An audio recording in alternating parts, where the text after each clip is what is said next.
colors from twin up to California King. Best of all, Boll & Branch gives you a fair price and a 30-day risk-free trial with free shipping and returns. So experience the best sheets you've ever felt, only at bollandbranch.com. Get a 20% discount during the April 4th to 10th pre-sale at bollandbranch.com with promo code SAVE. That's BOLLAND branch.com. Promo code SAVE. If you're looking for real news, News Nation is new and different. News Nation doesn't take sides or lean into political agendas. Here, you get all sides. If you're looking for news without the noise, come back to the news with News Nation. News for all America. It's time to wake up with a nice cup of morning roast. Featuring Bonte Hill and Joe Shasky. Presented by Timeless Coffee. This is the Morning Roast on 95.7 The Game. Oh, baby. Welcome to the Roast on a Warriors Wednesday. Good morning, everybody out there getting off their graveyard shifts, getting ready for work. Lutman and Langford. Shasky, what is up? Also, the YouTube, Twitch, subscribe right now, 95.7 The Game. You catch us on Twitch and YouTube. We are rocking and rolling. And don't forget about the Xfinity mobile text line. We see your text, 888-957-9570. Today's going to be a fun show. A fun show. I usually don't say that because it's like sacrilegious. It's like Radio 101 when you hear all these folks say, oh, man, we got a great show planned for you. But today's really going to be fun. And I thought we had fun yesterday. We're going to carry it over to today because we're going to start off by smoking that Lakers pack, Shasky. You know, we got the Warriors and Lakers tomorrow. We got opening day happening Friday. I'm starting to ramp up. I'm getting ramped up for baseball right now. I'm watching all these teams play spree trading, putting the finishing touches on their rosters. You see Bobby Witt Jr. for the Royals get called up for the opening day roster. I'm jacked up about that, baby. Let's go. Multiple positions. Multiple positions. Third, short, outfield. He's got like a little running back look to his physique. You know what I mean? It's what makes Mike Trout stand out. I was just going to say that. Kind of looks like a running back / fullback. I was going to say Troutish. Yeah. He's going to steal a lot of bases. I call that the bulldog look in baseball. Yes, I like it. I love the bulldog look. But look, we're going to smoke that Lakers pack because Shasky, before the season, the Lakers were favored to win the Western Conference. And what did our man LeBron James say? What did LeBron say before the season? Before the season, he sent out that tweet that has now been deleted. And why is he deleting tweets? Like a LeBron James anything is going to get removed from the timeline. What's he doing? We got screenshots, folks. I mean, we got them all. Keep talking about my squad, LeBron tweeted right before the season. Keep talking about my squad. Our personnel ages, the way he plays, he stays injured. We're past our prime, past our time in this league, et cetera, et cetera, et cetera. Do me one favor, please. And I mean please, with 3 exclamation points. Keep that same narrative energy when it begins. That's all I ask. I mean, the funny hashtag thank you with the king. LeBron, it's known, right? It's known. Like, Brian Windhorst, who was the LeBron lover for many years, followed him everywhere. And look, I think Brian Windhorst realized it was a reciprocal relationship. You know, LeBron would give him stuff. He would give LeBron, I call it BOD, benefit of doubt, on everything, and would lean LeBron. Right. And then when he went to South Beach, I feel like the two of them split off, right? Right. And LeBron then said, oh, I don't want just one guy in Brian Windhorst. I want many guys. Yeah. And so now I just look at the media and how many people are Clutch affiliated. It feels like Dave McMenamin from ESPN. He saves LeBron. Remember, 100%. What did he call Steph Curry? Collaborative talent or something like that? Yeah. Richard Jefferson? Yep, Richard Jefferson. Are we 100%? Like, we're 100% sure. Like, Rachel Nichols? Kendrick Perkins? Like, so my point where I'm going at with all this is that now LeBron, all his buddies are out there. The only narratives are the ones that you're feeding the majority of people that are on ESPN. Mm-hmm. Like, this whole narrative thing, like, and here's the irony of everything. We were talking a lot about Kevin Durant and, you know, should he get his jersey retired and this, that, and the other. You know, Durant was here 3 years. They went all as far as you can go. Right. Three of those years. Okay? They were a Kevin Durant injury away / Klay Thompson injury away from three-peating. And they almost went undefeated in the playoffs the entire way through, only to lose to LeBron James. And so, you know, I look at LeBron's time with the Lakers, and it's very different. The Warriors franchise is not even close to as decorated as the Lakers. Nope. The Lakers, forget the order. Let's just rattle off the legends, okay? Right. Kobe. Magic. James Worthy. Kareem Abdul-Jabbar. Shaquille O'Neal. Jerry West. Gail Goodrich. Go down the list. LeBron's like 3 seasons have been kind of a four, been a disaster. Now they had the one championship, and that's great. But I'm seeing him, and you said he's wearing a T-shirt. I looked up the T-shirt, and it's like Lake Show, and it's Did you see that? Did you really see that? You're not in that pantheon for Lakers. Not even close. And I would love to hear a Laker fan call in and explain this because. It would be like Randy Moss coming to the Niners, winning that ring with the Niners in 2012, and then wearing the Niner T-shirt with Jerry Rice, John Taylor, T.L. and like Steve the Warriors Young. World guys putting out a Candlestick Legends shirt, and Randy Moss is on there. Like, no, one of these guys is not like the other. Right. And it's not to deny. I'm probably the biggest. I don't know. Maybe it's you. Maybe it's somebody else. No. I feel like I'm a pretty big LeBron fan in general. Like I tapered off the LeBron's trade. But wouldn't you agree? I tend to give him the benefit of the doubt, right? Like he's an all-time great, and I enjoy watching him. Dog, you ain't no Laker legend. No, you're just not. And I didn't he's not even AC Green. I was just gonna say he's not even Byron Scott. Elgin Baylor, Bob McAdoo. I mean, you name it. Come on, man. He's not even one of those guys. I totally agree. So you think about his. We're smoking that Laker pack. We are smoking that Laker pack right now until 6:25. 888-957-9570. Warrior fans, how good does it feel to see the Lakers not only not qualify for the playoffs? Amazing. They didn't even qualify for the play-in tournament. The play-in tournament. After what happened last year, where he said, I saw 3 rims, and Steph Curry did the get out of here. I was so pissed. Remember I FaceTimed you guys in the studio? I was furious. Oh, yeah. Warriors had that game. They should have won that game. And LeBron pulled the LeBron shenanigans. Well, look, Steph got ripped for carrying Kit Bazemore. No, he didn't get ripped. He got destroyed. Kit Bazemore. Jordan Poole's in his second year in the closing lineup. He's the only guy who wants the ball. He wanted the ball. No Klay Thompson. You had Draymond out there. Looney was playing. Wiggins, tough legs, heavy legs in the fourth quarter. Came up a little short. I mean, come on. He got destroyed for not taking the Warriors to the playoffs. But they were 39-33. And what was their record without Steph that year? I believe it was 1-8. Could have been 1-7, 1-8. 1-9. Yeah, something like that. So Warriors actually were a couple games out of the 8th seed. A couple games out of, not the 8th seed. There were a couple games out the 5th spot. Yes. 5th spot. So, you know what? The Lakers, since LeBron James came over, first year they missed the playoffs. Second year, you reminded me of this last season. Yes. Before they got to the pandemic, because the Clippers were starting to roll, Anthony Davis had an ankle injury. Thank you. Those 3 months allowed Anthony Davis to get fresh legs, become 100%, because there was no way he was going to last through a grind in the Western Conference in his first season as a Laker with all that pressure. How many months off did they get from the time the pandemic ended to when the bubble started? So the 3 pandemic months? ended in early March. They started playing hoops in August. And they were an old team to begin with. Yep. And Anthony Davis, just look at his game logs. Yep.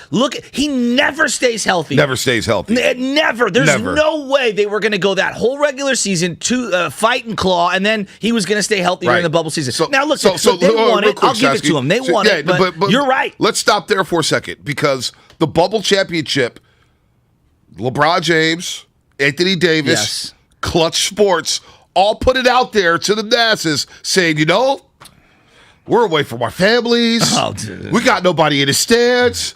It's tough to play. This is going to be the hardest championship ever won.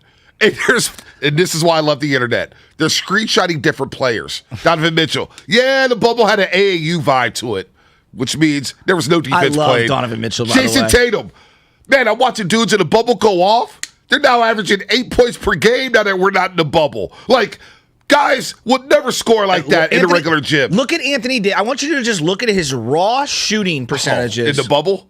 No, just in his career. And then I want you to juxtapose that with what he shot in the bubble. Oh, my gosh. He was on fire. It was an outlier. You want to talk about an outlier, look at Anthony Davis's shooting for his entire career and then look at just the bubble. Dude. It's crazy. Bro, he was bombing threes in the bubble. Oh, he looked great. The step back he hit over Jokic in the game winner to go up 3-1 in that series, unbelievable. So they put it out there as if it was the toughest championship ever. Yeah. Ever. And I'm just thinking to myself, they're really going to push this narrative. They're going to push this narrative and say, T.J. Ward, great example, 5-1. I was thinking about T.J. Ward became Michael Jordan. Dude. He averaged 40. He hasn't been seen. He's been hurt since. You're 100%. I forgot about T.J. People are ready to trade for T.J. Ward. Folks are ready to trade Wiseman, Wiggins for T.J.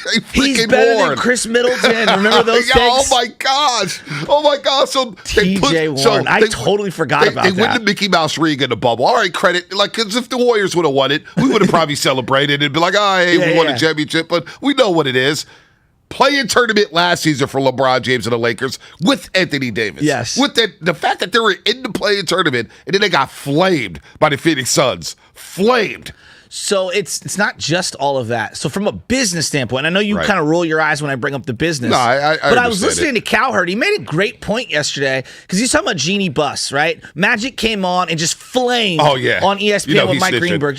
By the way, real quick, Chassie, we'll get to Brandon, Coach P in just a second. Yeah. 1 second. I'll keep it short and sweet here. But like Magic goes and flames everything Laker related, right? That came straight from Genie Bus. Oh, there's no doubt. Genie and Magic are in lockstep. And one of the things that Magic said, which was and Cowherd brought up, which is just so right. He goes, there's never been a championship in the history of championships that has profited a team less than the bubble championship for the Lakers. They got no home dates. So they got none of that ticket revenue. And the Lakers, they're not billionaire owners. They're kind of like the Yorks. It's a moms and pops type of operation. Exactly. Yeah. They need those home dates to be able to generate revenue. They didn't sell the merchandise that they thought they would because everybody was unemployed at that time. And then on top of that, you didn't get the parade. You didn't get the follow-up season where everybody's feeling high and mighty because you had limited capacity going in. It's one of the least profitable championships in the history of championships. It's unbelievable. And so from a Laker business standpoint, everything you thought with LeBron has kind of been a business nightmare. It's been a nightmare. It's been an absolute nightmare. How about Ken Bazemore this year? I like Kent Bazemore. I like Kent. I don't even want to roast him. August 2nd, Shams Charania tweeted, Bazemore turned down more money in years from the Warriors, but believes he will have a bigger role and opportunity to win a championship with the LA Lakers.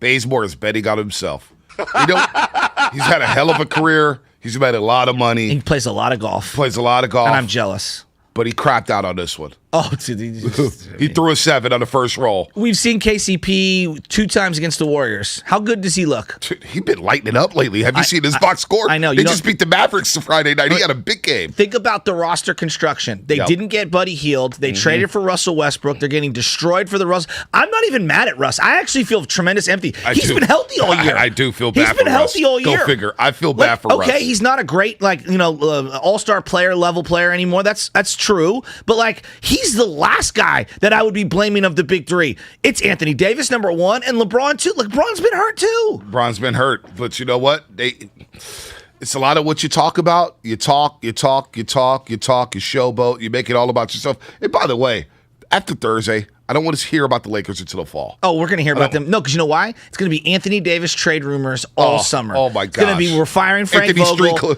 They're firing the GM. What's his name? Rob Pelinka. He's an agent, not a GM. It's going to be his fault. LeBron assembled the team. Can we just call it what it is? LeBron and Rich Paul. Yeah. LeBron and Rich Paul. They're going to have to sit out the playoffs. Lakers are 31-48.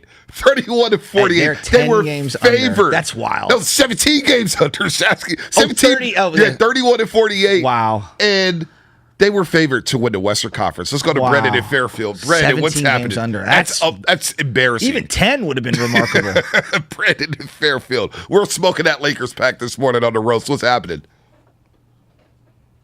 Brandon, you there? Brandon, what's up?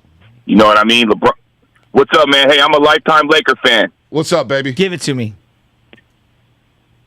And LeBron James is not one of us, buddy. I'm telling you that right now. The quicker we can get him out of here, and him and Anthony Davis, the better off my team will be, man. He has destroyed our franchise, and, it's hard to watch. How disappointing has this tenure been for you, Brandon, being a Laker fan?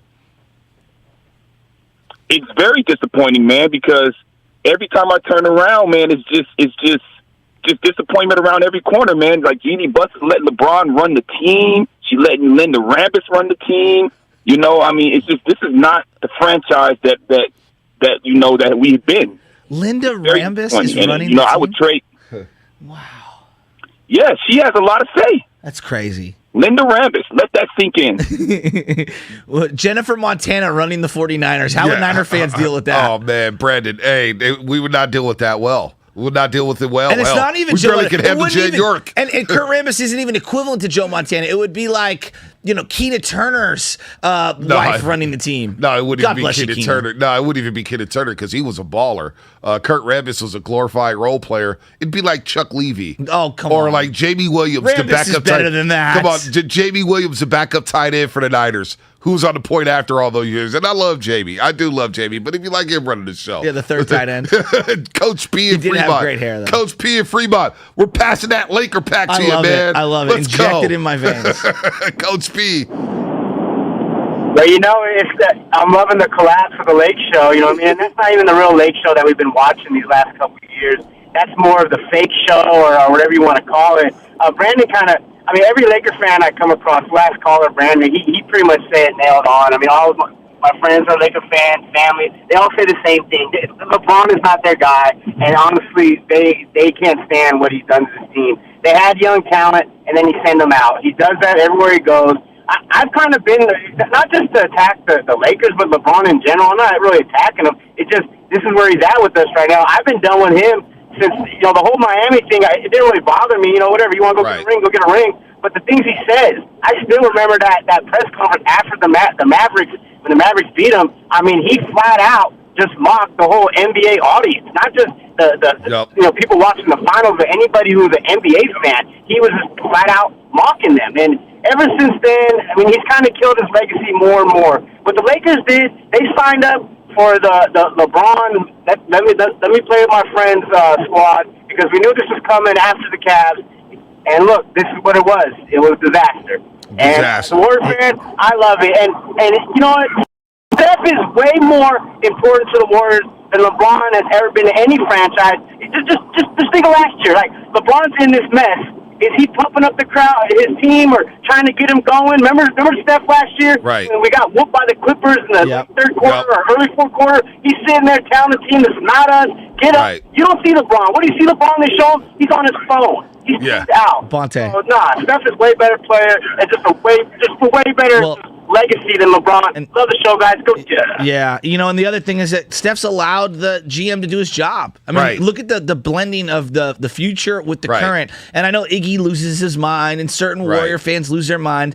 Would you rather be the Lakers today? Because here's what the Lakers did. They listen to what's outgoing. The 2022 first rounder and second rounder, the 2023 first rounder, the 2024 first rounder, the 2024 second rounder, and the 2026 second rounder. They don't have a first round pick until 2025. Oh my gosh. That's so bad. That's so bad. By the way, they don't have a first round pick till 2025. Dude, that is bad. And by the way, the Volume just tweeted out a picture I just showed you. Yes. It said a Winning Time, the spinoff on HBO Max, talking about the rise of the Lakers dynasty in the 80s. They have a photo of LeBron and Rob Pelinka. Losing Time, the fall of the Lakers. And you know what? That is something I would watch too. Yeah, well, here's the reality too. They're going to trade Anthony Davis.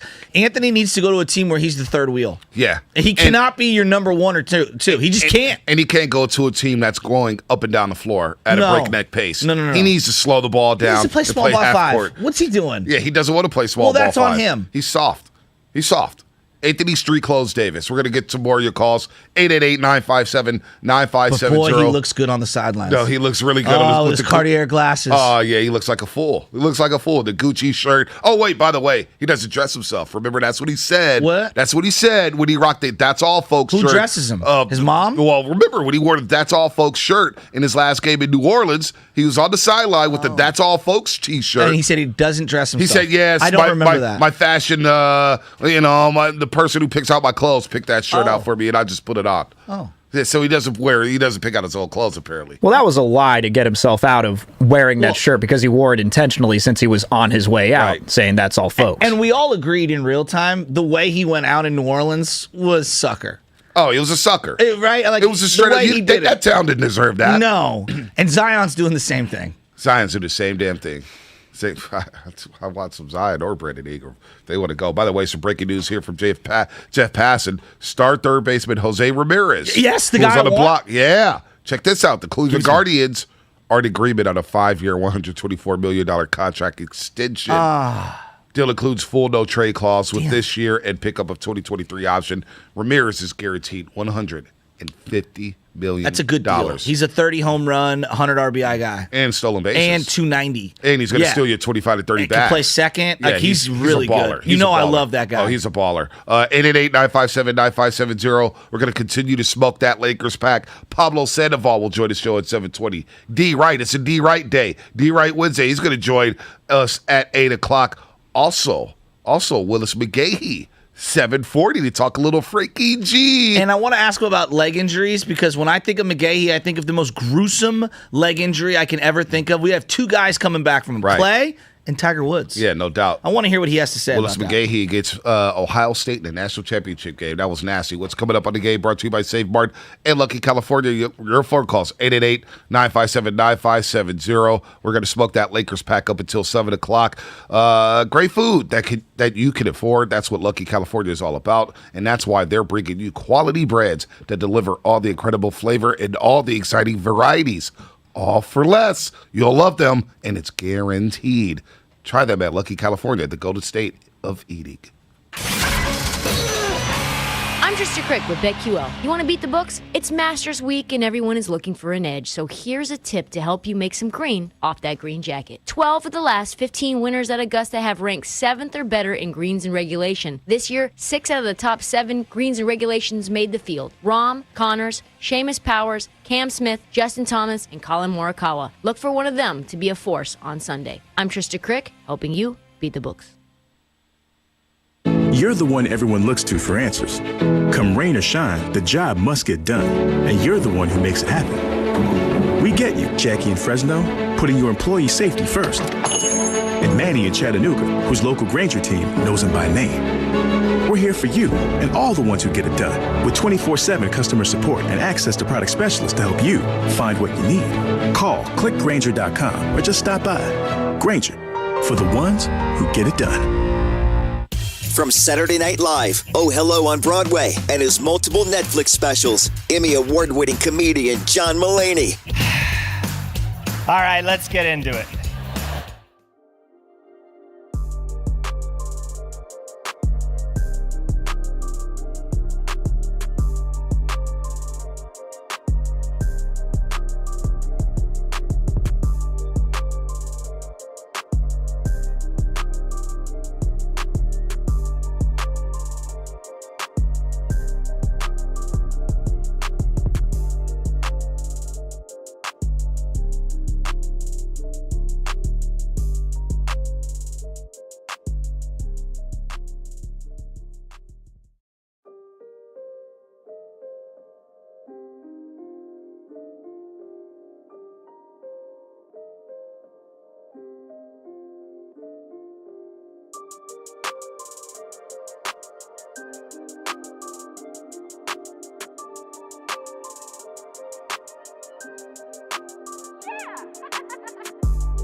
To 10 gigs to the most small businesses. So switch today and get cutting-edge speed with advanced security and be ready for what's next. Comcast Business, powering possibilities. Get fast and reliable internet and voice for just $64.99 a month for 12 months with a 2-year agreement. And ask how to add Security Edge. Or ask how to get up to an $800 prepaid card with a qualifying bundle. Call 1-800-501-6000 or go to ComcastBusiness.com today to learn more. Limited time offer, restrictions apply. New Comcast Business 35 megabits per second internet and 1 voice line customers only. Equipment, taxes, and fees extra and subject to change. Prepaid card offer ends 4/11/22. Gorgeous gaming, stunning streams, unbelievable bandwidth. Welcome to another Lifestyles of Gagillionaires. Meet the AT&T Fiber customers winning at life with hyper-gig speeds. Say hello to the Walkers, a family of not one but 4 gagillionaires, each living up their gagillionaire life at ludicrous internet speed. First up, Anna Walker. She dominates streaming like the matriarch she is. No show ever goes unwatched under her watch. Next episode. Next up, Peter Walker. There's no stopping this dad bod from showing up to his virtual workout sessions. Oh, let's go leg day. And finally, the Walker twins. They may look alike but couldn't internet more differently. Harry dominates his fellow online gamers while Heather group video chats with friends. Ooh, nice background filter, Jess. Live like a gagillionaire. Get internet that upgrades everything. AT&T Fiber, now with speeds up to 5 gigs. Limited availability in select areas. Speeds not guaranteed. Single device wired speed. Max 4.7 gig per second. Visit att.com/hypergig for details. If you have a small business, Staples has your sign. Banners for my bakery? Staples has your sign. Oh, posters for my new pet store. Floor decals for a pharmacy. Every day, Staples associates help every kind of small business create bold signs to make big impressions. And now get $10 off custom signs, banners, and posters when you spend $50 or more. This is your sign, so print it big at Staples. Ends 5/28. Visit staplesconnect.com/thisisyoursign for details. Mrs. Fogelman, ready to hustle for that muscle. Membership numbers at Sly's Gym have been racking up. 22 people have signed up for 6 a.m. buns of steel. Now he needs more certified trainers to do all the heavy lifting. I'm going to have to bulk up my staff. Indeed can help him hire great people fast. I need Indeed. Indeed you do. Our hiring platform instantly connects you with quality candidates whose resumes on Indeed match your job description. Visit Indeed.com/credit and get $75 towards your first sponsored job. Terms and conditions apply. Visit Friedman's Appliance in Pleasant Hill today to see a full selection of in-stock luxury appliances in live, working vignettes.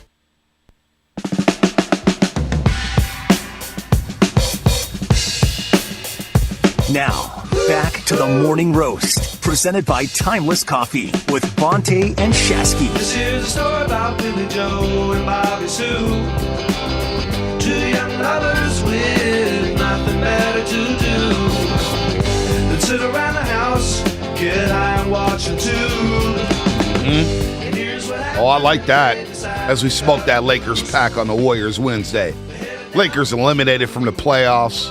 The team that was favored to win the Western Conference. The team with 3 of the top 10 players in the NBA, and LeBron James, Anthony Davis, and Russell Westbrook. We smoking that Lakers pack. They got eliminated last night from the play-in tournament. They're not even making the play-in tournament. Do you know this? Who this artist is? I don't know, but I like the song. Turn this up. This is I like a classic. the song. They got San Francisco ties. Huey Lewis? No, Lewis? That's Marin, but that's okay. All right. Keep going. Grateful Dead? Nope. Close. They're a San Francisco band too. I'm proud of you. Jerry Garcia Day coming up. I got some news on that. It's not Santana and Company. No, it's not Santana. No, all right. What is this? Steve Miller Band. I don't know who that is. You know Miller Band? No, but that's a good song. I give them that. Hey, they got hitters. I saw them at the Fillmore, and I'm telling you, man, you forget how sick their catalog is. He got hitters. Hitters. You know The Joker? You ever heard the song The Joker? Maybe. I'd have Some to hear people call me the space cowboy. Some call me the gangster love. They got Fly Like an Eagle, too. Fly Oh, like that's an them? eagle. Fly Yeah, like an they eagle. got a bunch of songs, And we used dude. to play that all the time because, Washington Eagles. This Fly like an eagle. Take the Money and Run is a classic. That is good.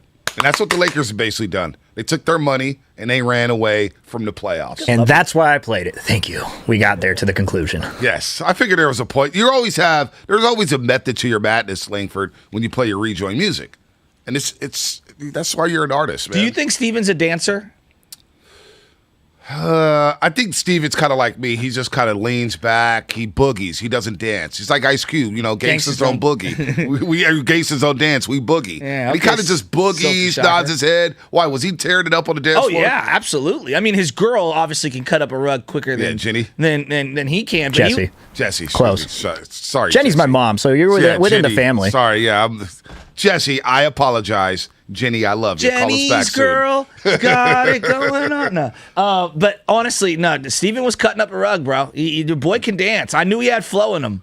Was Michelle out there getting down? What do you think? I don't know. I don't see Michelle. She's like 15 cocktails deep. No, I see Michelle just kind of sitting back, just leaning and No, chilling. we danced. Okay. Steven, did we dance? Oh, we all were. Yeah. We all were. It's weddings, man. I love dancing. Love dancing at weddings. I didn't have one alcoholic beverage. I love dancing. Why didn't you have an alcoholic beverage? Because your boy was in the middle of nowhere for Tommy's wedding out close. It was closer to Bodega than it was to Petaluma. We were in the middle of a farm. It was so dark. And yeah, I wasn't trying to risk anything. You take a wrong turn, you'll be lost for the week. Thank you. High beams on? Oh, all day. Oh, yeah, because that reception goes out. Oh, you're done. You're done. Absolutely You're shot. done. I love weddings, though. Like, I know we're kind of older, Right. than the wedding age. 'Cause you usually have like a 5-year window where everybody seems to get married. Right. And you're at a wedding every other day. That one was awesome. Tommy and his girl, and everybody was dancing. Lucas dancing like a madman. Did Lucas, did he dance with a partner? Oh, he by himself, with a group of people, with women, with men. He was all over the place. Lucas is a very interesting cat. Yeah, he looked like Very a professor. Oh, my gosh. He actually dressed up. Yeah. Do you think LeBron's going to dance this offseason? Oh, he's going to dance a lot. Yeah? Let's ask Robin. Robin in the city. What's up? You're on the roast, Robin. Are you smoking that Lakers pack like we are this morning? Hey, you guys. How you guys doing? First of all, I love you, Shasky. I love your diversity. But, Bonte, if I ever catch you in the hood, bump the Steve Miller Band, we got a problem. Hey, you know, I'm not going to call it snitching music, but you know your boy ain't rocking that. You know your boy will only play that around a certain crowd. I'm not... I got nothing left for you, baby. I got nothing left for you, baby. We don't have a problem, okay? I'm going to tell you, bump the Steve Miller Band, okay? That's all I got to say. And in terms of weddings, I've often wondered why people spend so much money and it's over in 2 seconds, unless it's a Catholic wedding, and then you got to go smoke a damn cigarette. Okay? Go to City Hall and just say, I do. Anyway, this is what I want to say at 6:37 in the morning. To the Laker fan that just called in, right? He a true Laker fan. I can appreciate that.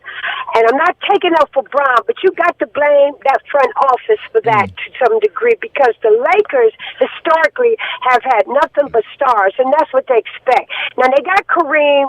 Kareem wanted to come there, and they were at the bottom of the standings when he came. But then they drafted Magic. Then please tell me how the hell they got James Worthy, okay? Right. And then Magic got rid of Norm Nixon and got Byron Scott. I can't remember the last time they actually developed a player. Somebody said James Worthy maybe, or Kobe? or Byron Scott. I don't know. You guys tell me if that's true.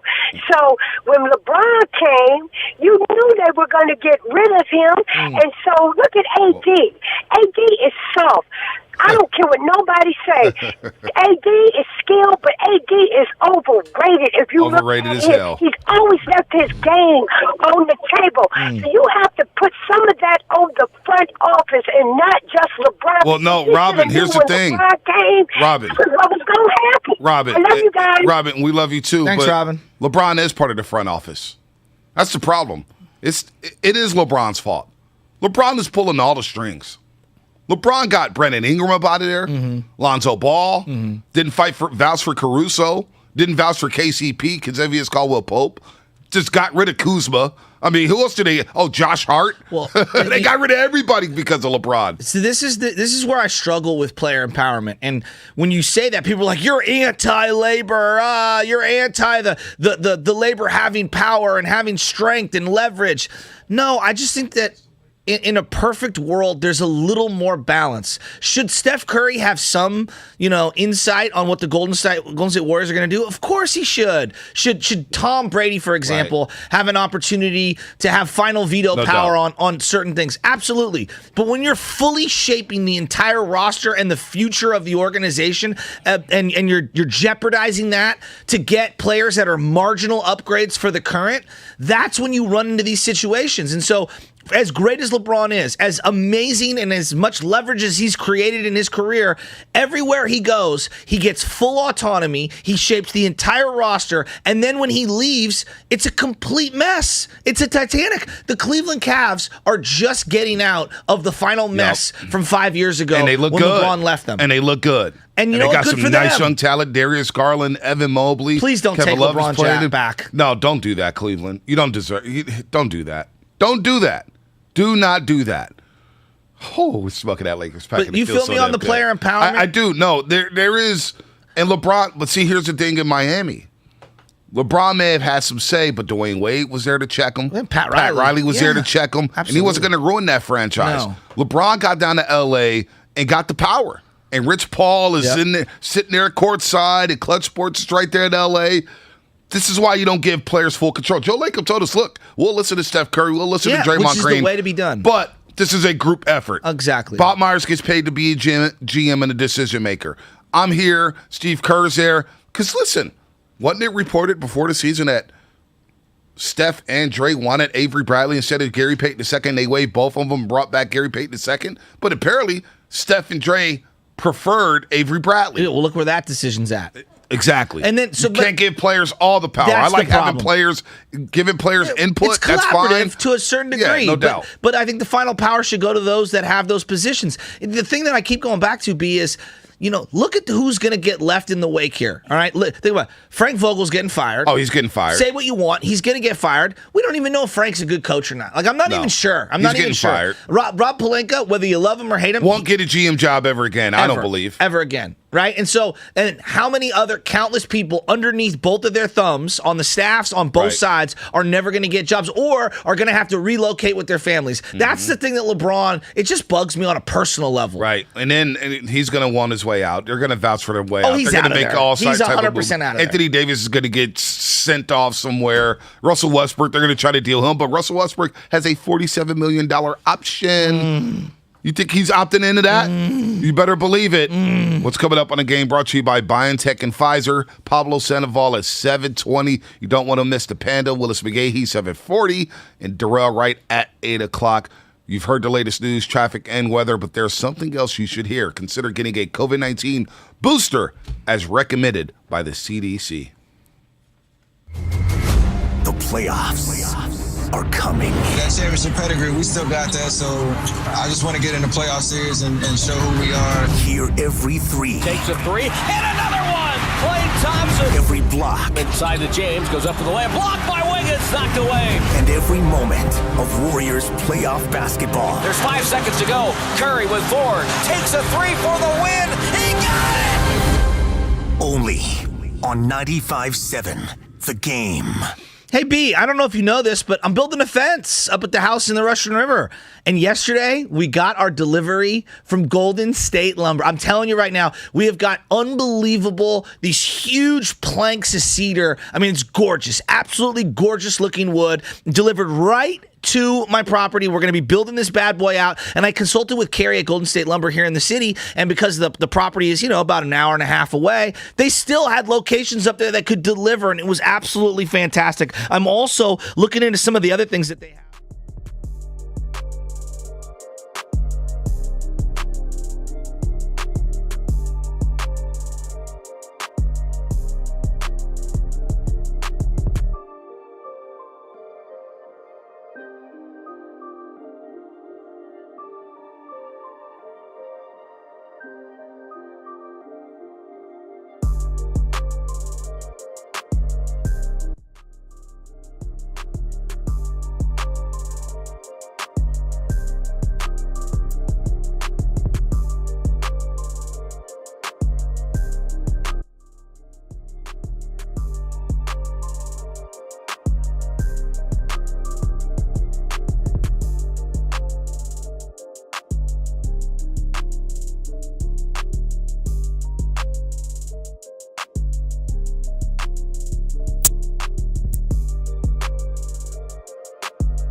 house and want to sell it fast at a fair price, call me at 925-490-2000. I can pay cash and close in as little as 3 days. I buy houses in any condition, any price range, and any location in the San Francisco Bay Area. I am a private real estate investor who buys several houses a month, and I want to buy yours. I buy inherited houses, divorce houses, behind in payment houses, and I even buy my tenant won't pay me the rent houses. Do you have a house that is trashed and needs thousands of dollars in repairs? Great, because I love buying fixer-uppers too. I buy vacant houses, abandoned houses, condemned houses, and foreclosure houses. If you or someone you know is looking to sell their house and want to sell it fast, call me at 925-490-2000. That's 925-490-2000, 925-490-2000. Anywhere fans go to cheer on their team, there are behind-the-scenes MVPs, ensuring everything is game day ready. We see you, Joe, fixing seats so every fan can enjoy every game. And Allie, who keeps her stadium running smoothly from the moment the first game starts to the last play of the season. At Grainger, you're our MVPs, and we're always here for you with supplies and solutions for every industry and 24/7 customer support. Call, click Grainger.com, or just stop by. Grainger, for the ones who get it done. Millions of people use Zoom Phone, the innovative and feature-rich cloud phone system for businesses of any size. Zoom Phone is simple to use, whether you're on a mobile device, desktop, laptop, or desk phone. And because every call is important to your business, Zoom Phone was built with reliability in mind, using geographic redundancy to keep your communications online. Empower your workforce with Zoom Phone. Visit zoom.com/phone system. Zoom, how the world connects. Get help managing your money for the life and years ahead with Fidelity Income Planning. We'll look at what you've saved, what you'll need, and help you build a flexible plan for cash flow designed to last, so you can go from saving to living. Fidelity Brokerage Services, member NYSE SIPC. Breaking news on 95.7 The Game is brought to you by DuckDuckGo. Protect your privacy online for free with DuckDuckGo. This is not a drill. This is not a drill. DuckDuckGo. Privacy simplified.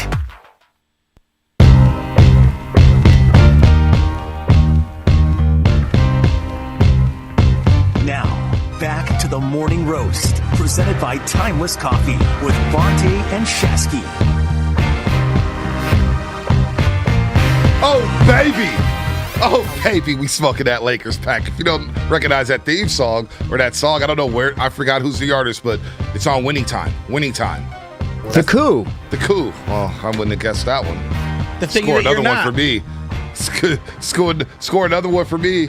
I didn't hear that little joke, but nobody laughed because you look back and loved it. I was thinking of South Park. You know, he's so cute guy. But by the way, Cartman, this is how the Laker announcers feel. Oh, Stu Lance has been announcing games since the late 80s. Oh. Alongside Chick Hearn. That was with Mr. McDonald. Here's Stu Lance before the game last night against the Phoenix Suns, in which eliminated the LA Lakers. Yes, we were smoking that Lakers pack, baby. They are not going to the playoffs or the play-in tournament. Here's Stu Lance as he checks in for duty. Hello. Wait, hold it. Testing 1, 2, 3, 4, 5, 6, 7, 8, 9, 10. Hello, Anthony. SOSDD. Get this over with. Put us out of our misery. Get this over with. Wow. And put us out our misery. Wow. I'm tired of calling these games. Wow. Just get it over with. I love it. Get it over with. I love it. Is there a team that we like? Okay, Dodgers obviously number one, right? Is there a team that we can also think of that, like, I mean, the Lakers have got to be there. Yankees haven't had an under 500 season in a long time. Yeah, but I don't like hate the Yankees. I actually respect the Yankees. I respect them too, but it's insufferable, the coverage. Just the two of them, Red Sox. The Red Sox coverage is insufferable. Yeah. I can't stand Red Sox coverage. I hate the Red Sox more than I hate the Yankees. Me too. I'm with you on that. Yeah, I actually respect the I hate pinstripes. Boston. You know that. Yeah, I mean, George Steinbrenner, I actually respected George. I do just too. wanted to win. He was too. insane, but he wanted to win. And I got to give it to Cashman. As much as he drives me crazy, dude's always swinging. He's always swinging. I'll give it to him. He's always swinging. I think he's got to be one of the longest tenured GMs in sports. Oh, absolutely. He's been there since the mid-90s. So when we had a softball team that we were always like trying to acquire different players from other teams, Right. my boy Eric Jones would be like, I'm the Brian Cashman of softball. And he'd be offering people, different deals to come play on our team. Oh, man. Cashman, I'm with you on that. But like when the Lakers lose, Is that one of the top 2 or 3? Like, I'm trying to think. No doubt. Cowboys? No, Cowboys is up there. Yeah. Cowboys is there. For me, it's the Cowboys. These are all Guru's teams. Packers. Yeah, there is. Guru's a little sad this morning. There's no doubt Guru's a little sad. I wanted to see the Lakers in the playoffs. Why? We've seen them for 79 games. That's enough. After Thursday, I don't have to watch the Lakers anymore this season. We'll still hear about them all throughout the playoffs. I will ignore They will be linked to every team that gets bowed out. They're going to be linked to some player on that team. The word Lakers will be muted on my Twitter feed. I'm guaranteed. Cool. Yeah. Guaranteed. So Lakers, Cowboys, Yankees, Red Sox. I think Duke for a lot of people for a long time, but I don't think it resonates here like it does maybe around the country. Right. Kansas used to be like that for me. I enjoy a nice Duke loss every now and then. What about Bama? I kind of like Saban. I kind of like Bama. You don't think the country was rooting for Dabo when they went up against each other? They did. Yeah. Then now the country's kind of flipped on Dabo a little bit. Well, because Dabo's but Bama's that team. Ohio State's that team. Notre Dame's that team. I think Michigan may be up there. USC's another team. Good call. But I think that now that USC's been down for as long as they have, I think a lot of the West Coast recognizes that we need USC. Got to need USC. We need USC. Once they start winning big, it's like, all right, pump the brakes here. Right. Pump the brakes. So they're up there. Yes. They're up there. Their fans are insufferable. Well, that's the problem. Their fans are insufferable. Yeah, and they're everywhere. And speaking of fans, because they are everywhere, but Warrior fans are now everywhere. Warrior fans, were they everywhere before, say, 2010? No. Not a chance. Not a chance. So Klay Thompson yesterday was speaking, and he got asked a question about Bjelica. Nemanja Bjelica. And I want to play the full Q&A here, and I want to get your reaction. Because when I think of you, Shasky, you're knowledgeable, you know your teams left and right, but you're a fan. You're passionate. You live or die with these teams. So I want to ask you about this quote here from Klay Thompson yesterday when he was asked about Nemanja Bjelica, because he ended up discussing the fans and why fans sometimes don't know what the hell they're talking about. And do you think he's what do you think of Belly as a player? And do you think he's kind of in some ways a little bit unique, and because of that maybe he's not appreciated by just the average casual fan? Man, nobody's appreciated by the fans. The fans are so... Fans, man. The real fans know what's up. I'm talking about the fans prior to winning championships who sat through many years of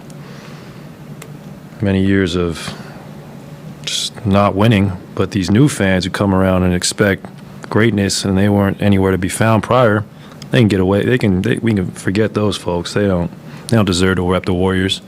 But Belly, like I said about Loon, amongst us, our peers, Belly is very well respected for what he's done for his national team and how long he's played professionally, and he's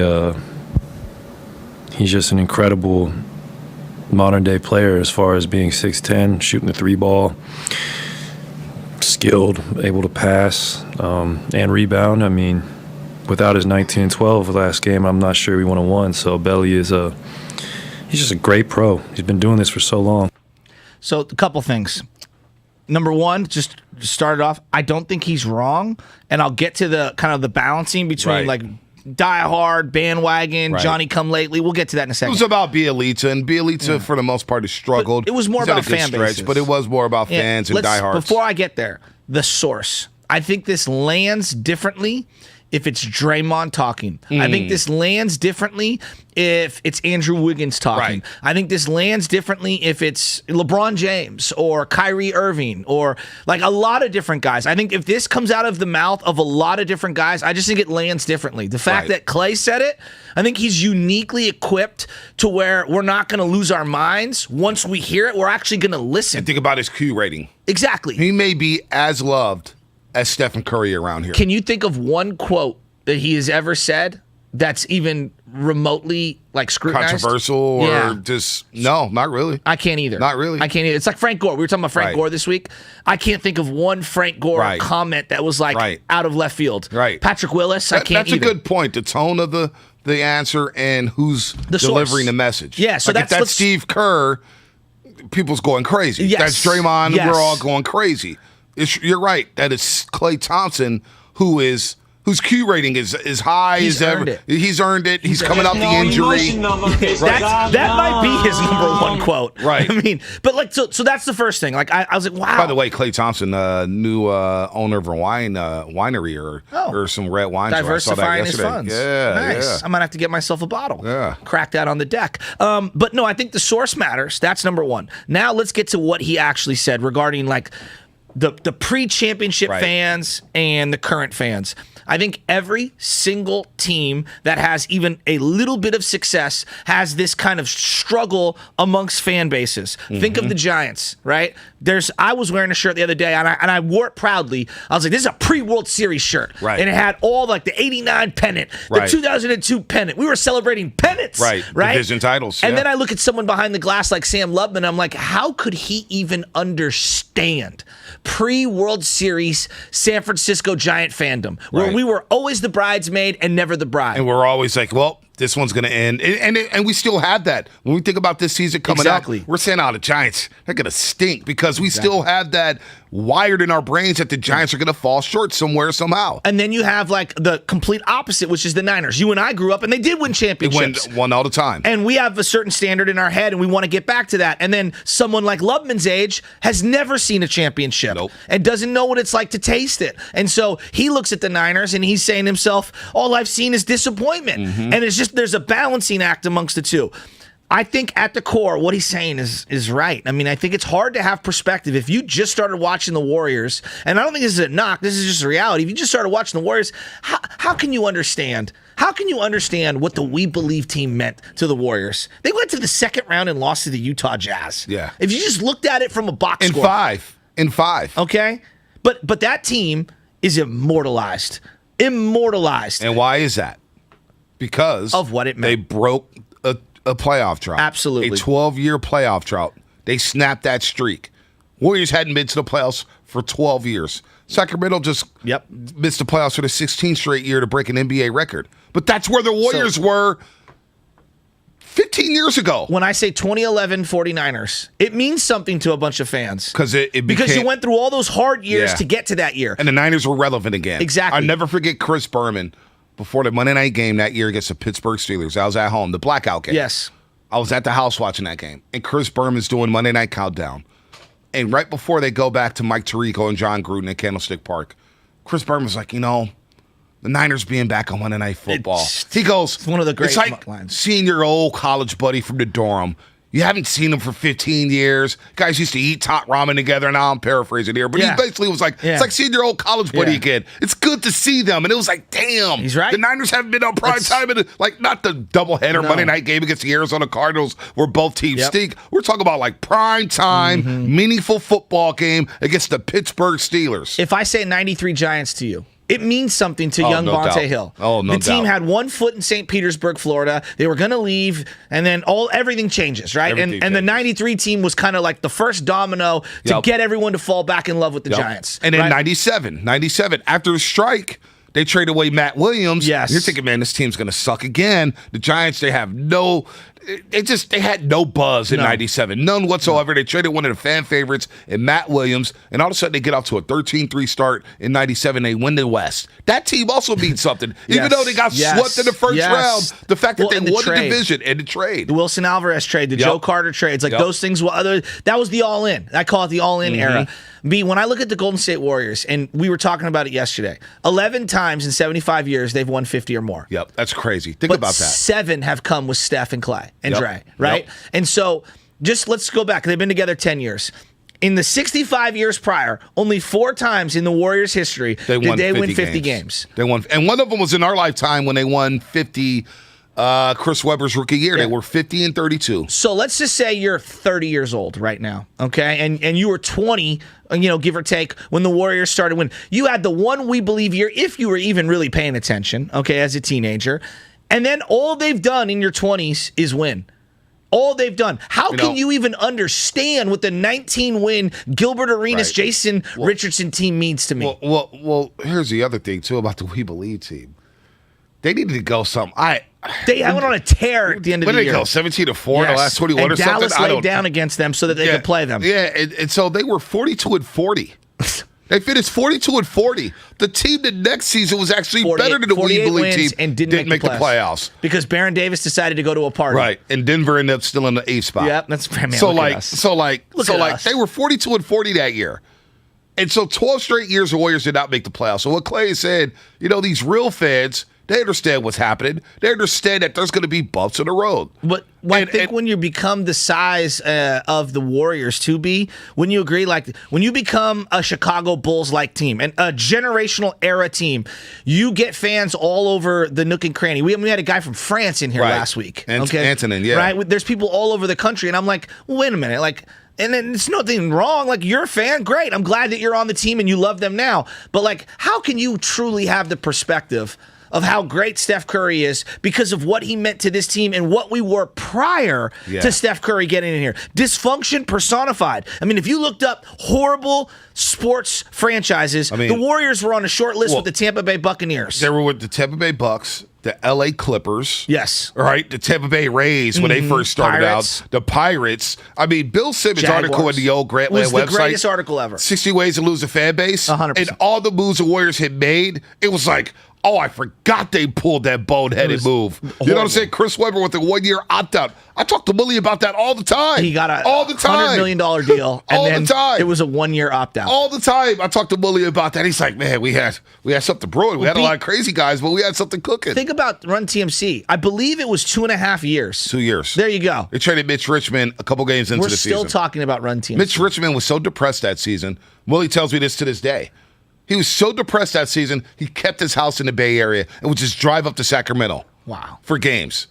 Did not want to leave. It's just, but I think that goes to show you how bad it was. I mean, think about it. One of my favorite players, and I Warriors huddle, Bram, we went to a game. Yeah. He goes, well, who's your favorite player? And he's like, it's got to be Steph, right? And I'm like, well, the young me was Sprewell. Yeah. Sprewell's one of my favorite players of all time because of what he meant during that era. Now, Mullen is there, obviously, as well. Right. But like, Spree for three was my guy. And Spree choked out the coach for crying out loud, and I still rooted for him in New York. Dude, hold on. Let me read the legal real quick. You're listening to 95.7 The Game, KGMZ FM and HG1 San Francisco, and Odyssey Station, brought to you by DuckDuckGo, Privacy Simplified.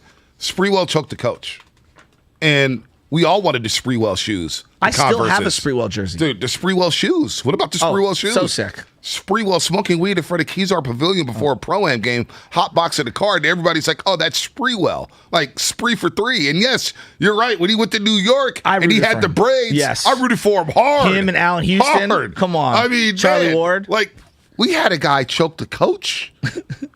And people sided with the player. And people sided with Sprewell, saying, yeah, PJ deserved to get choked. They said he deserved to get choked. I mean, it was unbelievable. Remember the next day they did, I think it was at a hotel somewhere, they did a... Johnny Cochran. Yeah, and it looked like, honest to God, it was one of the craziest photos of all time with all the teammates behind him. You got to pull up the photo. Oh, yeah, right now. Because they're sitting at a table, and I want to say it was at like the Hilton or the Marriott in Oakland, and it's one of the wildest photos I've ever seen in my entire life. And like Chris Mills is behind him. There's a bunch of guys behind him. Steiny was in that ESPN special. Was he? Yes. Because Steiny, I think, won an award for that story. Well, did he give an opinion on the story, or did he stay on the fence? That's not Love right. you, Steiny. That's not right. Yeah, there's... bad.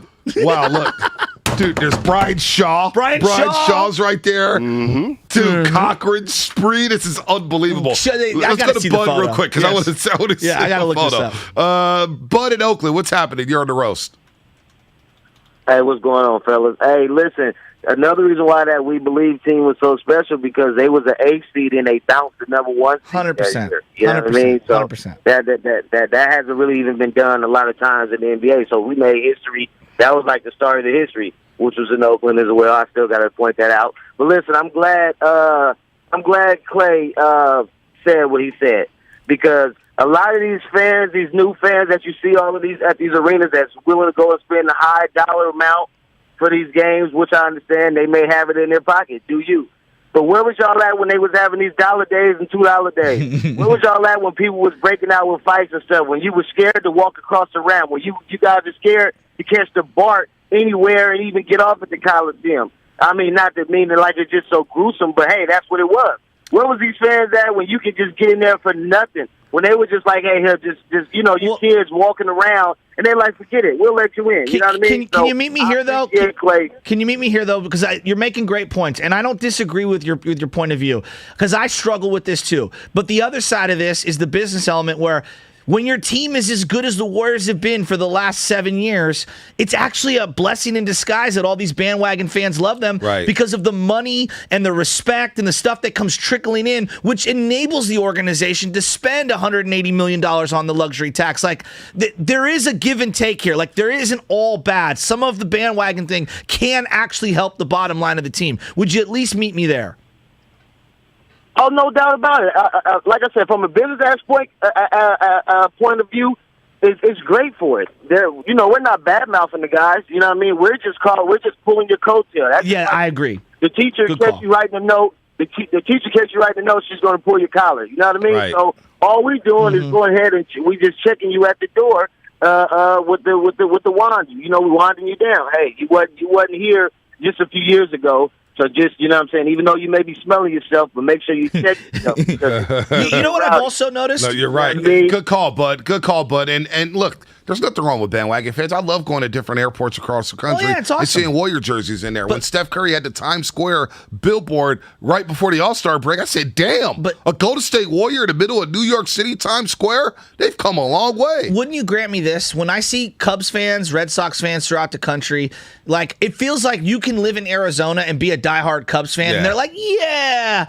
Whereas the Bay Area is so damn territorial, even though it is such a transplant location, I feel like we're like, where were you? Where were you in 1991? Right. Where were you in 2004? Right. Like, we don't accept outsiders. We don't. We really don't. It's tough for us to do that. And I think we're even harder on the outsider fans than we even are on the people that choose to live here. Wouldn't you agree? That's a good call, because if a guy's rooting for the Niners and say Washington, D.C., we respect them, but we're at the same time, we're like, you weren't really here, though. That's what I know. You weren't getting the sporting green. I think you weren't reading the sporting green. You know what I'm saying? No, and I had a do. teacher in 7th grade at Herbert Hoover, Mr. Lauterbach. He used to send his son. So I used to go to his class, and Mr. Lauterbach, he used to have the sporting green every morning. And me and my boy, Umair Latif, at Hoover, one of my best friends at Hoover, we used to go to his class and get the sporting green before school, every day. Every morning, he'd be like, make sure you give me the Chronicle back, because I need to send it to my son in Dallas. So he used to send him the sporting green in Dallas. And so he could keep up on Bay Area news, because obviously this was pre-internet. We had no Wi-Fi. This is like 95. That's so incredible. he was sending his son the sporting green. So like a guy in D.C. who grew up a Niners fan, you're like, well, how did you keep up on the day-to-day news? Because SportsCenter wasn't like covering the Niners like that. You didn't have these NFL Nations or whatnot. You didn't have different magazines. You had Sports Illustrated once a week, but it may not cover the Niners that week. No doubt. I think our sensitivity stems from the housing crisis. I really do. We are so damn sensitive about how expensive it is to live here, and I think a lot of people feel like they've been pushed out of whatever neighborhood that they grew up in. And so when we see bandwagon fans coming into our sports lexicon, it makes us even doubly angry. No, it does. And maybe I'm making a straw man argument here, but I do think that there's some sensitivity wrapped around that. No doubt. And 510 makes a good point on the Xfinity mobile text line. If you're over 35 and your favorite all-time Warrior is Steph, you're a bandwagon fan. One of my dad's favorite players is Steph, and my dad's 65. And he loves Rick Barry, though. Loves and Nate Thurman. All right, what's coming up on the game? Brought to you by Safeway. Sarunas Barcelona's very underrated. Strongest player to ever transition to baseball. I'm going to talk some baseball. Pablo Sandoval is going to join the roast again. Pablo, one of the swaggiest Giants of all time, he's going to join the roast to talk about baseball and what made him so swaggy. That's coming up, brought to you by Safeway. At Safeway, they partner with trusted top quality growers for hand-picked fruits and vegetables harvested at the peak of flavor. From farm to you, visit Safeway's produce department today and see how they're perfecting the art of fresh. I do want to get back into Klay Thompson, because I have more thoughts about that fan and bandwagon comment that he made yesterday at practice. But first, Pablo Sandoval on the roast. Listening to Steiny and Guru has never been easier with the Odyssey app. It was rocking, chaos, and Klay went in, and here we go. That's how I'm feeling. And you're right. You said something to me that I feel like you stole. They can beat anybody if everything goes right. The Odyssey app. That's AUDACY. From Saturday Night Live, Oh Hello on Broadway, and his multiple Netflix specials, Emmy award-winning comedian John Mulaney. All right, let's get into it. Here's what happened. John Mulaney brings his highly anticipated tour from scratch to SAP Center at San Jose Friday, April 8th.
from The Ringer. Okay. We had him on the show. Guru and I was doing the show at the old building. Oh. We had Shay on. Just the two of you? Just the two of us. Just could have been the Steiny. two It could have of been us. Steiny that day. I'm not sure. We can make it. It's like 2018, and we had Shay on the show. Uh-huh. So, he's a big hip-hop head. Yeah, He's yeah. always talking. And so we're like, what's going to be the most influential song? And he goes, the song Panda, 5 years from now, it's going to turn out to be one of the most influential songs in hip-hop history. And we're like, are you joking? He was like, no. And I kind of lost a little respect for Shay after saying that, because Panda was like, Panda. Like, the song was stupid. All right? The song is dumb. The beat's cool, but Panda. Like, it was like, just hurry up and go away, fade away 3 months from now, Panda's dumb. Not Kung Fu Panda, Pablo Sandoval, but the song Panda. And Shay comes out here saying it's going to be the most influential song 5 years from now. We're going to look back at the song Panda, and it's going to be the most influential song that we've ever. It was like, come on, man. Stop. This was 2018? I think it was 2018 when he said that. But this was like before we were clicking everything and posting everything. So I was disturbed by it.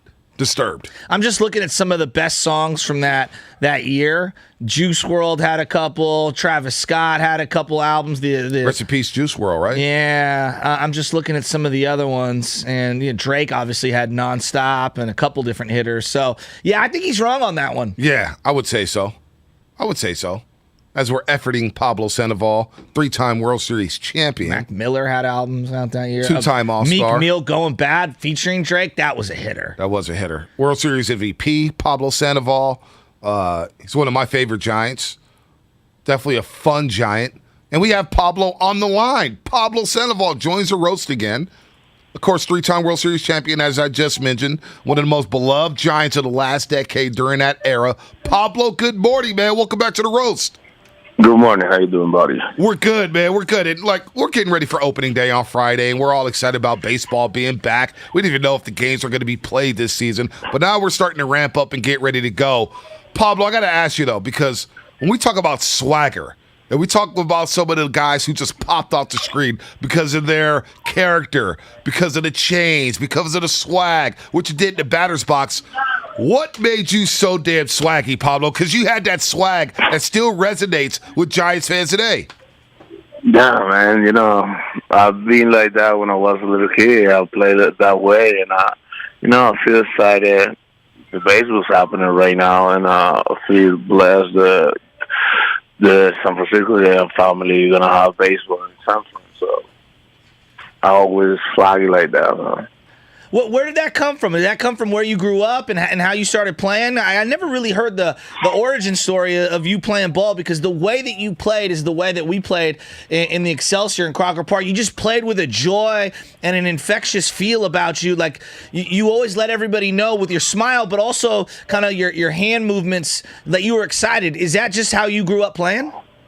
Yeah, I saw the way we grew up. I grew up playing, and being a little kid, respecting the game, and playing with a lot of passion, a lot of love for the game, and always have fun in the game, and never give all the things that you don't want. Pablo Sandoval here on the Morning Roast with Joe Shatsky, the Butcher, and Bonte Hill, 3-time World Series champion. We love the Panda. Pablo, talk about the emotions, what they're like when you're standing along the baseline as the lineups are being announced on opening day. Take us through that as a player, because we're sitting there in the stands eating our peanuts and Cracker Jacks, watching you guys try it out for the first time all season, and we get goosebumps. What is it like as a player to stand on that chalk on opening day? It's mean a lot for those guys. They've been working hard every single day. To you, especially when you get to the big leagues, it's your first call up, you make the roster. It's going to be special because you work hard, you're dreaming to be a big leaguer and be in the MLB game, and, one of the dreams come true. And it'd be especially every single year, be part of the roster. It's special for everyone. You and Bochy had a great connection. It felt like you guys loved each other, and you obviously were here for Gabe Kapler. How are those two guys different in terms of how they talk to people every day? No, it's completely different. They are completely different. Respectful guys. They're professional, and it's one of the things that I love for both. You have Boshi that have great communication with you, and Gage that have great communication with you. It's important how is the communication in the game right now. And Pablo, does he have the best body, Gabe, of any coach you've ever seen? Yeah, man. Yeah, Gabe. He's one of the hardest worker manager I've ever seen in the big leagues. He looks like he can still play. Yeah, I was going to say, you want to throw him out there at second base? Probably. Dude, his veins are bigger than my biceps, man, in his arms. Gabe Kapler is definitely ripped up here. But when we talk about swagger, Pop, you had that swagger. When you got to the batter's box, you had your little two-step there, getting into the batter's box. You had the dirty helmet, which was really cool. You had the chains popping out the jersey. But who, outside of you, had the most swagger on the Giants? Who is that guy where you're like, man, that dude has swag? Brandon Crawford, man. Crawford? Brandon. Really? Yeah. What made him swaggy? It's the shoes, bro. Tiny shoes. It's the shoe guys, and he's the shoe guy in the team. I love that. Hey, I'm looking at Ohtani, okay? And I think, Pablo, I feel like you could have done this. I really do. You were ambidextrous, right? You could throw with both your right and your left hand because you batted both ways for a long time, correct? Yes. Yeah, so on April 28th in 2018, you threw a perfect ninth inning. You got 3 ground balls. You were throwing that curveball like you were Barry Zito up there. Do you think if you would have started at an early age that you could have pitched and hit? No. After that, I get surgery. That happened. You see what happened next year? Tommy Young. You think that was because of you pitching? No, just kidding. Okay. Pablo. Hey, Pablo, look, when you guys won the World Series in 2010, 2012, 2014, a lot of people in the baseball world underestimated you guys. Nobody were picking you to win the World Series. They weren't picking you to even make the playoffs. They're saying, where's this team coming from? They don't have enough. The same thing is happening with this 2021 Giants team, right? Or 2022 Giants team right now. So let me ask you, what was it when you took the league by surprise like the Giants did last season? How did that feel, and why do you think the Giants get disrespected so much when it comes to expectations? Man, especially in the National League West, it's one of the toughest leagues. Win 106, 107 games. 107 games, yeah. It's a lot. To get to the playoffs, you have to win 90 only, and to win 107 means they do something different. Those guys in the clubhouse, and they're having fun. It's one of the things that you looking forward in the game, and be part of a special group like that and keep winning. It's just meant for everyone. I think so. It's part of the coaching staff been doing. The guys go there every day to win. That's one of the things, especially being like the team with no names, like in that time, be the Dodgers, be everyone out there, San Diego Padres. It's a lot. Yeah, that is a lot of no-namers here. What do you expect from this team coming up after winning 107 games? Because, again, people are sleeping on them, Pablo. Don't sleep in those teams, bro. If you sleep in those guys, they're going to do it again. Pablo, the Bay Area misses you big time. What's the restaurant? I know. What's the restaurant you miss the most? Because me and B, we love our food, right? We always ask everybody about the food here in the Bay Area. What's the restaurant Pablo Sandoval misses the most? Every restaurant in the Bay Area, they're good. I love them. But the most that I miss is El Limon. Limon? In Valencia Street. Oh, yeah. Yeah. We know about Limon. We don't have enough money for Limon, so we can only go once a year, Pablo. Yeah. The Limon, but we like Limon. Yeah. I love it. Nice. Who's your favorite teammate of all time? Oh, my gosh. Don't put me in this spot. Oh, come on. Everything. Don't put me in this spot again. Every time you ask that, you answer that question, and I answer bad, and I get in trouble. So everyone. That's okay. Yeah, we're not going to put you on that spot there. Are you? What's the deal for this season? Are you still trying to play? Because we know that you were on the Braves last year and then got traded. And what's the deal for right now? I play in Mexico League. That's a good thing. I love here, man. Nice. Good baseball, great guys. I think so. One of the best lineup you're gonna see in Mexico League. We have it. Who's on your team? Where's Puig's in that league too, right? Chris Carter, Addison Russell, Josh Reddy. What? Bruce Maxwell. Wow. What else I can tell you? I mean, you guys better win a championship. I'm gonna start wagering right now on your team, Pablo. You guys are loaded. What's the name of the team? Acereros de Monclova. Ooh, I'm got to look that up. We are feeling that, Pablo. So, are you going to be like Julio Franco? Are you going to play till you're 45, 46 years old? It feels like you're never going to retire. Julio Franco is our hitting coach. So. No way! Come on, Pablo. Are you kidding me? And he could still hit, huh? Yeah. So wait, Julio Franco's your hitting coach. All right, you got Bruce Maxwell, Addison Russell, Josh Reddick. I mean, what? You guys should play in the major leagues. How about you guys get an invite to the NL West? Francisco Peguero, too. Wow. This team is loaded. Are you guys under the salary cap? What's going on with these payments? I think so. Here is no salary cap. That's a good thing. That is. Wow. That is. Well, I'm ready to see you up at AT&T Park this year. I hope you get a chance to come up when your season allows you. I got invited. That's one of the things. I got invited for Boston Post Day, and I won't make it because I'm going to be playing here, so I feel bad because it's special that for Boston, all the things they do for the team and the city. So I would love to be in their presence, but I can't because I have to be playing, have to work. So you know what? We got to get a video tribute from you about Buster Posey. So we got to get that. And what did Buster Posey mean to the Giants? Because I'm shocked to retire. Was you shocked? Were you shocked that he left the game last season after having an incredible season? Yeah, man. You know, it's part of the game. It depends how you're feeling, how you feeling, and how you feel at that time. So he want to spend time with his family, with the new kids, and you know, it's one of the things that you always dream through.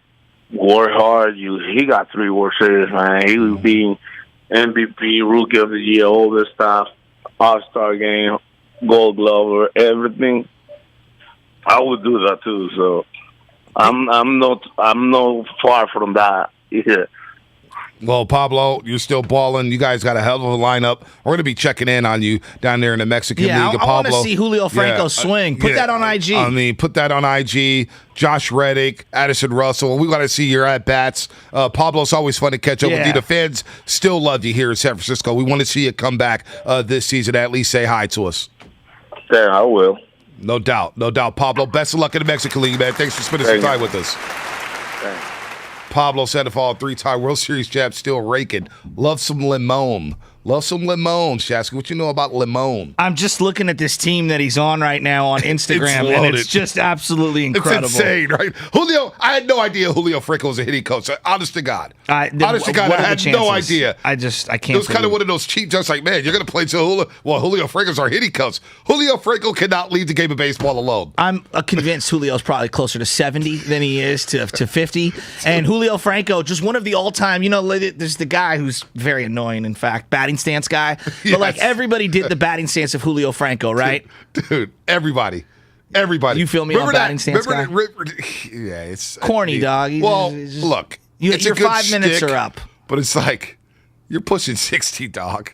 Like, leave that for the kids. Well, especially with the wiffle ball. Leave that for the kids. I don't want to rip wiffle ball guy, but I'm just like, come on, man. Batting stance guy. I'm just come on, man. Like I didn't get the hype.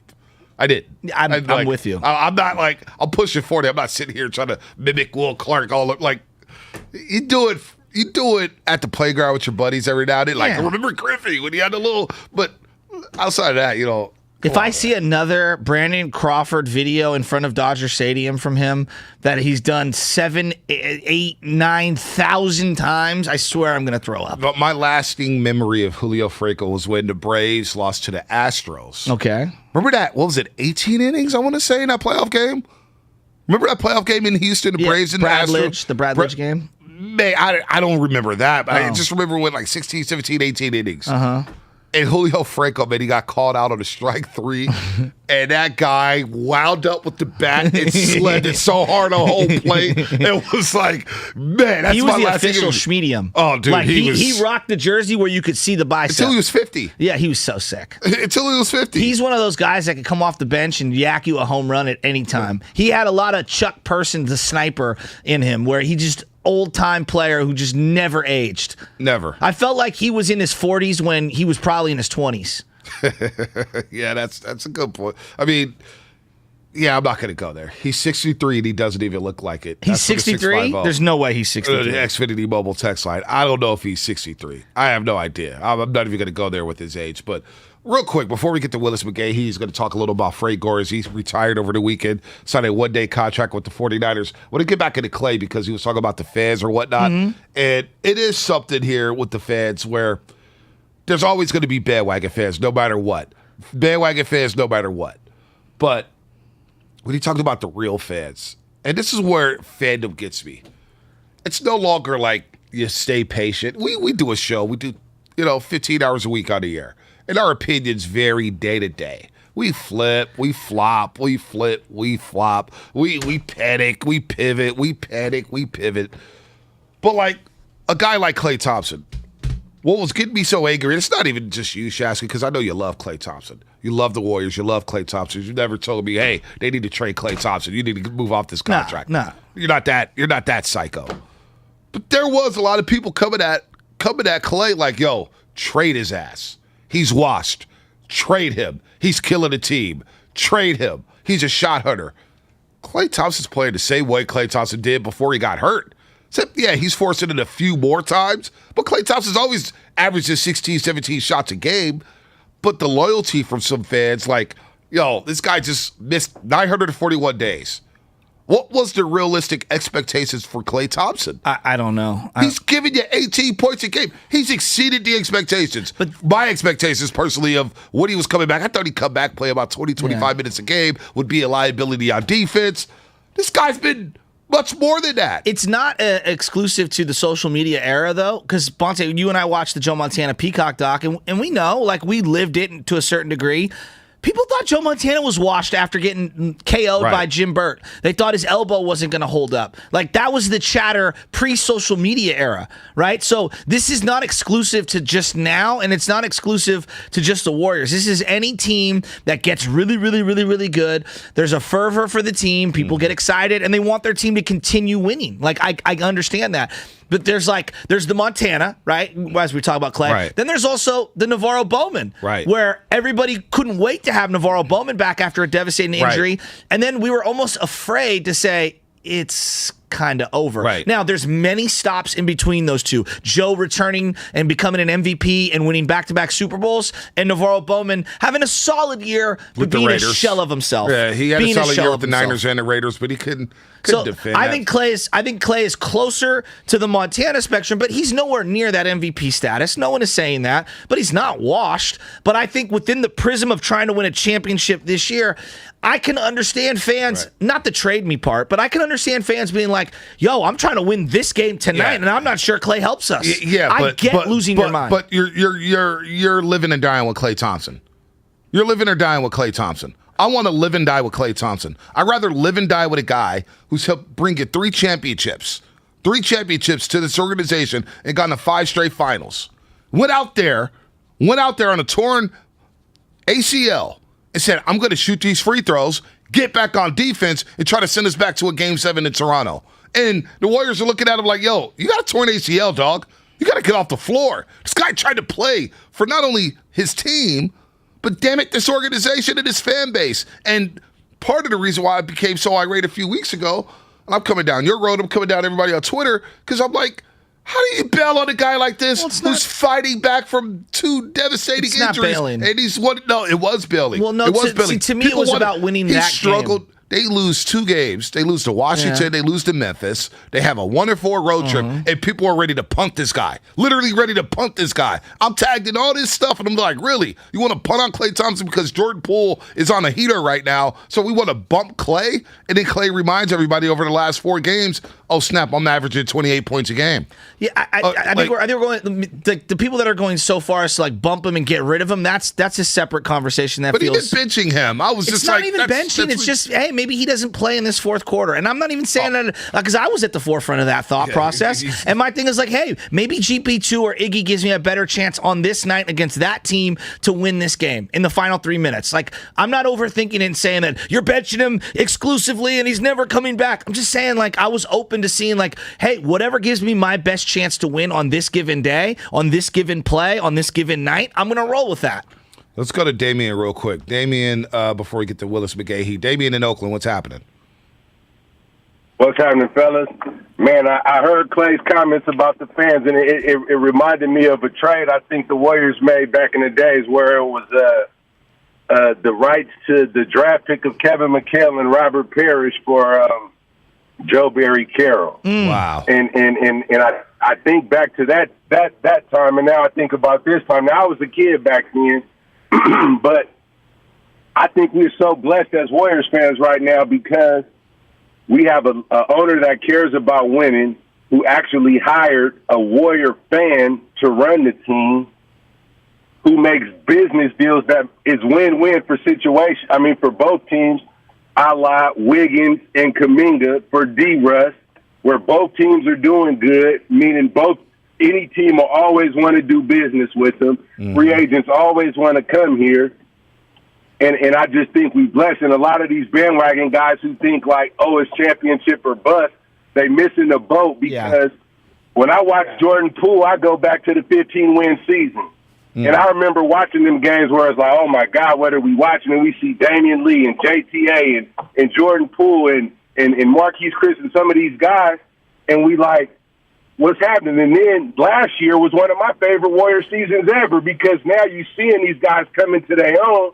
And now watching Jordan Poole turn into a superstar like I saw it from there. Yeah. So if you want to be like, oh, it's championship or bust, well, what about the whole regular season where we watching these guys develop and grow and learn? And now we get to watch Kuminga and Moody and James Wiseman. And we get to see, and I'm going to say it, a poor man's Jokic and Bielitsa be able to impact this Warrior team during this playoff run. And we get to see the resurgence of Andrew Wiggins. It's such a blessing to be a fan right now. I think these guys need to get off this championship or bust. Now, I do want to win a championship, right? But I also want guys to realize that the beauty of the season is watching these guys develop into champions. That's, to me, better than watching all them Durant years when we was just blowing everybody out and it was no fun to the regular season. This has been much more pleasurable for me than those years. I just hope this one ends in a championship. Good call, Damian. Good call. And look, I'm never going to scoff at championship seasons. It was something to that, though. The regular season, every game, all we did here at 95.7 The Game was talk about, okay, when they get to the playoffs, what team are you going to have to look for? Are the Rockets really a threat? Or it really was a boring season because the Warriors didn't care. They knew we could play for 8 minutes a game out of 48, 82 games a year, and still beat teams by 15 because we're that awesome. We're that awesome. All we got to do is show for the beginning of the 3rd quarter, wipe away a team, and we'll be chilling in the 4th quarter. Like, that's how good they were.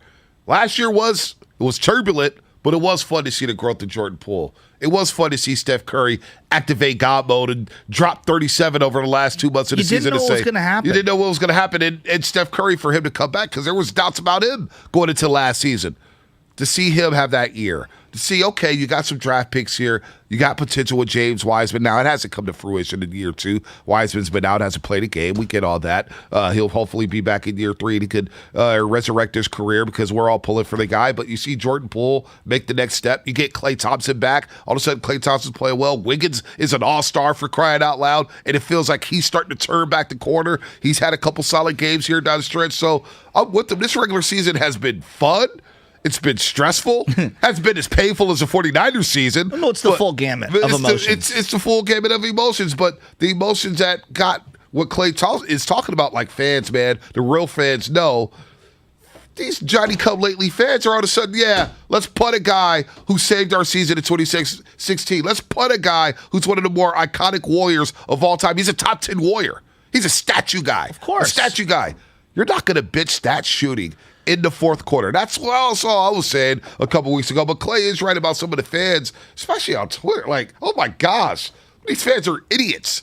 Flat out idiots. Not all fans, not guys like Damien, not people like Robin. We got a lot of great fans here in the Bay Area. But there are some downright idiots out there rooting for this team who don't know what the hell they're seeing, don't know what they're watching, and don't know what they're talking about. And that's it. And that drives me crazy. Well, when it's the reason why Tom Brady's podcast is called Man in the Arena, because the man in the arena shouldn't be worried about what the critic says up in the top row of the stands. That's part of performance at any level, whether it's what we do, which is the lowest of low, whether it's movie critiques, whether it's athletes, it really doesn't matter. Like, you're going to have to be able to block out that noise. Right. Clearly, it did get to Klay a little, right? Which is kind of surprising because I don't think it ever happened to him before that. Yeah, and he was defending his teammates like Looney For and sure. Bielitsa. Because remember earlier in the season, why is Looney starting? Looney's been one of your best players all season long. Absolutely. This year. Absolutely. So you're going to have to start. And thank God for Looney, considering what happened to Wiseman, considering what happened to Draymond Green midway through the season, and then where Bielitsa was, where he was slumping for so long, and teams were hunting Bielitsa, saying we need to switch on to him and get our best player on the Bielitsa and see Bielitsa try to slow him down, which was not happening at all. So will you? I'm curious what your thought is on this. Because Steve Kerr's talked about it when it comes to Klay Thompson. There is an evolution of his play that needed to unfold. He couldn't just keep playing the exact same way that he was playing when he was struggling. He needed to be more discerning, stop dribbling into trouble, stop trying to do so much. And I feel like he's trying to find that perfect balance. I think it was fair to have some question marks on him because he was playing a brand of basketball that was not winning basketball. No, it was... He needed to evolve his play a little. He had his struggles. He was forcing it. But think about it. You're Klay Thompson.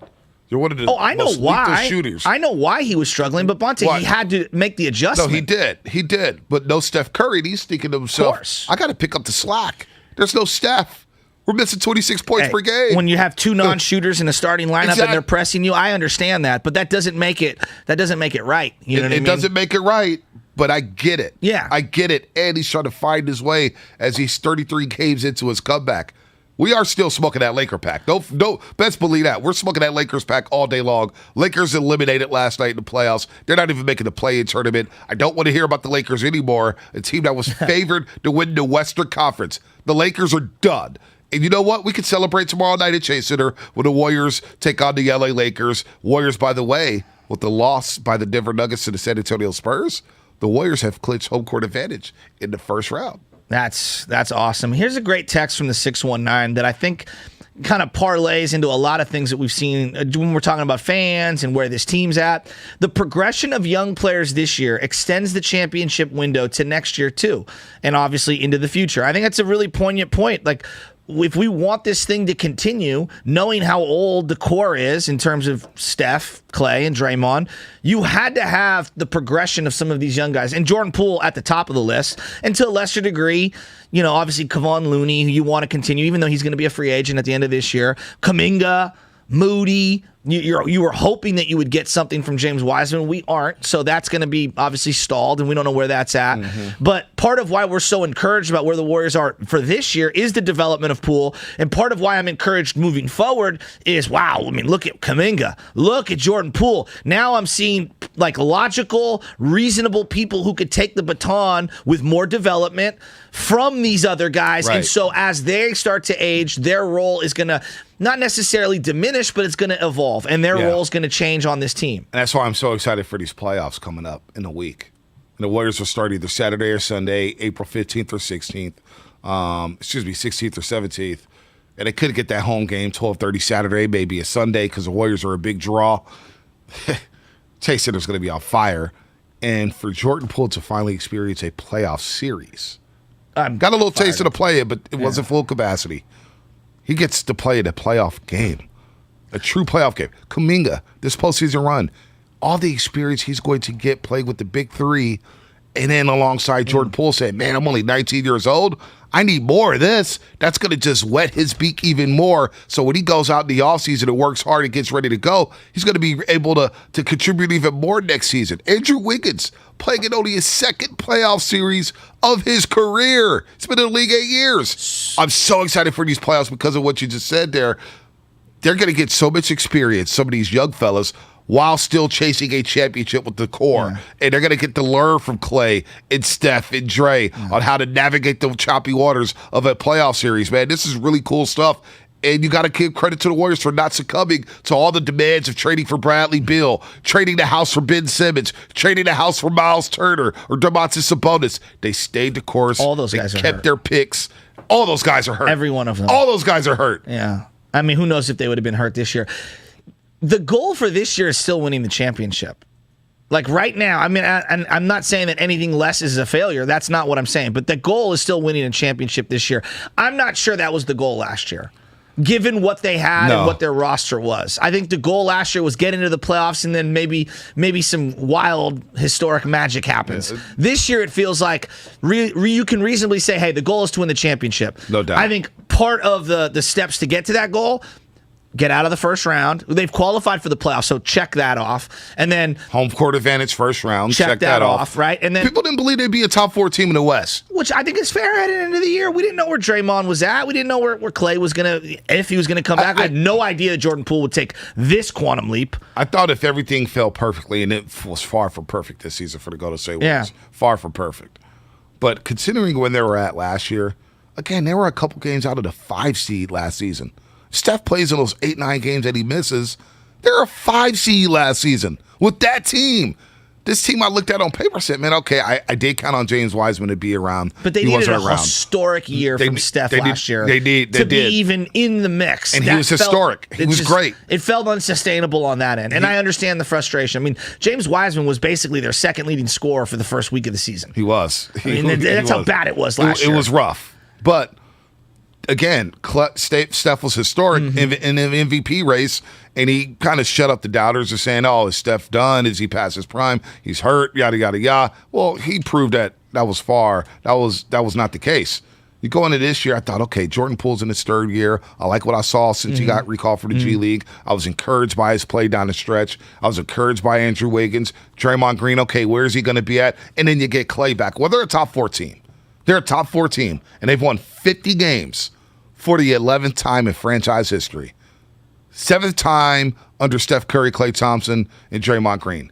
7 50-win seasons in the last 9 years. Insane. How many years have the Lakers missed the playoffs during that span? They missed it like 6 times. I think in that same span? Yeah, they've only been 6, 7 times. Playoff, right? One playoff. The bubble. Yeah, that's it. Last year too. Last year, right. they got smoked by Phoenix. That's right. Well, they beat us. Yeah, they got smoked by Phoenix. Yeah, the 3-rim game by LeBron James. But 2 play-in tournament berths. Or no, 1 play-in tournament berth. 2 missed playoff seasons and a bubble ring. I just think that, Warrior fans think that Steph, Klay, and Dre are going to be them forever. I think the outside media were like, hey, these guys are going to show decline at some point. And I think that that's a fair... It showed a little bit. I mean, Dre missed 2 months, and Klay obviously was coming off of missing 2 years. Steph's having a worse... skeptical. And Steph's having a worse shooting season of his career. Yeah, he's down a little, and he got hurt, right? So if you're a part of the national media that was doubting the Warriors, and we could say, look what the Warriors did... I do think the skepticism was warranted. I probably would have, too, looked at it that way. I hear you. But, man, it feels... I'm more optimistic than them, and obviously I'm going to lean with my squad, but I get it. Like, nobody saw the Jordan Poole thing coming. Like this. I mean, we were hoping that he's he could be... He's a star. He's a star now. He's here. 17 straight games of 20-plus. He's here. And, again, we're smoking that Laker pack all day long. I'm going to keep repeating myself. The Lakers are eliminated from the playoffs. We'll see them tomorrow. How good does that feel? LeBron James not in the playoffs. Anthony Davis not in the playoffs. It's not good if you're TNT and ABC. No, but you know what? They'll live. Russell Westbrook. This is the playoffs for the first time since 2015. The Lakers. The LA Lakers. The team that was favored to win the Western Conference.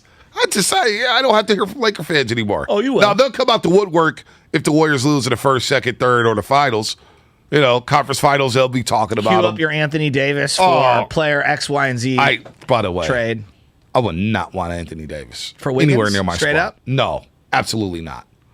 And that sounds crazy. Even that? You wouldn't do that? Anthony Davis trying to run with this squad. I would do it. For Wiggins, I would do it. If it was just Wiggins straight up. Laboring up and down the court. Well, there's no doubt, but he's better than Wiggins. Dude, he is. I'm good off Anthony Davis. Even if he only plays 42 games. You want him hanging out on the three-point line all day long? No, but I'm just saying, if you're just asking me Wiggins for AD, I'm doing that deal all day. Yeah, I'm leaving him alone. I'm taking the better play. I say no. Even if he's Give hurt. me a 2-for-1. Give me a 2-for-1 somewhere else. I want nothing to do with Anthony. No, that's not the question. The question is those two straight up for each other. I want nothing to do with Anthony Street Clothes Davis. Oh, well, that's fine. And available. Hey, what did I say? Your best ability is availability. There's no question. That's what Guru always says. There's no question. And what happens? Andrew Wiggins is always available. Anthony Street Clothes I just don't Davis. know what version is going to be there. Spaceman or Locked In?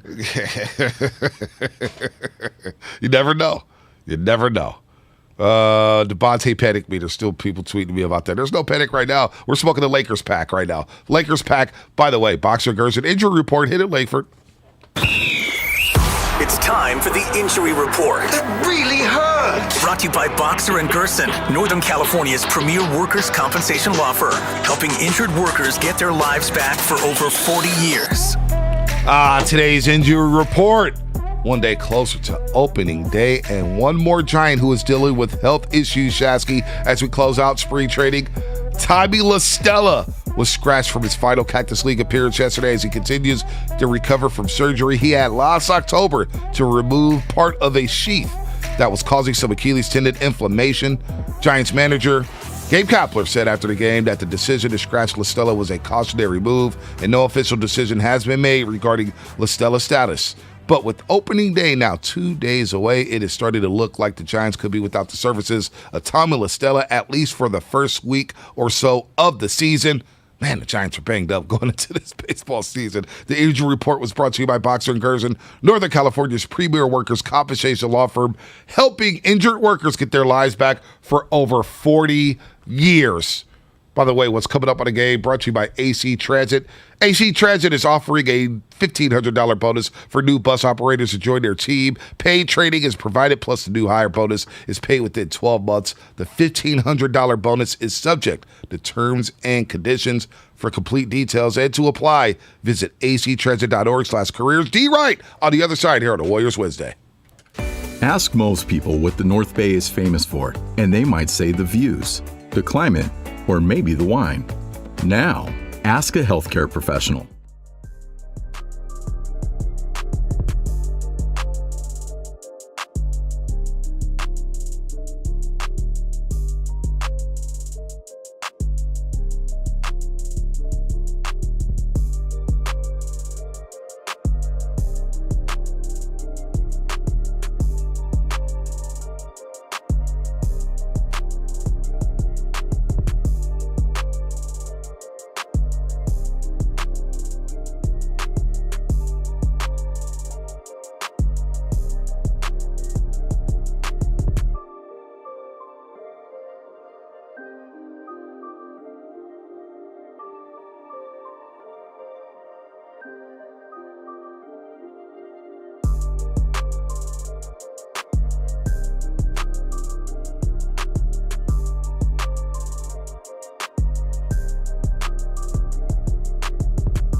Chest pain, shortness of breath, fatigue, or lightheadedness. This is no time to wait. Contact your doctor. Brought to you by Bristol-Myers Squibb and Pfizer. You're the one who protects the flock, and that requires an eye for detail. Because when safety and well-being are on the line, it's the details that can save lives. Even when no one else is watching, you see everything. Grainger gets you, and we're here for you, and all the ones who get it done with a wide range of safety products and solutions, plus board-certified safety consultants here to answer your questions. Call, click Grainger.com, or just stop by. Grainger, for the ones who get it done. Get in zone, AutoZone. Welcome to AutoZone. What are you working on today? Thinking about gas mileage? Keep your engine at its best with clean oil from Pennzoil Platinum Full Synthetic. Got an older vehicle? Use Pennzoil Platinum Full Synthetic High Mileage. Right now, you can get 5 quarts with an STP Extended Life oil filter for only $35.99. Get what you need for better fuel efficiency at any of our 6,000 stores or on AutoZone.com. Get in the zone, AutoZone. Restrictions apply. You're listening to KGMZ FM and HD1 San Francisco on Odyssey Station. Presented by DuckDuckGo. Privacy simplified. It's time to wake up with a nice cup of morning roast. Featuring Bonte Hill and Joe Shesky. Presented by Timeless Coffee. This is the Morning Roast on 95.7 The Game. He runs South Beach. Go holler at my boy Miles at Prime 112, the owner. Definitely drop my name. I'm always good in the MIA. He has his own commercials. Thought I'd spice things up. He's now taking over the dial as our 95.7 The Game Warriors Insider. Hey, Bonte, I don't play basketball no more. I'm a full-time golfer. Hey. Okay? Here's Darnell Wright. Yes, a Warriors Wednesday, and oh baby, we got D Wright on the line. Darnell Wright, NBA champ, former Warrior, former member of the Miami Heat. Of course, now co-host on NBC Sports Bay Area Warriors pre- and post-game show, and have a lot of fun doing that as the Dubs get ready for the NBA playoffs.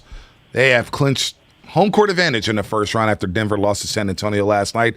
And D Wright, this morning, we're actually happy too because the LA Lakers were eliminated from the play-in tournament, and we were smoking on that Laker pack all morning long. Oh, it was so great. It's so great to see Anthony Street Clothes Davis. Now, and look, this year's Lakers team is maybe a fan of your boy Russell Westbrook, man. He got scapegoated after everything that's gone on with the LA Lakers. So I know you're an LA guy, but you got no affiliation with the Lakers no more. So smoke this Lakers pack with us, D, right? Smoke it with us. Hell, that is hilarious. And I'm with you, Bonte. I didn't like how they treated my guy, Russell. Every time something went wrong, every time they lost, everything went to Russell. So Yeah, man, that's what happens, man. You know, you don't meet standards and you don't play well. You don't play the right way. That's what happens. That's what happens. And they traded all their assets away to get Russ and bring in Anthony Davis. And the Warriors decided not to go in that direction. Remember, there was a lot of talk last offseason to go get Bradley Beal, Miles Turner, Ben Simmons, all these names that was popping up. But yet they stayed the course. They draft Jonathan Kuminga and Moses Moody. You still have James Wiseman on the shelf, and they kept Jordan Poole, who is on a heater and looks like a star. You said it the other night. This guy's one of the best 35 players in the NBA right now after scoring 20-plus points in 17 straight games. I can't wait to see what he does in his first ever postseason. Yeah, he's going to have a great postseason. I can see it now. Just the confidence is there. That's one thing we know JP don't lack is confidence. Just how he's changed his style of play, man, just eliminating so many dribbles. He gets in his bag once, he has it going, and that's understandable for any player when you got it going, man. Just his ability to get to the basket, his ability to make shots, in the mid-range, and then his range from the three-point line. He's going to be a big-time player for a long time. So the Warriors the future is looking very, very bright. D-Wright, yesterday Klay Thompson was calling out quote-unquote bandwagon fans. He was calling out bandwagon fans. Sorry about that, B. My mic was off. No, I was going to ask D-Wright if he heard the quote. Did you hear the quote? Yeah, I did hear it. Yeah. I'm looking at the source. I think Klay saying it lands a little different and people listen. Whereas I think had Draymond said it or, Harden or LeBron James or someone else, I just think that it lands a little different and people have more vitriol toward it. When Klay said that, what did you think? I agree with him. And that's any fan base, you know what I mean? One thing I could say about Warrior fans and, me being here, when we kind of had, 2 okay seasons, there was never no bashing. They supported the team. They encouraged us. They came out and supported every single night. The fans that jump on once you start winning, you could tell because everything is a big deal. You know what I mean? Every loss, everything is, blown out of proportion. So I definitely get where Klay Thompson was coming from with that. I just know real Bay Area Warrior fans, they're going to ride with you through the thick and thin.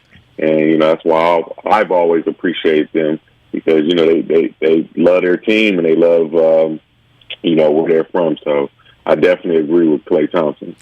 Do you think that, he was defending Bielitsa, but do you think that maybe in a weird way, it was like a Freudian slip where he felt like maybe he was defending himself without saying it?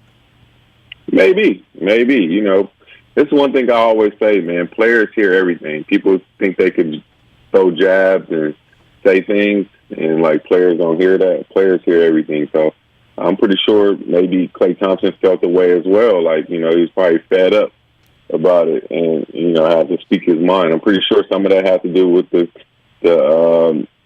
heat and the stuff that people have been saying about him coming off the bench. And he's not himself again, so I'm pretty sure that's what fueled him up. And you know what, Klay Thompson, as we're talking to Darrell Wright, as we do every single Wednesday at 8 a.m. here on The Roast on 95.7 The Game. Of course, Darrell's an NBA champ, now co-host on Warriors Pre- and Post Game Live on NBC Sports Bay Area. Watching Klay, and look, there was a lot of talk about him coming off the bench in the finishing lineup. I thought it was ludicrous. But you see what he did the other night against Utah when they had to have it. Down 16 with 7:54 left in the fourth quarter. He hits 4 threes. They hit 6 straight. He fuels not only the team, but that fan base and that crowd at Chase Center where they erupt. And all of a sudden, you look back at Klay Thompson over the last 4 games, D-Right, he's averaging 28 points per game, and he's taking better shots. I think if there's anything to nitpick about Klay Thompson, it has been the shot selection, and they've openly discussed that, hey, you're forcing it, and Klay knows that. Yeah, no doubt. But, at the end of the day, the shooters, most shooters are going to do that. They're going to find themselves, trying to shoot their way into the game. I mean, Klay Thompson is one of those guys that can get hot at any moment. So it's one of those situations where you want to tell Klay to slow it down, but then he can have a crazy 37-point quarter as well. So, I definitely think, the past few games, the shot selection has been a lot better. And, when you're making those same shots, people say the shot selection is better. I feel like a lot of those shots are all makeable shots. It's not like he's, taking a bunch of dribbles and doing 360 fadeaways and stuff like that. But Klay Thompson is one of those guys that could heat it up and get hot and score in bunches. What is your criteria for a star? I feel like Jordan Poole he's got to sustain it because you got to do it year after year. But don't you think he hits a lot of the criteria for what you're looking for in a star in terms of the charisma and obviously the baseline of basketball talent? Yeah, I definitely think he's there. Now, like you just said, you just got to continue to do it. You got to do it over and over again.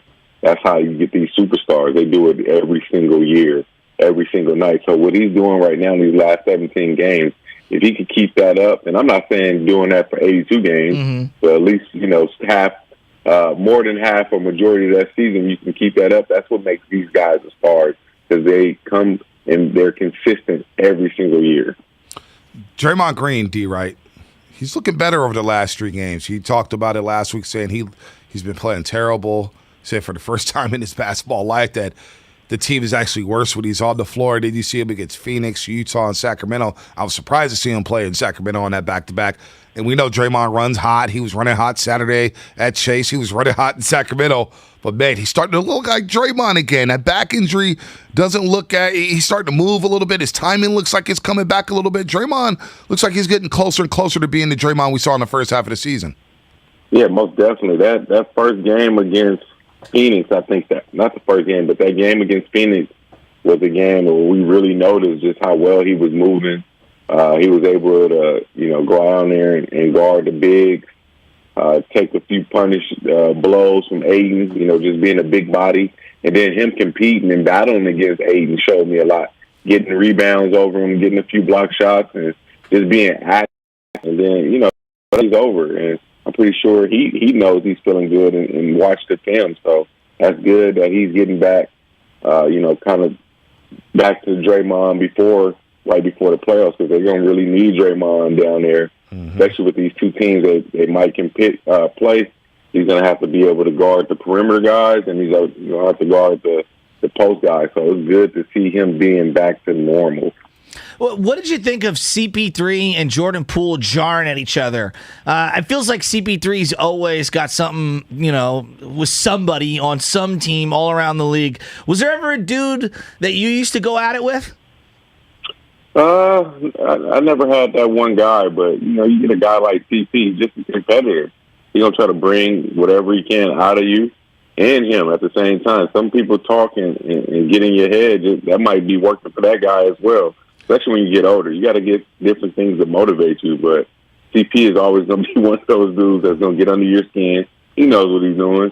If I can get you out of your game, it's gonna help me. So I love to see when CP is out there getting under guys' skin, and then he go down there and get a nice assist or make that little elbow jumper, man. He's a crafty one. Yes, he is. He is a crafty one. And CP3 talking to Jordan Poole, that was a lot of fun there.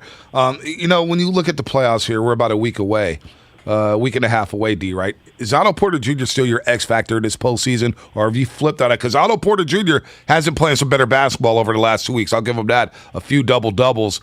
Is he still your X factor this postseason for the Golden State Warriors? Yes, he is still the X factor. Just because what he brings something a little bit different on his team. His length, his size, his IQ, his shot-making abilities. Not only on the three-point line. You close out to him, he does a good job of using his shot fake or 1-2 dribble pull-up, and then he rebounds the basketball at a high level. And one other thing, he's a very underrated team defender as well. He plays tough. He gets a lot of 50-50 balls. So if he could come in the playoffs and, average around like 10 to 12 points and a couple of rebounds, I think, the Warriors are going to be that much better with him. All right. In the intro that we created for you, you said that you've quit playing basketball and you're a full-time golfer. Yes. You've seen Tiger Woods out at Augusta. What does that mean, D. Wright? Man, that's exciting, just to have Tiger back. He's been missed. And we all want to see him, so I'm super excited, man. I've been watching all the pre-shows and checking out how he went out there and practice and all the following he has. So I'm looking forward to seeing Tiger go out there and compete again at a high level.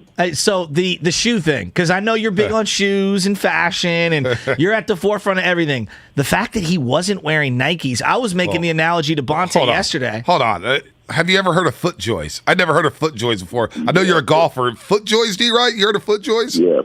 Yeah, FootJoys are super popular. Thank you. I know they got a lot of comfort. So I'm pretty sure whatever he's dealing with, that might be the best shoe for him right now. But weren't you shocked to see him not wearing either TW or Nike branded shoes? Like, that did surprise me. Yeah, no, it definitely did once they mentioned it, and they were talking about how he had more support on the side and this and that. I was like, oh, wow, he don't have Nikes on. Yeah, that definitely caught me off guard. What are you rocking right now? What golf shoes you got? Man, shout out to my boy Q Rich, man. He sent me 3 pair of Jordans, so I've been rocking a low-top corduroy 5. What? And you sent Mully some, right? Did you hook Mully with a pair?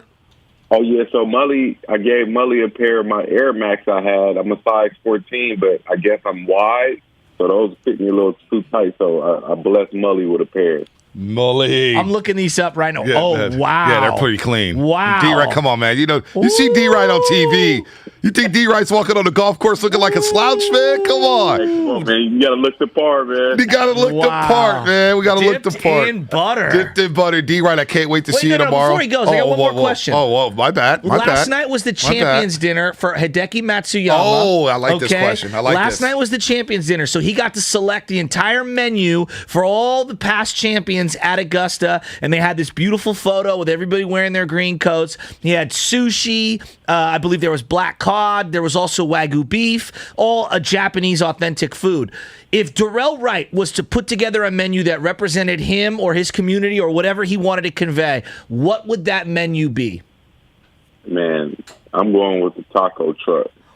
I'm feeling that. My guy. I'm feeling that. My guy. I like that a lot. I was going with crab and lobster, just having a seafood spread with some oysters, raw, cooked, grilled, whatever. I like the taco truck. I like that. Yeah, I'm going taco style, baby. I like that. LA Roots gonna come out, man. Let's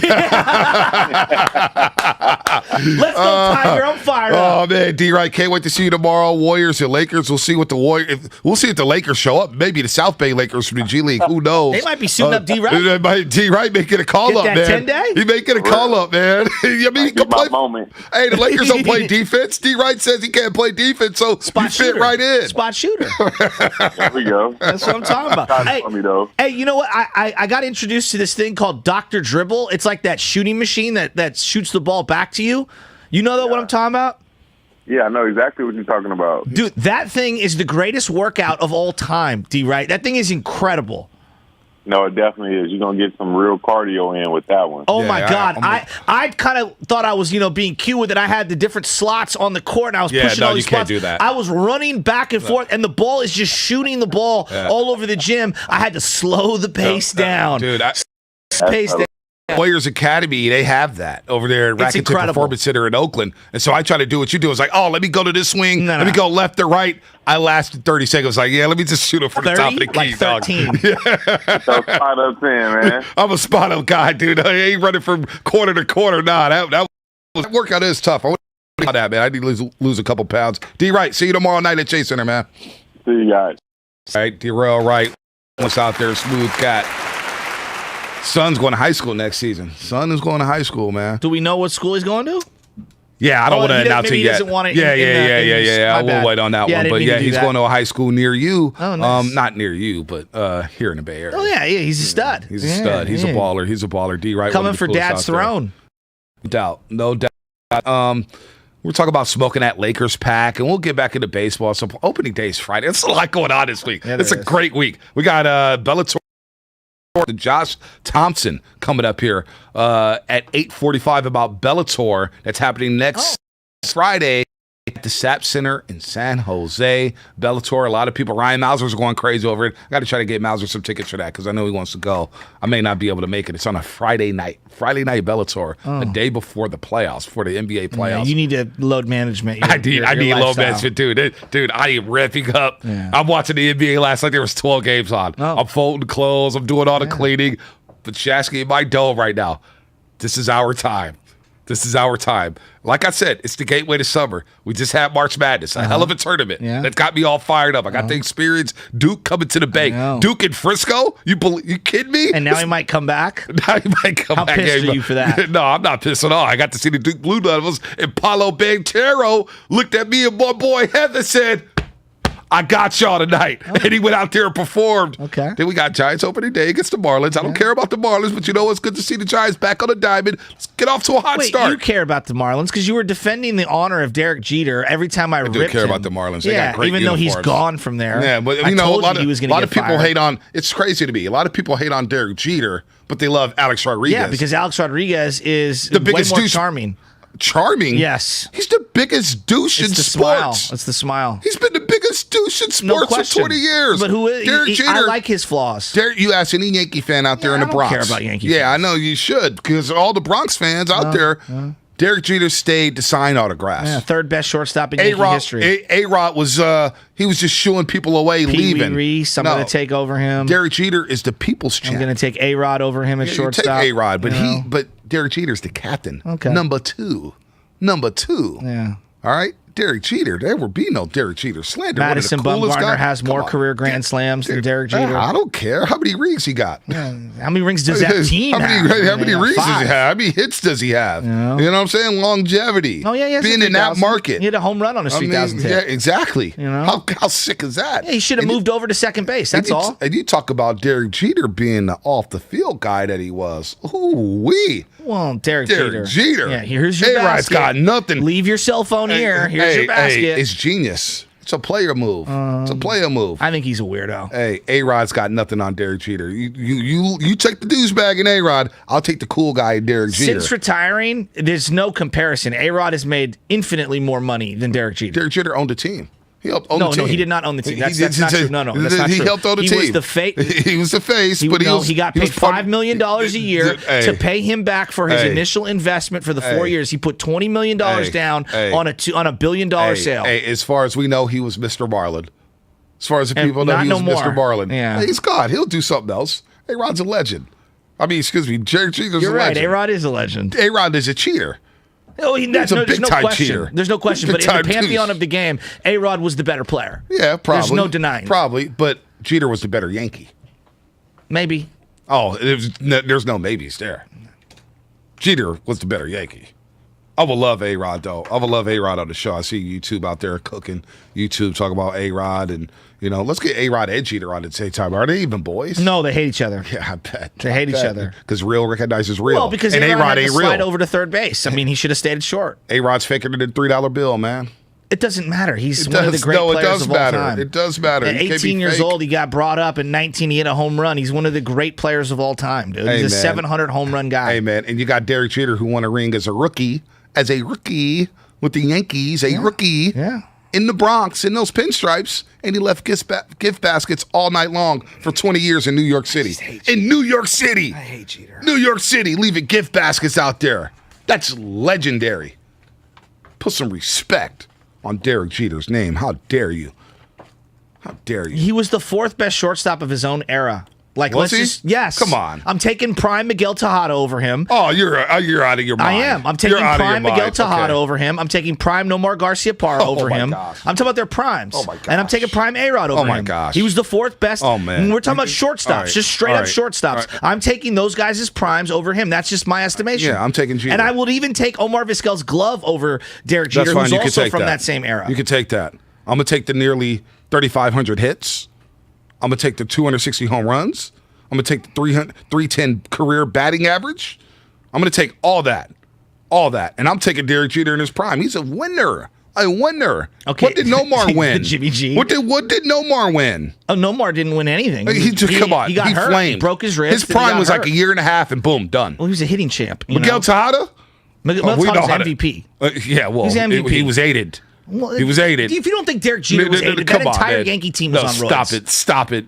Miguel Tejada fell off the cliff. Paul O'Neill, Tino Martinez, the entire team was on it. Paul O'Neill was winning rings with the Reds in the early 90s.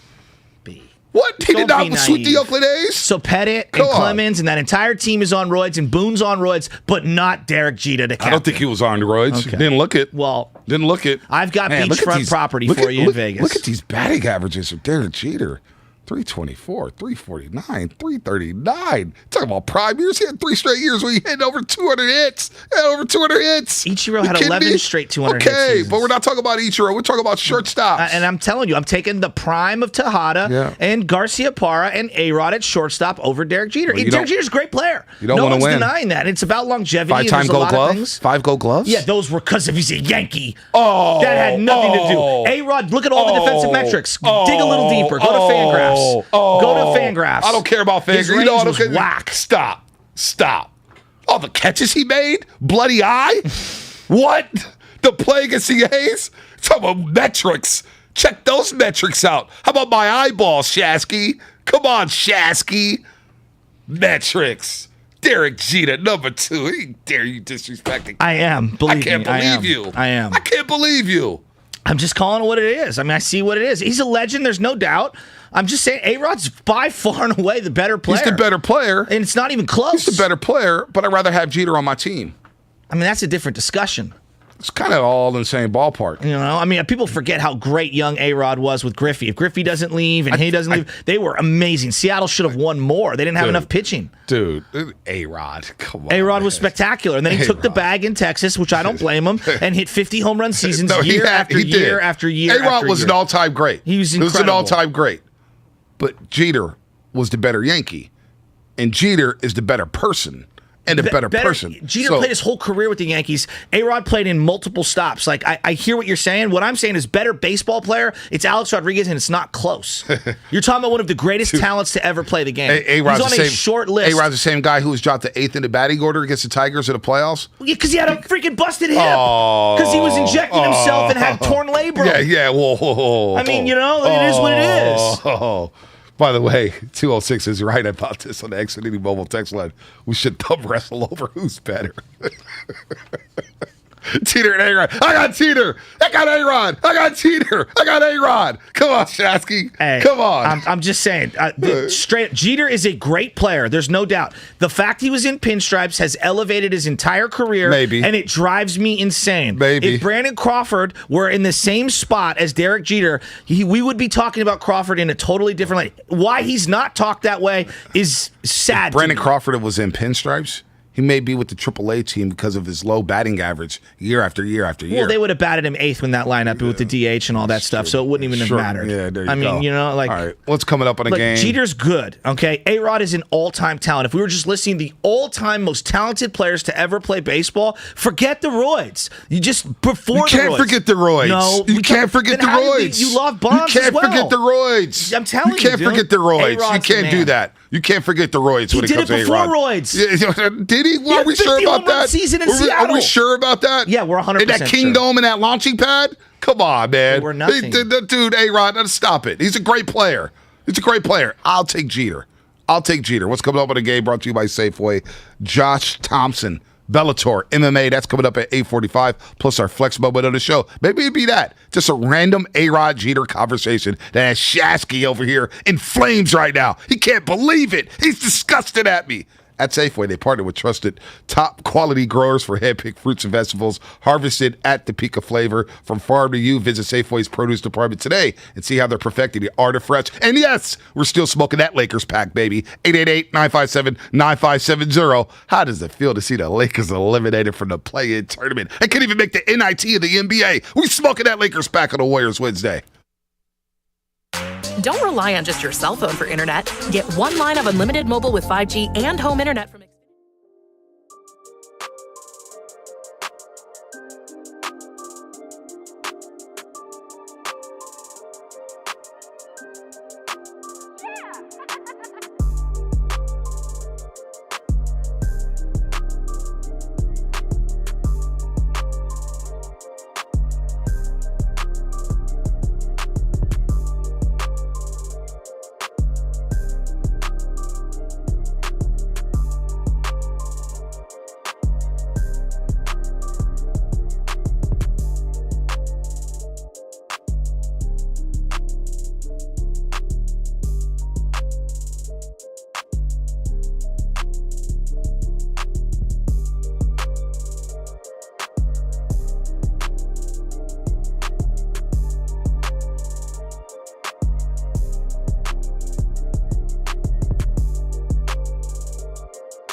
You read off those. Can you read off the Miguel Tejada years? All right, let me do because it. I know Let me that, pull like, it back look, up. steroids. I have no problem with steroids. All right, you still have to have a baseline of talent to be able to make content. We know it works for a reason. So the reason why we brought this up. Tejada years. All right, so we were bringing this up because my first ever fantasy baseball team was in 2005, and Tejada was on my team. The year prior to that, 04 with the Orioles, his first year after leaving the Oakland A's. The guy batted. Give it to me. The guy batted 304. 304. Excuse me, 311. Okay. All right, he batted 311. OPS was 894. All right. Shortstop. 203 hits. Wow. 34 homers. The RBIs is just. What is it? 150 RBIs. 150. When was the last time a guy got 150? I don't know. Wow. But he never hit more than 100 the rest of his career. 98, 100, 81. He started tail spinning. Yeah, because he stopped doing the juice. Yeah, that 5-year stretch. Look at this 5-year stretch from Tejada. Yeah. 30 and 115, 2000 with the A's. Yes. 31 and 113, 2001. That's 34, 131. I mean, thank you. 27, 106. 34, 150, and then 26 and 98. Like, I'm not here to say that like Todd had a better career than G. That's not what I'm saying. But I think we've forgotten, like, whatever. You want to dilute it with steroids? Fine. I'm not going to. Todd was sick. Todd was ridiculous. He wasn't just sick, B. He was. You just read off 5 straight years of 30 and a hundo. All right, Derek Jeter. He never hit more than 24 He wasn't home a home runs. run hitter. He wasn't a home run hitter. He was like Buster Posey. He was a go the other way guy. Go the other way, he was contact. a prototype number 2 hitter. Yep. He was great. He had some great seasons. He had some great years. Look at the and he did it bases. forever. And he had the stolen base. He stole 358 bases. That's a lot. Still 200 less than Bonds. He got 216 hits in his age 38 season. I know. That's insane. I know. That's insane. A lot of them grooved in there. Hey, that's insane. Oh, see, here we go. Here we go. Until 2014. Here we go. All right, I just hate Jeter. Look, I know you hate Jeter, and since I hate A-Rod, and we'll get back to the Warriors in just a second. We got Josh Thompson coming up in 10 minutes. Give me the A-Rod We got the years. flex moment. Give me some I got it up right now. Please just so give me you just some. want to laugh? Yes. This is where box score Bonte, where we pull up random stats and baseball cards. And look, if you were just saying all-time baseball talents, 6'3", 6'4", moves like the wind, okay?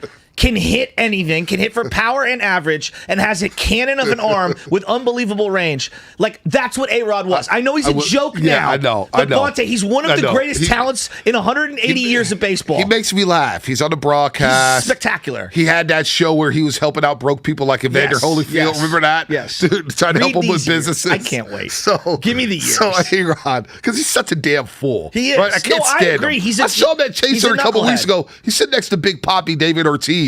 Ortiz leaves at the end of the third quarter, and then some blondie comes walking down, sitting next to A-Rod. I'm like, who the hell is that? You know, I wasn't looking trying to get a number. You know, I'm basically a married man. But damn, I was like, where's she going? Well, that's A-Rod. And she sat next to A-Rod. I'm saying A-Rod just has him left and right, but he's out there in public. Derek Jeter's private about his life. Jeter likes to be out there in the public, like, hey, here's me and J-Lo. Here's J-Lo and I. Yeah. So Derek Jeter, and I love doing this. I do. So this. are we doing Jeter or A-Rod right now? We're doing A-Rod. Okay, give me the A-Rod We'll go back numbers. into the Warriors. Yes. Rookie season, which was one of the How best old rookie was he? years. 19? Yeah, 20, 21. I don't know. Well, 36 usually home says runs. the age right next to the baseball. No, this is Yahoo. This is the Yahoo one. Okay, go. So I'm just right here. Yeah, so I think he was 19. 36 and 123. 36 and 123 as a rookie. Keep going. 23, 84. Tailed off in 97. Yeah, he got hurt that But he year. 29 stolen bases. 141 games played. All right, the next year, 42, 124, 46 stolen bases. All right, 42, 111, 21 stolen bases. 41, 132. Come on. And 15. And in the Texas years. Is it 3 straight or 4 straight 50? Give them to me. These are the Texas years. The 2 straight 50s, right? Okay. So he goes in 3 seasons with the Rangers. This is a joke, It's man. crazy. 52 bombs, 135 RBI, 18 stolen bases. The next season, 57 homers, 142 RBIs, 9 stolen bases. By the way, he batted over 300 both seasons. Dude. And then final year in Texas, 47, 118, and 17 stolen bases with a 298 average. I mean, it's crazy. Like those are like the worst numbers he put up with Texas, and that's the year he won the MVP. That's what I'm saying. Well, because you had to finally give it to him. It was like, come on here, dude. That team, by the way, he got pilfered on some of the RBI opportunities because they had some studs on that team. They did. Juan Gonzalez came back one year. Juan Gonzalez went from being like 175 pounds dripping wet to 260 and veins popping out of his forearms. I promise you, since we're here. I love Juan Gonzalez. Give me those Ranger teams. Since we're here, because MLB package didn't exist at that time in the 90s. Yeah. And I remember getting a paper every Sunday. John Shea, the Shea Hey Kid, still writes for the Chronicle, would have his weekly baseball article. Which I look forward to. I loved it. Totally. They had all the numbers, right? And they had that every single day. And Juan Gonzalez will always be in the leader when it came to batting average, homers, hits. I'm like, who is this guy? He was on record to break Hack Wilson's RBI record one year. He had 100 at the break. 100 at the break! So, you want to talk about a sick baseball card, and nobody ever talks about Juan Gonzalez He was anymore. so sick. They never talk about him. So sick. He's like a mystery man. You don't even know who he is. The old gray with the blue Texas, the Nolan Ryan era, that's when he came up. And he was like literally 175 pounds. Rookie season, 21 years old. Yeah. 27 homers, 102 RBIs. Underrated Jerry Curl, too. Yeah, Jerry Curl. Very underrated. Dude, he was in Dallas. Yeah, he was living. Yeah, let's just say that. I have a baseball card with him on a horse. Dude, oh my God. It's such a great card. Oh my God. You got to show me that card. I will. I'm going to take a picture today. I got to look at that card. Because I'm looking at the Curl now with the helmet. He's got the mustache. Such a great He's got look. the porn stats. The hair was great. It's better than Angel Pagan's hair. 4,309, 46,118. Then he gets hurt a couple seasons. This is when he came back bulked up. He came back in 96 at 26 years old, looking like the Terminator. 47,144. He's back. He's back. 42,131. 45,157. With no protection. 39,128. And then he gets hurt again in Detroit. Goes to Cleveland. Goes to Cleveland. Hits 35 Jets. And has 140 RBIs. And then he basically was never heard from ever again. This guy was unbelievable. Two-time MVP. One of the most feared right-handed hitters of his era. I forgot he won the home run derby one time. Sick. Silver Slugger Award. He won with no hat. He won the home run derby with no hat to show off the hair. Oh my God. I'm telling you, I have this picture. It's a card of him on a horse. I gotta find it. It's incredible. He's got cut sleeve Texas Rangers shirt on, and he's on a horse. No way. Yeah. There's no way. I'll pull this up, and if he's Tell on a me horse, Juan Gonzalez wouldn't be a superstar right now. I'm walking out of the studio if I see this baseball card on a horse. Oh my God. I gotta find it. Where is this at? Where is this at? Juan Gonzalez. All right, let's go to Gene in Oakland, man. Help us out, because I don't see it here. I see this card, though, and it has like an animation of Juan Gonzalez, and it's basically him. Oh, yeah, with the cowboy hat. With the cowboy hat. Gene, get us back on track, buddy. Get us back on track. We're losing our domes here. All right, so first of all, I want to say something about A-Rod versus Jeter, okay? Yeah. There's two plays which, to me, defined their careers, all right, playoff games. The first was the 2001, I think, the ALDS A's versus the Yankees, okay? Slide Jim. I was at that game, and I saw that tremendous flip by Jeter. I had a pretty good seat. And I thought, I mean, everybody thought Jeremy Giambi was going to score, no sweat. And I think he's taken a lot of unnecessary heat over the years. Unfortunately, he's passed away now. But that was an amazing, amazing play. I mean, that was right up there with Dick Wirtz's catch. And it turned the series around because the A's had won the first two games in New York, and that one, the Yankees won that game in great part because of that play, and they won the rest of it, and they won the World Series. Now let's fast forward to 2004. Okay, Red Sox versus the Yankees. All right, in that famous series where the Yankees were up 3-0. All right, and then what happens?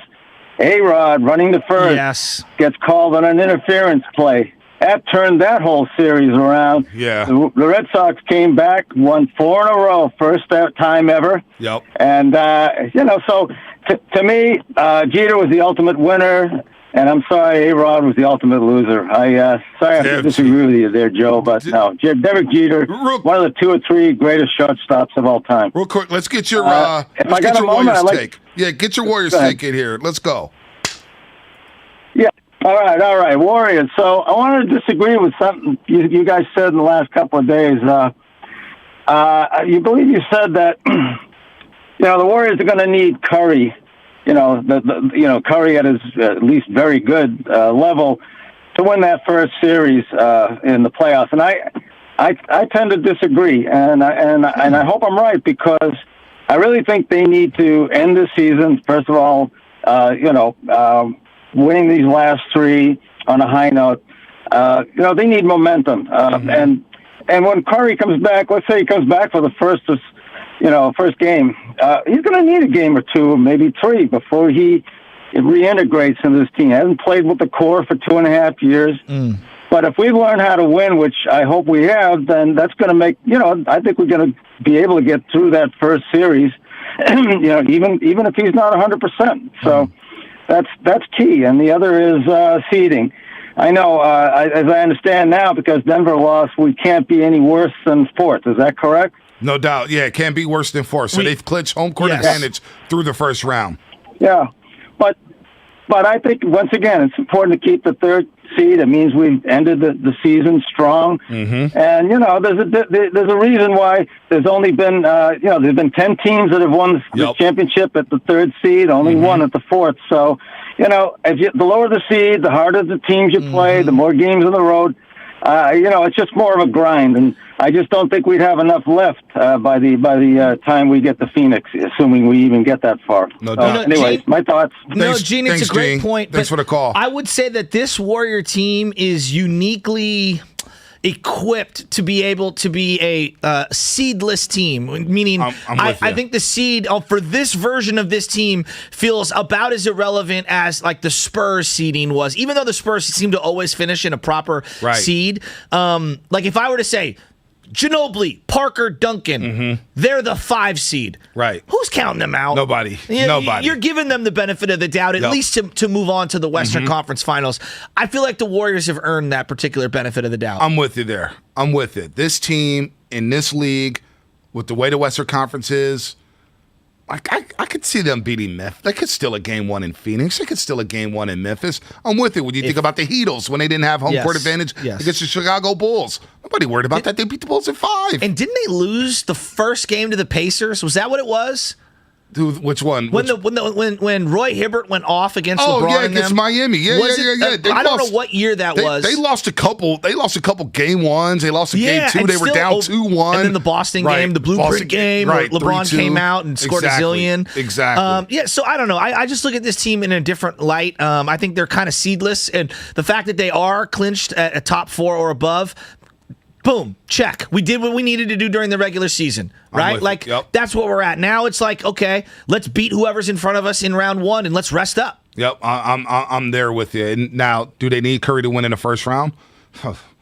Definitely need him. Can they survive a game or 2 without him? That's what I was going to say to you. Maybe. I think they can. Maybe. If you go 2 games, can you split? Right. Give me the split. Why not? Give me the split. You'll be at home. Yeah. You'll be in front of your fans. I'm with you. And all I need is one great Jordan Poole, Klay Thompson game and some solid defense. Yeah, I'm there with you. All right, let's head down to the Bay Area. Bellator 277 is coming up in San Jose at the SAP Center, SAP Center, whatever you want to call it, but the SAP Center in San Jose coming up Friday, April 15th. And Josh Thompson is in this event. And Josh, what is going on? I'm a big Bellator fan. Shasky and I have grown to be MMA fans over the last 2 years. The pandemic helped with that, but I got to go to the last Bellator event down in San Jose, and it was awesome. And I hear this event is sold out. What does that mean to you? I mean, honestly, realistically, like the events in San Jose have always been good. From back in the old days when MMA first exploded onto the scene, we've had nothing but great talent that's come out of this city, in the Bay Area in San Jose. So with Team AKA kind of leading the way with all the top talent that's ever come out of there, so I think realistically, hearing that it's sold out, it's no surprise to me, to be honest. Wow. So Bellator 277, April 15th, 7 o'clock, SAP Center in San Jose. What are the matchups that you're looking forward to? Well, I mean, obviously the rematch between AJ McKee and Patricio Pitbull. Patricio being like one of the mainstays basically for Bellator since the organization started. He was one of the first champions, then also coming along, beat a champion for so long. He's such a stud. He's got big power in his hands. He's a smaller guy in stature, but he's got big dog. I call him dogs, man. He's got dogs in his hands. But AJ McKee's that new hybrid style fighter. He's taller, longer, lankier, really big for the weight, very explosive, very athletic, but just super diverse all the way around. He's got great stand-up, possesses a lot of power in his hands, but he's very good on the ground. He's got good wrestling pedigree. His dad was a former fighter. I was actually supposed to fight his dad a couple times when I was younger in fighting. Oh. His dad has been all around the world fighting. His dad basically groomed him into this. I mean, AJ had it in him already, obviously, but his dad took him to the next level.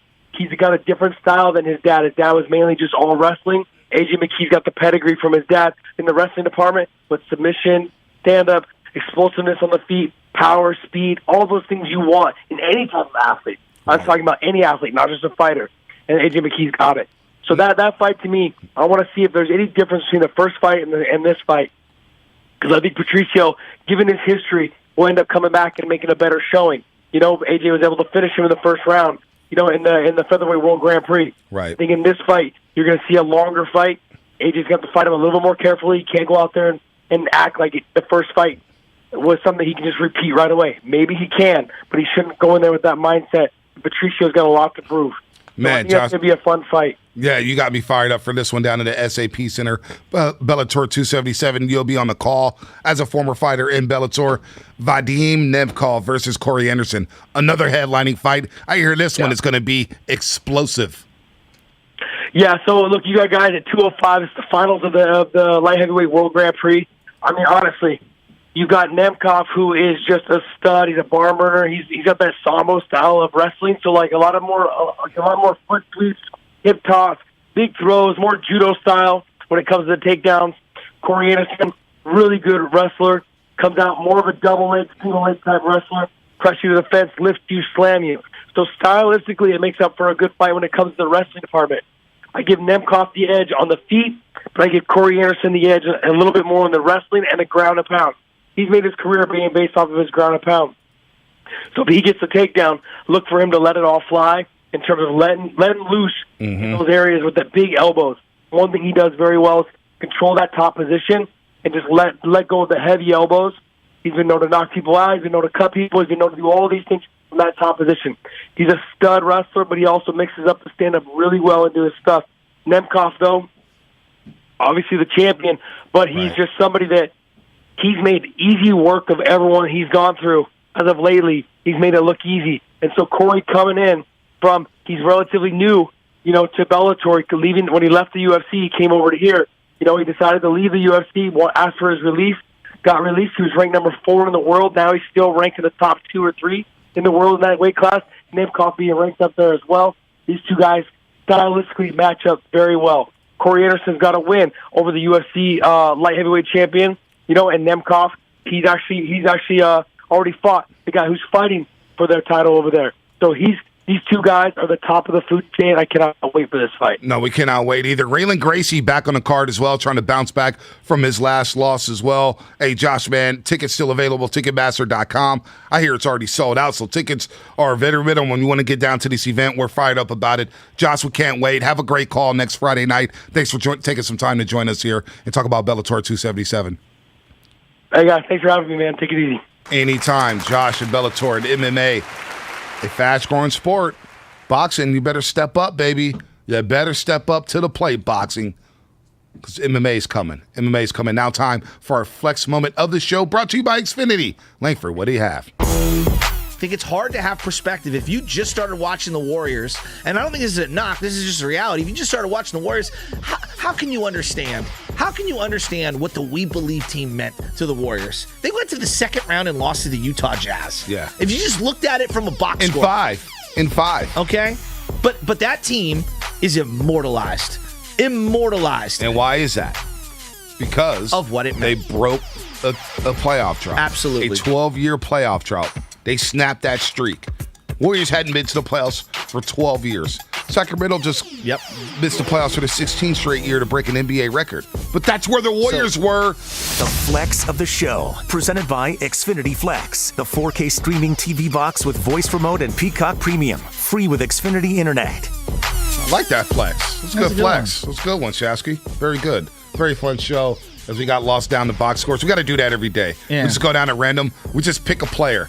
We could have somebody on YouTube, Twitch, or the Xfinity mobile text line just throw out a player's name, and we look up their Pro Football Reference, Baseball Reference, Basketball Reference, and just read off their ridiculous numbers. Because so far, like, I always look at Hakeem Olajuwon. Yeah. His stuff just remains sick. Yeah, wilts are pretty crazy. For some reason, a Tim Duncan highlight tape was surfacing on Twitter this morning.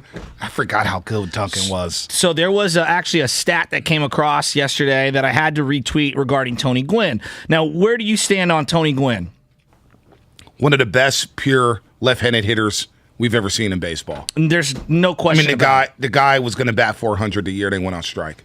I'm convinced he would have hit 400. So, like, when you were a kid, did you ever go to see him do batting practice at Candlestick? I went to a Padres game. I never saw him take BP, but I heard it was legendary. It was one of the most incredible things I've ever seen. He basically treated the baseball bat the way Ichiro did, like a tennis racket. Right. He had such precision; he could put it wherever he wanted. And so, I don't know who was behind because I was so young and I didn't have the binoculars back then. But I'm sitting up close, and whoever's behind the cage talking with him was like, "All right, hit it over here, hit it over there," and boom, he's going to left center. Boom, he's going to right center. Oh, you want me to get both cheeks into it and hit it off the family pavilion down the line in right field? Boom, he does that. Here's the number that I saw yesterday.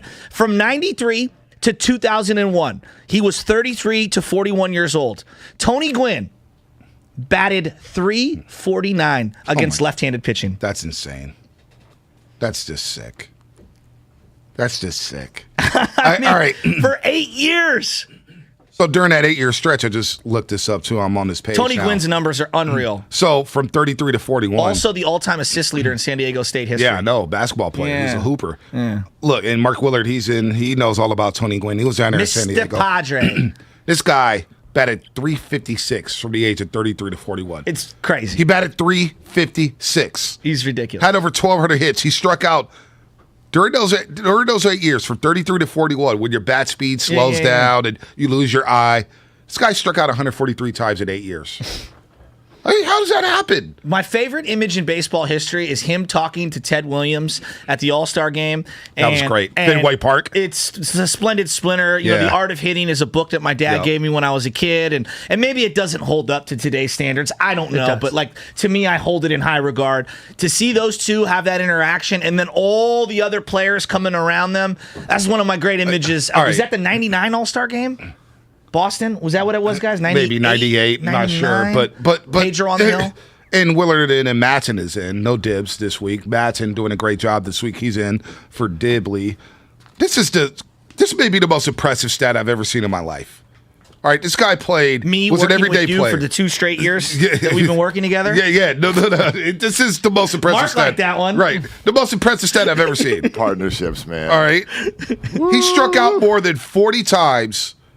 He never struck out more than 40 times in a season.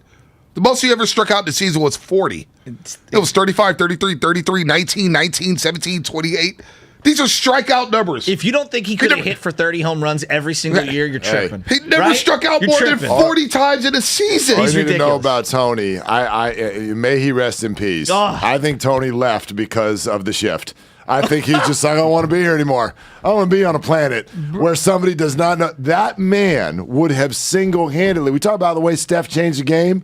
How are you going to do what they do in baseball today with someone like that? Now, I get it, right? There's an entertainment aspect. We want home runs. How do you beat the shift? If I'm left-handed, a power hitter, and there are 18 people in right field, you got to hit it over I get the whole thing.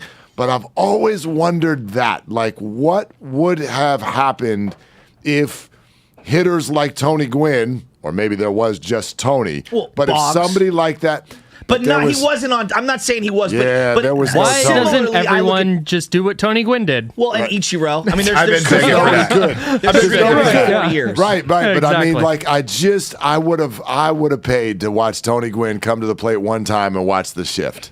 I mean, that's a good call. He wouldn't have. He never finished the shift, huh? He treated they the wouldn't have 5.5 shifted. hole like the shift. Yeah, they wouldn't have shifted. Yeah. But that's right. No way. That's right. He could find the hole when there were 2 people on that side. That was back in the day when we get those brown Padre jerseys coming up to San Francisco. Love those. They're my favorite. They're my favorite. The best thing the Padres ever did was go back to brown. I agree. And the pinstripes. I love the brown pinstripes. They went blue and the blue and the navy blue. The King Caminiti era with the orange. Yeah, the switch back to the brown was during the 2-year period where I was in San Diego, and the drum beat.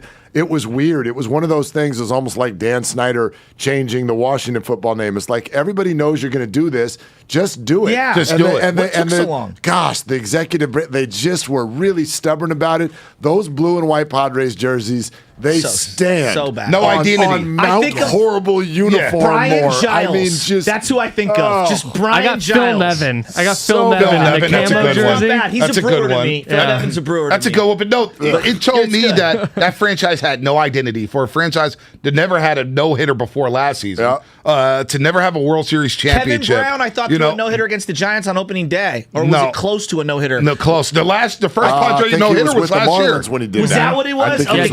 Last year, Joe Musgrove threw the first ever Padre no-hitter last season. It was a rain delay game that I went to with my dad, and we ended up cheering for Kevin Brown at the end because you want to see history. Yeah, but no, the first ever no-hitter in Padre history. He was a red ass. First ever no-hitter in Padre history last season in Texas, right? They played against the Rangers, I believe, and down in Arlington. But that was the first ever, but no identity. And they went to these dumb blue uniforms. It was almost as if they were playing to it. They're like, well, we have no identity, so what uniform reflects that? Yeah. How about these? Well, I went to a game down there. It was 2013. Lincecum threw that first no-hitter against the Padres, and it was a bachelor party. And we were like, hey, let's go Friday night. And I was like,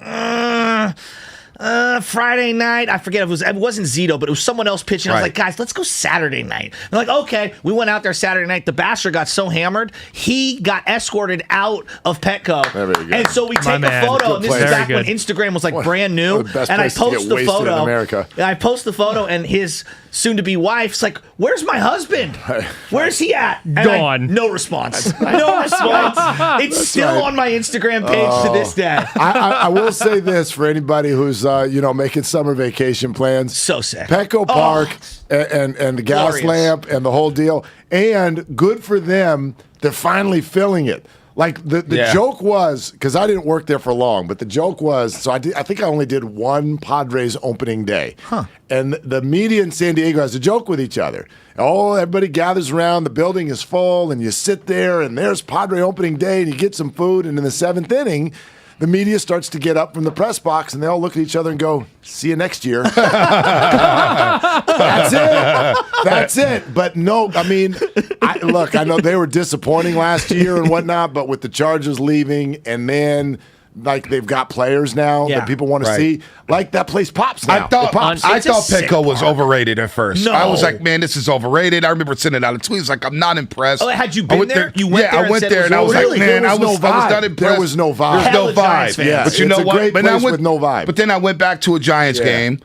And I was like, whoa, okay. And what was cool about Petco was like you could take a scooter right out of there. They got the scooters. Into the gas and my girl and I, we just took a scooter and just drove the scooter up to the Gaslamp district. And they had this arcade on the corner with old school video games. And that's where we got the pouches idea, the Capri Sun pouch idea. Because this bar 5 blocks away from Petco Park, old school video games. You got NBA Jam, you got Street Fighter, you got Capri old Suns? Mario, Yes. Capri Suns with alcohol in them. And they had all these different flavors. And we're like, wow, this is a great idea. And we're sitting out there like, man, we got Capri Suns playing video games, and they're just drowned in alcohol and juice. And we stole that idea for Baby Chez's first birthday. But you're right. The Gaslamp district around there is really cool. We're all really cool. 18 in San Diego. Birthday? It's the best. Yes, First we're all birthday. 18. Yeah, kids, those are not for you, kids. Have you ever partied in San Diego? Yeah, I have. I did my bachelor party down there. But, I'm in my buddy's wedding. He was also in my wedding, and we go down to San Diego from a bachelor party. Well, he wanted to do this like Disneyland bachelor party where he's like, yeah, we'll stay at the resort. We'll do this. I'm like, bro, you're looking at like $1,200 Was it a head. Mickey Mouse that you did this bachelor party Yeah, it's with? the homie Mickey. Yeah. No, but it's going to be super expensive. So he's like, hey, I don't want to do that anymore. Would it be bad if I just copied you and we go to San Diego and go down to a Padres game? I was like, no, that's a great idea. It's a great flight. I want to go to San Diego all the time. Right. Like, get me there. Yeah, I wanted to go to college there. San Diego's a great town. We stayed in La Jolla in August, and my wife's like, if we didn't live in the city, we'd be down there. Dude, probably, if we didn't have an Pacific affiliation. Beach is unreal. It's so sick. They used to, golf courses galore. They used to let you drink beer at Pacific Beach. That's how old I am. This is like 2001. We're playing wiffle ball at PB. And they had a little wall up there. We're just hitting home runs at wiffle ball, drinking beers, and the water was so warm. But I'm like, I'm going to college out here. I'm making my way to San Diego State. Now, some things happened. I never made my way down there. It's probably a good thing. I probably would have never came back. My niece is graduating from SDSU here in about 3 months. Wow. Aztecs. Yeah. Bless her. Marshall bless her. Falk. She's focused, man. Kawhi Leonard. She's in and out, 4 years, got a what- job. God bless you. Tijuana right there. How many times I crossed that border to go party in Tijuana? U.S. Marine? Yeah, that's where they hang out. Yeah, no, I mean, we were out there, and it was like $5 cab rides. You go to the bars, and this is where the reggaeton was taking over. Oh. And they, you tip these guys $1, $2, $3. They keep the watered down drinks coming. That was a scene, man. That was a scene. Yeah. How many hours of Sean Paul have you listened to in your life? Oh my gosh. Sean Paul. Sean Paul. Sean Paul, there you go. And reggaeton Hey, girls took over. love Sean Paul, so I was into it. He had the song with Beyonce. Yeah, and J-Lo. He was a hit. Yeah, And Sean J-Lo. Paul He was the dude. Girls He's From just you just cranking out bangers in the mid 2000s. You can tell when an artist is like, I'm going to need to collaborate with some other people if we're going to keep this going. I don't think I can do this by myself. I got this. Hey, Beyonce, what are you doing tomorrow? Hey, Sean Paul knew his window. He knew his window was closing. He was like, I got to get Beyonce right now. There we go. Am I getting the Super Bowl halftime show? Exactly. He's like, I got one pitch. Can you come in here and throw something else with me? You are listening to 95.7 The Game, KGMZ FM, and AC1 San Francisco and Odyssey Station. Brought to you by DuckDuckGo, Privacy Simplified, the 9 a.m. hour with Willard and Madsen. Brought to you by our great friends at Timeless Coffee, RJ Paulo. What is up? So we were smoking that Lakers pack this morning. We're firing it up too. Oh, you're firing it up too? Lakers pack all day long. My neighbor came out. So my neighbor, we live in this little duplex. We both have dogs. Sorry, we're both morning people. So we fly out usually at about the same hour. And he's a huge Bay Area sports fan. Okay. And so in some ways, I use him as my barometer. Cool. Kind of like, where's that Bay Area sports fan mind? Because there's no good morning. It's straight to what's popping. Yeah. So I come out with the dog, and he looks at me and he goes, Mark, the Lakers. I'm like, I know. I go, bye. And then we just walked in separate directions with our dogs. Look at Anthony Davis. Look at that look. Walking off with his head down. I am 4-17 since the All-Star break. I'm eating Laker quotes with a spoon right now, like a bowl of cereal at 11:30 at night. Look at this guy, LeBron the Clown. I mean, and he's wearing the Lake Show shirt with this face on it with Shaq. So that's You're not in the Laker hierarchy, That's dude. the problem. Like, I look at the Lakers, like the Warriors, the Kevin Durant thing. He was here for 3 years. They won the 2 titles, and then they got all the way to whatever, the game 6 in the 3rd year. And we don't have the legacy that the Lakers have. Like, just be real, Warrior fans. You don't have it, all right? I'm laying out to Bonte this morning, and it's like Gail Goodrich, if you want to throw AC Green in there, James Worthy, Kareem, Magic, Kobe, Jerry West, Elgin Baylor. LeBron's not on that list. I'm sorry. He's just not even Shaq. close. I did Kareem. It's not Byron Scott, AC Green. No, he might not even be Vlade Divac. Yeah, but nothing, you know what? Vlade got to the finals. Vlade, Lottie, Dottie. Eldon Campbell, that's strong. Eldon, I'm not saying that. Kevin Sedell 3. I mean, trying to be Sedell 3. He's not that dude. This is from Tom Haberstroh because Anthony Davis said the Lakers had more starting lineups than we had wins. Haberstroh said this is also true for Brooklyn, Indiana, Orlando, Sacramento, Portland, OKC, and Houston. The Lakers had 24 different players this season, which is exactly league average. LA with LeBron, AD, and Russ, 11 and 10, and they were a minus 34. Yeah, there you go. Wow. See, the excuses are heavy and absolutely inaccurate. No excuse. They're just not that good. I mean, it's just, and I don't use this word. I don't use this word in sports as much as a lot of other people do because, look, it's sports. It's entertainment. These guys are unbelievable and can do what so few people on the planet can do, but ... That was embarrassing.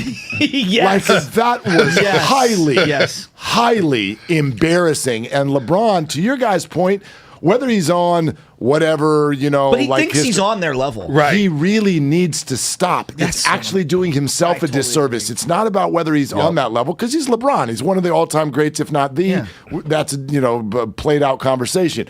Point is this.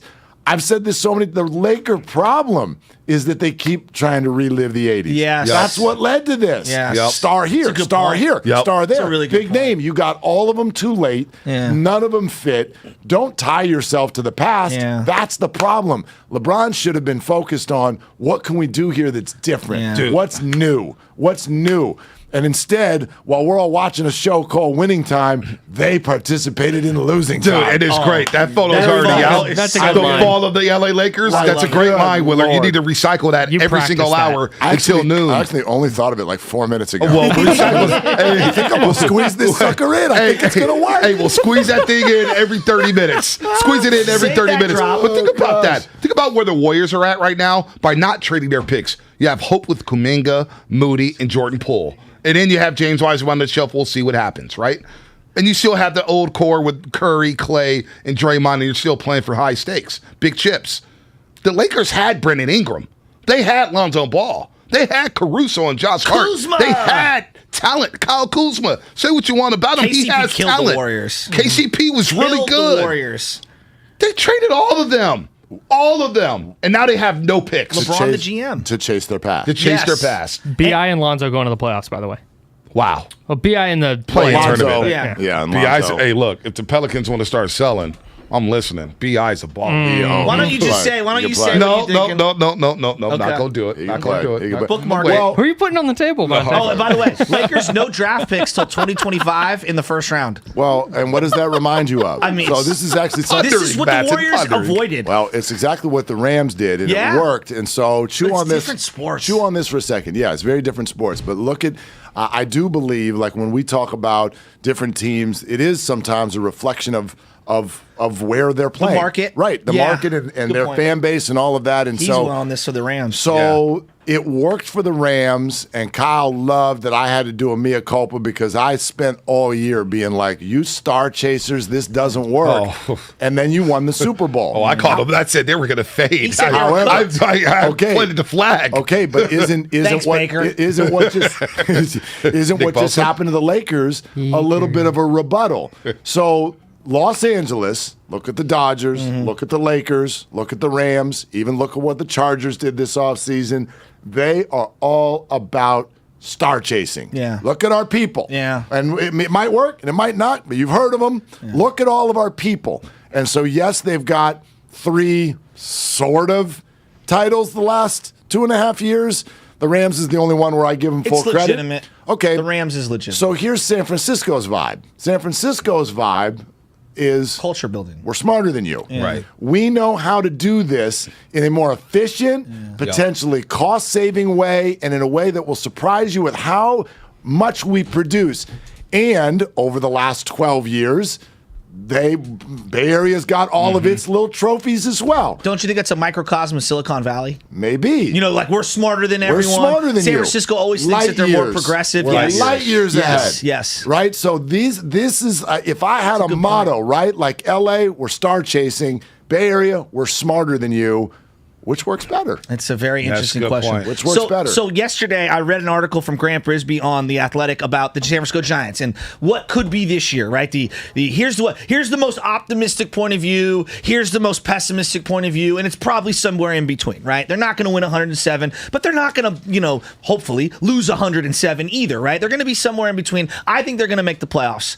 And we're talking about the prospects because that's what we're waiting for now. We're like, hey, when are some of these prospects going to come up? They're the oldest team in the league last year at over 30 years old, which was the oldest in the entire Major League Baseball. They're a little older this year, which doesn't mean that they can't win.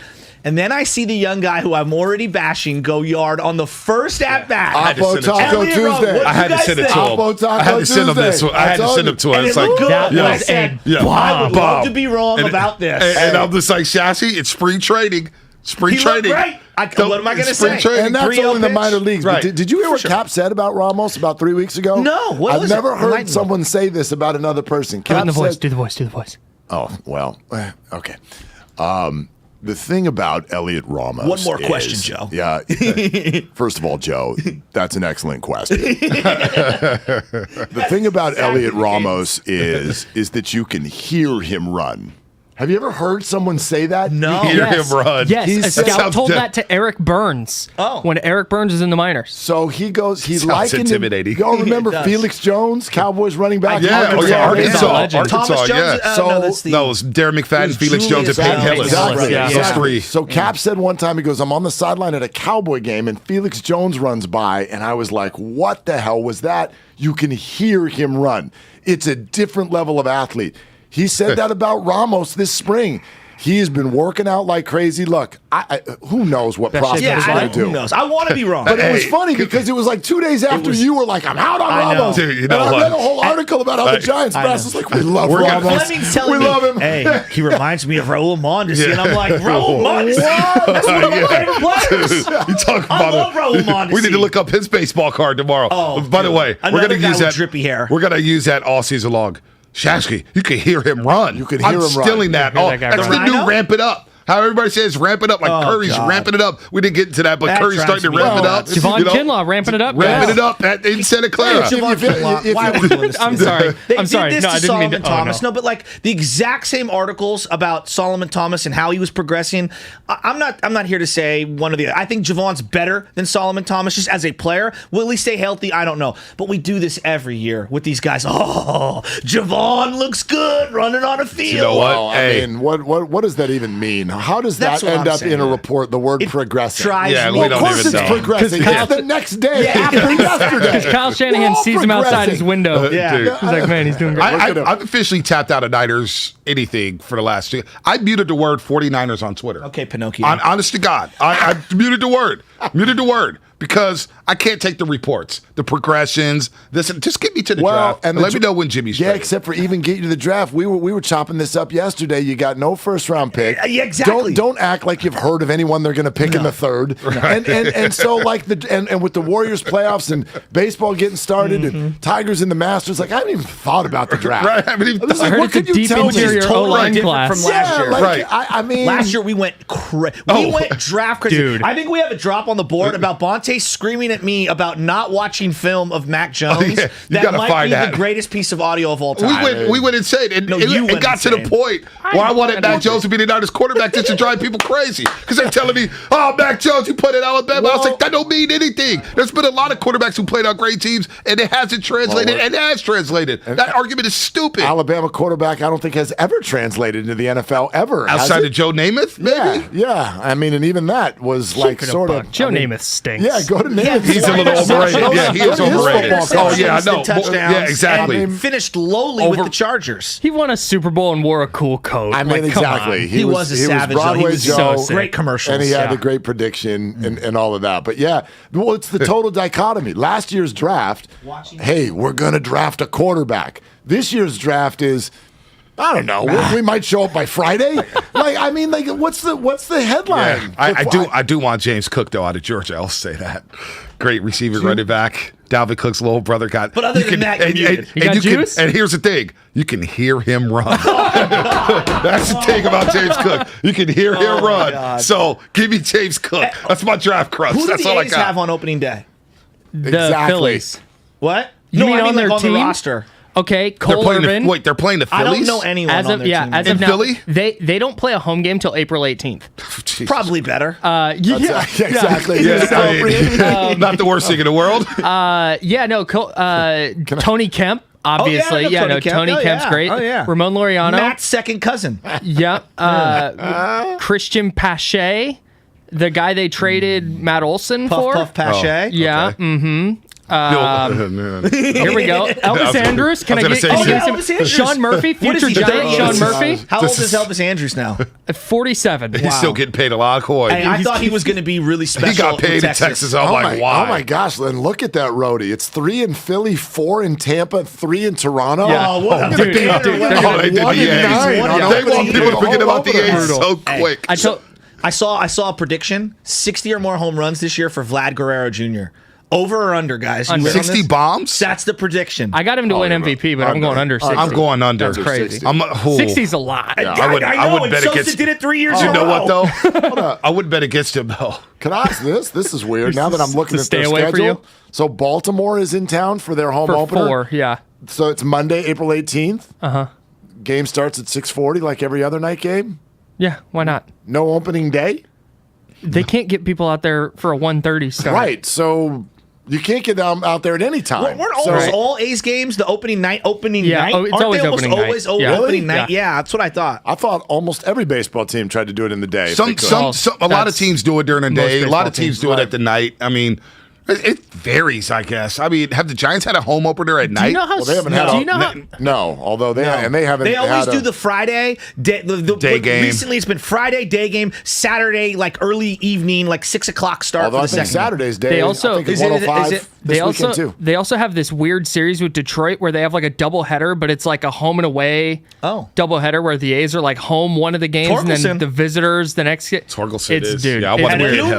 He got drafted in the last round, a pick before me, and I was sitting on him. Yeah, my Him guy. and Hunter Bishop. Imagine that lineup. I know, that is pretty sick. By the way, Kenny Stabler came out of Alabama. Oh, yeah, He's another good one. So we missed on that one. He's better than Joe Namath. We got a show meeting to go to. I took the car seat today, so baby girl is everybody's waiting on me to get the car seat back home to drop her off to the grandparents today. So we're gonna bail out You a can little go. earlier. We Yeah, can you can go. We It's do okay. have that sound, right, approved. Spinoni? Here's the sound. This is how our draft talk went for about 3 months. If you did watch the film, don't knock us for watching film, Shasky. I mean, it's just the Don't context knock of us it. for Don't watching knock us for film. watching Watching the film. film 'Cause shot. this One is more where- time. If you did watch the film, don't knock us for watching film, Shasky. McElroy's never a first round pick. Come on. Dude, we were losing our mind. This guy, I don't want Mac Jones. I don't want. I was like, Shasky, he made the throw against. I don't want Mac Jones. He's the Like, eighth he was kind of a turning dime back. machine. He was No, turning red. He's the 8th best quarterback in the AFC right now. This morning. No, I was with you. Yeah, I was like- with you. No, we don't. I didn't want Mac I promised Jones. to walk to his first start if he made it. Thank you. Come on, McCorkle. You're not getting somebody named McCorkle to be Dude, starting oh, And quarterback. Belichick's the OC. I think this has disaster written all over in his sophomore season. You do too? I think it might be rough. I mean, the Bills are the Devontae Super Bowl Parker, though. favorite, and McDaniel is going to do the darn thing. I'm He's rooting going for to do McDaniel. it. Yeah. Dude. Yeah. They got What some about Robert adults in the Saleh? room. What about Robert Saleh, the New York Jets? Robert Saleh's not going to do the darn thing. Robert because Saleh might be looking for employment in the that's offseason. Hey, Lake and Tomlinson though. Jets. Robert Saleh back with the Niners in 2023. I'm in. Once D'Amico Ryans gets a head coaching job.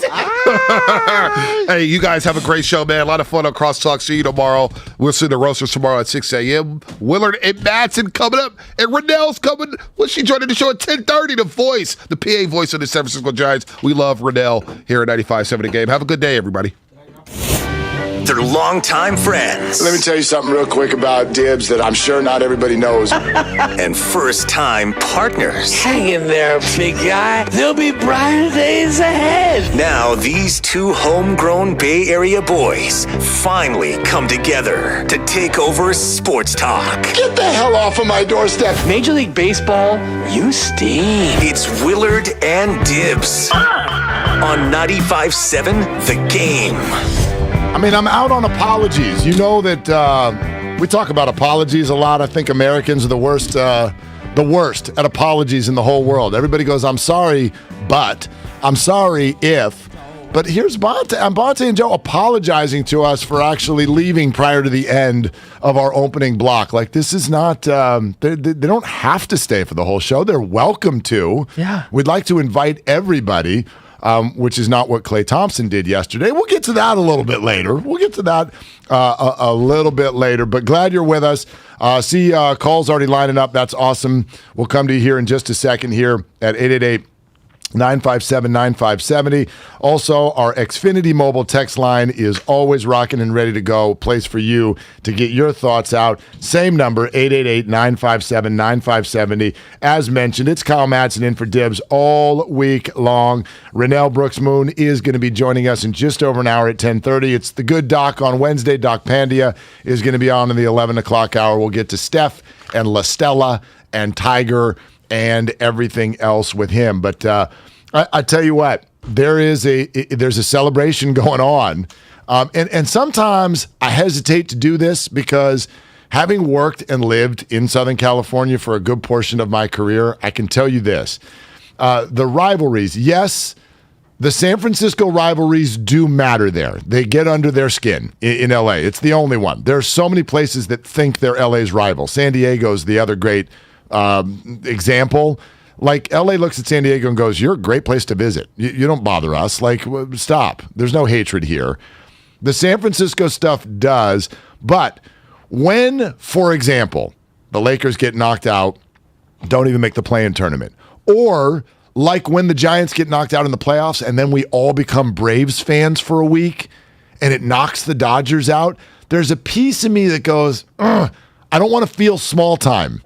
Why are we so invested in not just our own teams winning, but LA losing? And I think it is part of what we were just talking about. LA bills itself as the star chasers, and therefore we go into almost every season feeling like we're a massive underdog, even though we're market 4. They're market 2. Right. We're market 4. We got all our rings bouncing around as well. It's a weird dynamic. I think part of it has to do with just the geographic pride. More than the sports themselves. When I went to college, there were a bunch of people there from LA, and there's signs can't say hella in this room, and that's hella dumb. Here's my dollar. I mean, I went to the place where this whole thing comes together. I went to Cal Poly San Luis Obispo. You are either from San Francisco or you're from LA. Period. Mm-hmm. And the tell was if you use the word hella, you're from San Francisco. Right. If you put a the in front of your freeways, you were from LA. That was the only way you could tell. Wow. I guess I think that right there though, the 101. Mm-hmm. That's hella cool. Things like that, people take so much pride in being from LA or being from San Francisco. I feel like you can't like them both. You can't be from and be like, oh yeah, I love LA. LA is great. And if you're in LA, you're not going to go, oh yeah, I love San Francisco. San Francisco is great. There's a geographic pride, a headbutting there that bleeds over into sports. No doubt. And they do go about it very differently. And I think you can poke holes in all of the theories. You can also take pride in either one of them. As we sort of labeled it a few minutes ago, LA is a city of star chasing. San Francisco, their sports teams, and Joe says maybe this is kind of a trickle down from Silicon Valley. Our sports teams seem to look at you and say, we're smarter than you. Mm-hmm. Just trust us. We're smarter than you. And by the way, yeah, I mean, right? You can make that case. I'm not saying they're perfect, but is the Giants front office smart? Yes. Is the Warriors organization smart? Most of the time. San Francisco 49ers, is it a smart organization? TBD. I mean, right? They did just trade DeForest Buckner. But they did. It's not to say, when you say we're smarter than you, the unfortunate thing there is it sounds like you're saying we never make a mistake. That's not it. Right. Everybody does. There's no perfect science here, but you want to go to the way Parag Marathe handles contracts, the way Farhan Zaidi handles the approach to who they're targeting. Mm-hmm. My gosh, the light years ahead, the way the Warriors have built things and sustained. I think you can make that case. The question becomes, which is more effective? Mm-hmm. Which works better and what's better for the fan? I would contend the opposite of what most people think. The quick response is, well, we're fans. We want stars. Okay, so where's that connection between the fans and this Laker roster? I would contend that even a Laker fan, and Spadone, if I backed you into a corner, we know who the absolute, certainly modern era Laker fan loves the most. It's Kobe Bryant. Yes. Why? Because Kobe's great. Why else? Because he's their guy. Never wore another jersey. You're ours. Mm-hmm. You loved it. He did try to leave for the Clippers, but he didn't, and he stayed, and that's their guy. It's very hard. Look at this Laker roster. There's none of them. None of them are their guys. I want a team. You don't have to be all my guys, but you got to be some of my guys. You got to be a Steph, a Klay, a Kittle, a Crawford, you got a Posey. Mm-hmm. I need some of that. And I think you look at the LA teams right now, woof. I mean, the Dodgers do have some, but we've got stars. Who are your guys? That's something I'm not willing to give up. I think it's when you win, it's better that way. Yeah, and I think it's a little bit different with with football just because contracts are, the rookie contract's 4 years. But the Rams still had Aaron Donald. They had Cooper Kupp. Jalen Ramsey is ostensibly their guy. I know they didn't draft him, but they traded for him so early. No, I definitely think there's something to that. But it all comes back to, regardless of whether your team philosophy is I'm going to throw money at the problem or I'm going to draft and develop, and this is because that's kind of the calling card with the Giants during their run to 3 World Series titles. Tim Lincecum, Giants guy. Matt Cain, Giants guy. Madison, all the most important guys. Sure. Now I know Edgar Renteria, who had a huge hit in 2010, significant sized hit in 2010, wasn't their guy. But that's kind of the common theme. Absolutely. You got to sprinkle others in, but there has to be a soul to the whole thing. It's all sponsored by Whole Foods Market. Your calls and what are you doing? Coming up next, it's Willard and Dibs. Kyle is here on 95.7 The Game. Celebrate the start of spring and enjoy produce savings at Whole Foods Market. Get organic strawberries for $3.99 each through April 12th, while supplies last. Plus, Prime members save an extra 10%. See more on the Whole Foods Market. That championship pedigree, we still got that, so I just want to get in the playoff series and show who we are.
talking to Renel Brooks-Moon makes me happy. She's great. Just makes me happy. So whatever's going on, in this case, very, very relevant. She will be the voice of the stadium that comes alive in 48 hours. A little bit more than 48 hours. 52 hours. 52 hours till first pitch. Countdown's on. Patrick Willis. Let's go. Boop. By the way, did you see what Spadone just did there? No, I didn't. With the intro song? That was Snoop. Little Snoop Dogg? Yeah. Little SoCal rap? Got it. Yeah, no, my mind. See what you're doing. Thank you, Spadone. You were ahead of me there, which is not new. That's a W for him. I'm learning in life, and it's taken me a long time learning in life. I'm not always paying full attention. I have too many things in my mind. Because you're from San Francisco and you operate under the I'm smarter than you. Well, I clearly am. So, just listen to those shows that I do every day. Just talk, never listen. That's me. That's me. There are some people in my life listening to the show right now, and they're just nodding. Mm-hmm. Yep. Mm-hmm. Let me read this one. I was listening to this, and then we're going to go to the phones. What are you doing 10 minutes away? 510. Hello, gents. Mark, one quibble. As fans, we don't chiefly want stars. We want winners. Thank you, Mike Singletary. Homegrown just adds to the fun of winning. Store-bought stars go one of two ways. KD, thanks for the memories. LeBron, what are you doing? Go Terps, go Dubs. That's Pete in San Ramon, very faithful listener. Thank you, Pete. Yeah, some interesting stuff there. Again, I don't want you to hear what we're saying right now and again, have it go down the road of, Mark's saying you have to be homegrown or it's crap. That's not what I'm saying. Of course you have to sprinkle in stars. People are texting, as you said, Edgar Renteria and Cody Ross and Pat Burrell and all of the others. There's always room and, in fact, a need for other pieces to come in, and they can even be the main pieces, Kevin Durant. Mm-hmm. But if you had gotten Kevin Durant and your other couple of stars on the team were this guy from over here and this guy over there, mm-hmm. do you think you would have enjoyed the KD era as much if Steph and Klay were not also a part of it?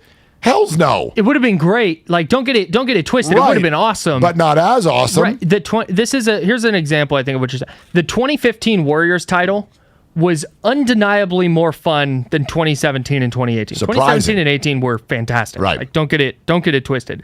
But if you're ranking them, I personally, and I think a lot of Warriors fans would agree with me, 2015 is one, and then there's a decent little space between however you want to order the next two. The other way I know that the point that I agree with your point is in 2018 when Kevin Durant was named MVP instead of Steph, I was like, mad. Bothered. Like yes. Yeah, bothered is a better word. It was as if you were told, no, not your guy. Yeah.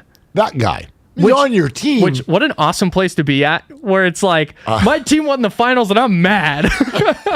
I mean, the height of Warriors elite fandom. It's why the rest of the country hated us so much. If the Warriors had to trade Steph Curry to get Kevin Durant, and then won the championships, they would not have felt the same. I got into a huge argument on LA radio one time years ago as a diehard Giants fan, and a lot of the audience wasn't aware of it at the time. But height of Giants Lincecum Kane. And I don't even remember how we ended up in this argument, but the argument was, would the Giants trade Matt Cain straight up for Clayton Kershaw? And I had taken the position in that moment, it sounds ridiculous now, and maybe it sounded ridiculous then, but the position then was, no, the Giants would not do that. Remember now, go back to the height of Lincecum Kane. Kane was awesome. Awesome! But Clayton Kershaw's like the best Kershaw's pitcher of this generation. the guy. Correct. He's unbelievable. He is the guy. So go back to that moment, though, and even if what I was saying was baseball stupid, go back to that moment as a fan, put your emotions in there. Would you have given up awesome Game 2, shut the Rangers down, Matt Cain, for Kershaw, straight up? I was like, hell no. That's my guy. That's your guy. Right. That's my guy. I'm not taking my guy. Clayton Kershaw is Dodger. I don't want that guy. That's your guy. Yeah, no, that makes sense. Yeah. It's like you'd rather Not that because Matt Cain was awesome and they won World Series, but you'd rather lose with Matt Cain than win with Clayton Kershaw. To a degree. I mean, you'd never rather lose. Right. But like I think it's as simple as just that's our guy. That's our guy, and I don't want to trade our guy for your guy. Like you just kind of said it. If you like KD, there's nobody better at basketball in the last decade than Kevin Durant. No. But would you trade Steph for him? No chance. There are zero trades that you could make that I would zero. Like you could be like, here's this 6-team trade, and you're gonna get Luka and Trae Young and Morant, John. They're all coming. Yeah. Evan Mobley, like pick a young star. I'd be like, pass. Nope. I'm out. And you want to know how irrational it gets? That's how I feel about Marco Luciano. Never even had an at-bat. But damn it, if that guy becomes a star in another uniform, I'm going to go crazy. Gosh darn it. I'll go crazy. Let me tell you, as somebody who experiences this every year since I was 10, you get used to it. This is root for Matt Olson now. No. Big Braves guys, you get used to it. All right, we're going to go to the phones in a second, but we completely spaced on Song of the Day. Spadone, Song of the Day. The choice is yours. You can get with this, or you can get with that. You can get with this, or you can get with that. You can get with this, or you can get with that. I think you go with this, because this is where it's at. You can get with this, or you can get with that. You can get with this, or you can get with that. You can get with this, or you can get with that. I think you go with this, because this is kind of that. Yeah, so this or that. Do you want to star chase, or do you want to be smarter than everybody else and homegrown? And then we also, this is sort of a two-pronged point. The Warriors have clinched home court advantage for round 1 of the playoffs. It's almost certainly going to be Denver or Utah. So you could get with this or you could get with that. We've said a number of times the last few days, at least I have, I don't want to put words in your mouth, I want Utah. Give me the Utah Jazz. But Denver or Utah, the matchups, they both have a big guy. Gobert is not that skilled, but he's a very, very, very tall human being who Donovan Mitchell won't pass to, which is weird. Did you see Quinn Snyder go out of his way to be like, nah, Rudy Gobert and Donovan Mitchell are cool. They sit at the same table when they eat sometimes.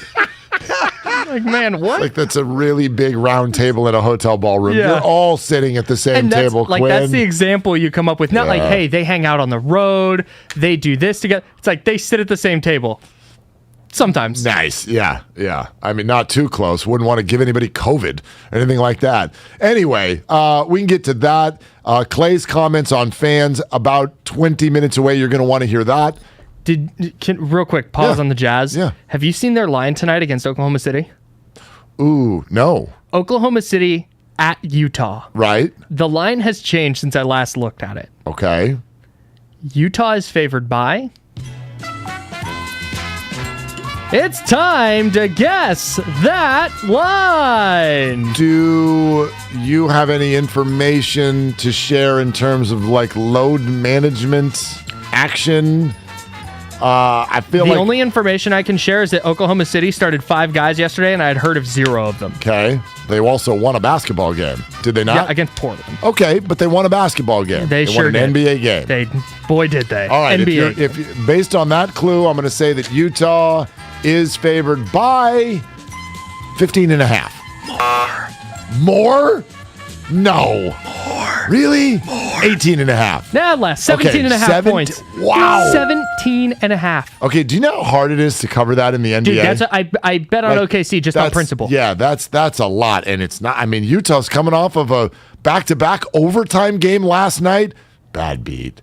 I have all the Memphis +5, and I know they were down most of the night, but that one made me mad. You win by 6 in OT, but that's rude. It was another. It's just rude. But it was another example of why you want, as a Warriors fan, you want the Jazz in the playoffs. That game should not have gone to overtime. Oh, they cough up every lead. It was like 7 with like 4 minutes left. It was 5 with a minute and a half we left. We thought the Warriors were bad in the fourth quarter. They cough up every lead. 4-point game with 35 seconds left. Like, you close that out. Nope. And they couldn't. Yep. But then they won by 6 in overtime. I felt so smart and then so stupid, all within a 5-minute period. Nah. But that's betting. Anyway, Mike and Marin. Hey, you're on with Willard and Dibs, even though it's not Dibs, it's Kyle. Mike, what are you doing? Just having some milkshakes right now. Lemon ice cream milkshakes are pretty good. Okay. Organics, really good. Wow, never heard of that. Amazing. Yeah, there's a lot going on there, Mike. Yeah, I don't want no more chocolate. You know what I mean? So I had to get a different flavored ice Okay, cream. there's a phrase I'll never say in my life. I don't want any more chocolate. From chocolate to lemon. No. Okay, go ahead, Mike. Talking about L.A. and San Francisco, that how so many of us are from L.A. and up here in San Francisco. How many of us, grew up in the Bay Area and went to college and at like at UCLA or USC. I mean, it's a trip because nobody has any loyalty. You can't just like everybody in the whole state. It's like north versus south, south versus north. You can't say, oh, Farhan he's the smartest guy because he's from Northern California, where he was the GM of the Dodgers, but he went to Cal Berkeley up here and worked for the A's. So it never ends, And as far as our basketball teams, like why we hate the Lakers and everything, or why look at us Giant fans. We pretended like the playoffs didn't even happen, like we lost the Dodgers series didn't even happen. Because had us Giants fans won that series, we would have not stopped talking about it since it happened. And because we wanted to say Dodgers suck and beat LA. Totally. Because that stuff never ends. No, Mike, I don't even know, and this is going to sound stupid because it's only partially true, but it's partially true. If the Giants had won that series, today we would almost look back on that and not fully care if they had gone on to win the World Series or not. No, it wouldn't have mattered. Yes, you go to win the World Series, but if they had, it's just like, but we got that series over the Dodgers. Yes. I mean, that's what that whole season became. 107 to 106, 10-9, head-to-head playoff series, first time ever. You win that series, you won the year. Yes. You won. Thanks, Mike. Appreciate it. James in Palo Alto next up on Willard and Dibs. Kyle's in for Dibs. Hey, James, what are you doing? I'm on a coffee break. Oh, good. Well, how'd you take your coffee? I take it with a little cream. Okay. You got hair on your chest. Go ahead, James. I wanted to say that I think in this battle between stars and culture, the thing that always strikes me is what the Warriors are doing is theater. Here they are trying to sustain excellence. At the same time, they're trying to bring up these new players into the pros, into the league. They've got 4 young stars, and we all want to root for them. If they were to bring 4 players in, it's like you don't learn about them. You don't grow with them. You don't see their growth. And it's the theater of turning these young professionals into stars that makes the team. And I think that's what the Warriors have done. It's what the Niners have done. It's what the Giants have done. And it's that growth that locks the fans into the team. James, well said. I totally agree. I mean, listen, I think there are other markets, and LA is one of them, who would laugh at this conversation, but it matters here. I don't ever want a parade in this town that looked like that Rams parade. I don't ever want that to happen. 17 people out there looking at people on a stage going, who's that? Oh, who's next? That's Matt Stafford. Oh, I didn't recognize him. Please, I don't ever want that here. It's ridiculous. The funniest part about that was everybody knew it was going to go that way. Right. It was like the Urban Meyer hire by the Jags. Like everybody knew, that's kind of a bar, but everybody knew how that was going to go. And then it went exactly as it did. Mm-hmm. Oh, and then worse. The Rams parade, it's like, that's going to just be a caravan and people walking by. For the Chargers, thank God they never win. If the Chargers win, I mean, the parade could not fill a phone booth. It's going to be like Phillip Rivers. Phillip will be there. And they'll be like, oh, that's our quarterback. No, he hasn't Rich played Orenberger. He's going to be hanging out. Yeah, but he's just there for the beer. And like Arnold Schwarzenegger. Right. And Justin Herbert will be there, and they'll be like, "Oh, look, not on a float. Look, though. they brought Philip's oldest son. Justin Herbert will be in the crowd, and nobody will know who he is. Totally. And if that were to happen, people would just be looking at each other, going, "What are we doing?" Willard and Dibs have a lot to say. My only weapon was my mouth. But they just have one big question. What are you doing right now? What are you doing right now? What are you doing right now? What are you doing? What are you doing? What are you doing? Okay, Klay Thompson said something yesterday about Warriors fans that is going to be very interesting for all of you to receive and think about and react and discuss. We'll do all of that in 10 minutes. I'll be brief. Kyle Madsen, you just got married, correct? Is this the thing that we talked about today before? Oh, maybe, man. Maybe. Okay, yeah, I just No, did. but it's I not. did. But this isn't to take a shot at you. It Yeah. actually is. No, it isn't. It isn't. You're like the indirect crosshairs, not the direct crosshairs. You just got married, right? Yeah. Congratulations, sensation. Thank you. Yeah, That's a buck. It is. Yeah. And I'll pay for this. Take a shot. Yeah. So anyway, congratulations on getting married. How's it going, by the way? Everything okay? Oh, A+. Okay. First 2 weeks have been It's good. been great. Okay. Yeah. All right. Amazing. That's good to hear. So honeymoon, right? When's that happening? Next month, early next month. So are you leaving the show again? Yeah, for a week and a I don't half. like it when you do that. Everything goes to hell. Do you know No, that? I don't like it either I know. because you won't stop talking to me. And you won't stop talking to me. I know, it's You're really like, bad. I'm checking Who do you in. need for Thursday? I'm like, Anxiety. you're in a pool right You're like, now. not you. What, Go yeah, away. what's your problem? So What are you doing? You're telling me about your honeymoon and what's the big plan out at DC, right? Going to Washington, D.C. All right. We didn't want to travel overseas because we didn't know what COVID is going to And be what like. current plans do you have for DC? Oh, gosh. Pick a monument, pick a museum. Sure, we're going to do. So Yeah. you'll go sit on Lincoln's lap and any that's good the meals plan. that have been selected. A lot of good meals. Okay. Any that stand surveyed out? my friends who have lived there and gone there. Yeah. One restaurant was suggested to me. What's it called? It's called Fiola. Okay. And it is beyond, like, it's a joke how much. But one of my very good longtime family friends, I've known her since I was 4 years old. She's like my second mom growing up. She suggested this place. It's expensive. That's fine. You're celebrating. It's your honeymoon. Right. It's the one how time expensive is expensive. It's the one time we will ever eat at a place. Like one. Right, It's our your honeymoon. honeymoon. We're You gonna gotta dress up. Yeah, we're gonna go out. You're gonna splurge. Uh-huh. You gotta splurge. You, know gotta on, celebrate. You know on Google when you Google the restaurant, and there's Right. like $2 sign. It's like $6. $6. Okay. Okay. Prefix menu. Oh, prefix menu. Yeah, like 8 courses. So have you already paid?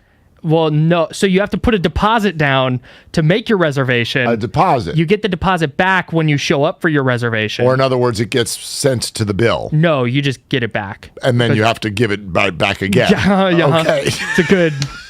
What's the deposit amount? More. Okay. More. I'm not than gonna make you say it. It's more than the A's spent in free agency. Not 5, not 6, not 7. Which means it could be $1. Wait a minute. 34 million. Wait, you're giving more to this restaurant than they're giving to Stephen Vogt? Is that what you're telling me? Maybe.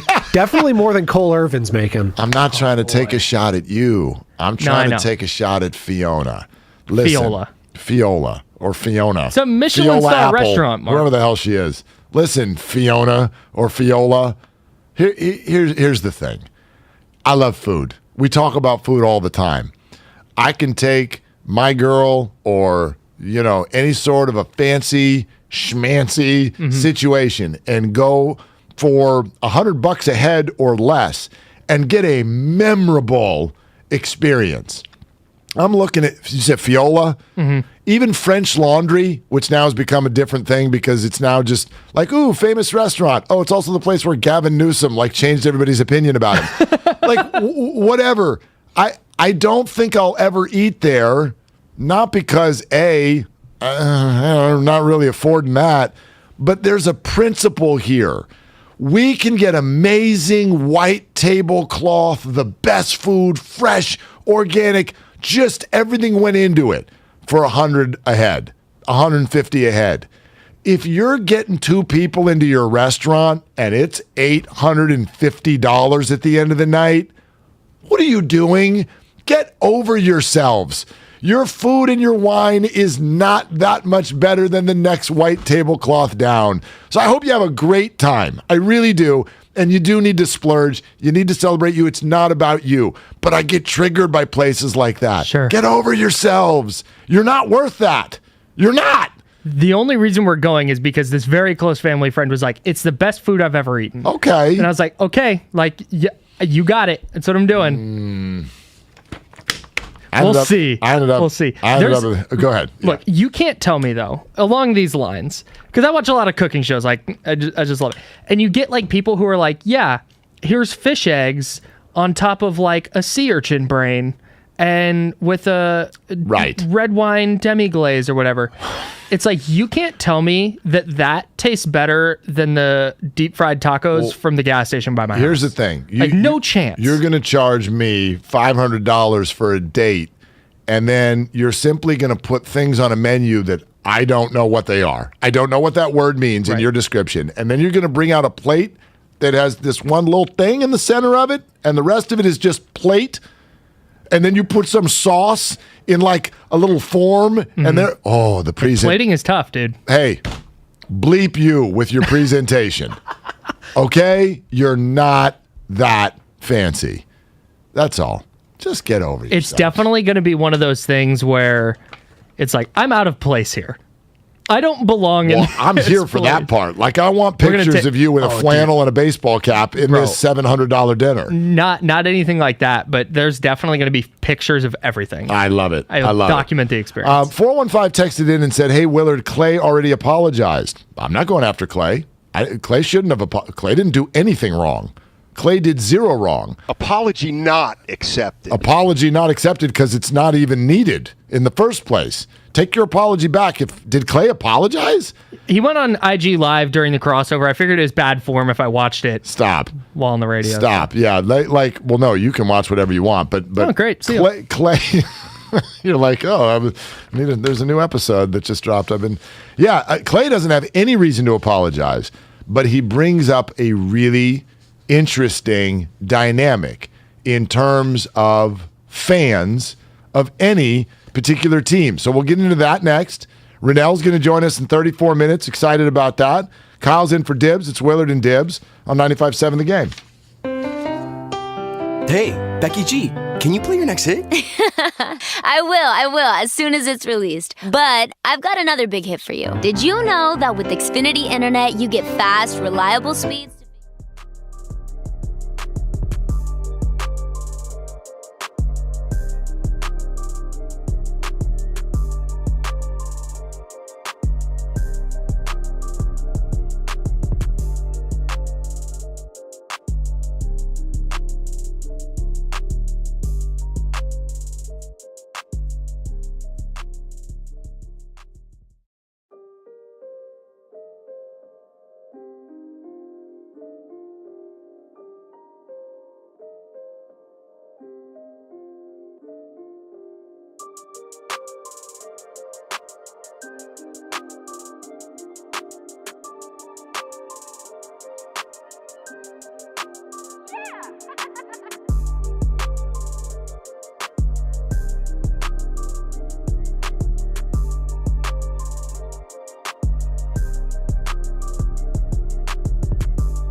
you No. to tears. Not at all. You basically were taking me through my 8th grade trip.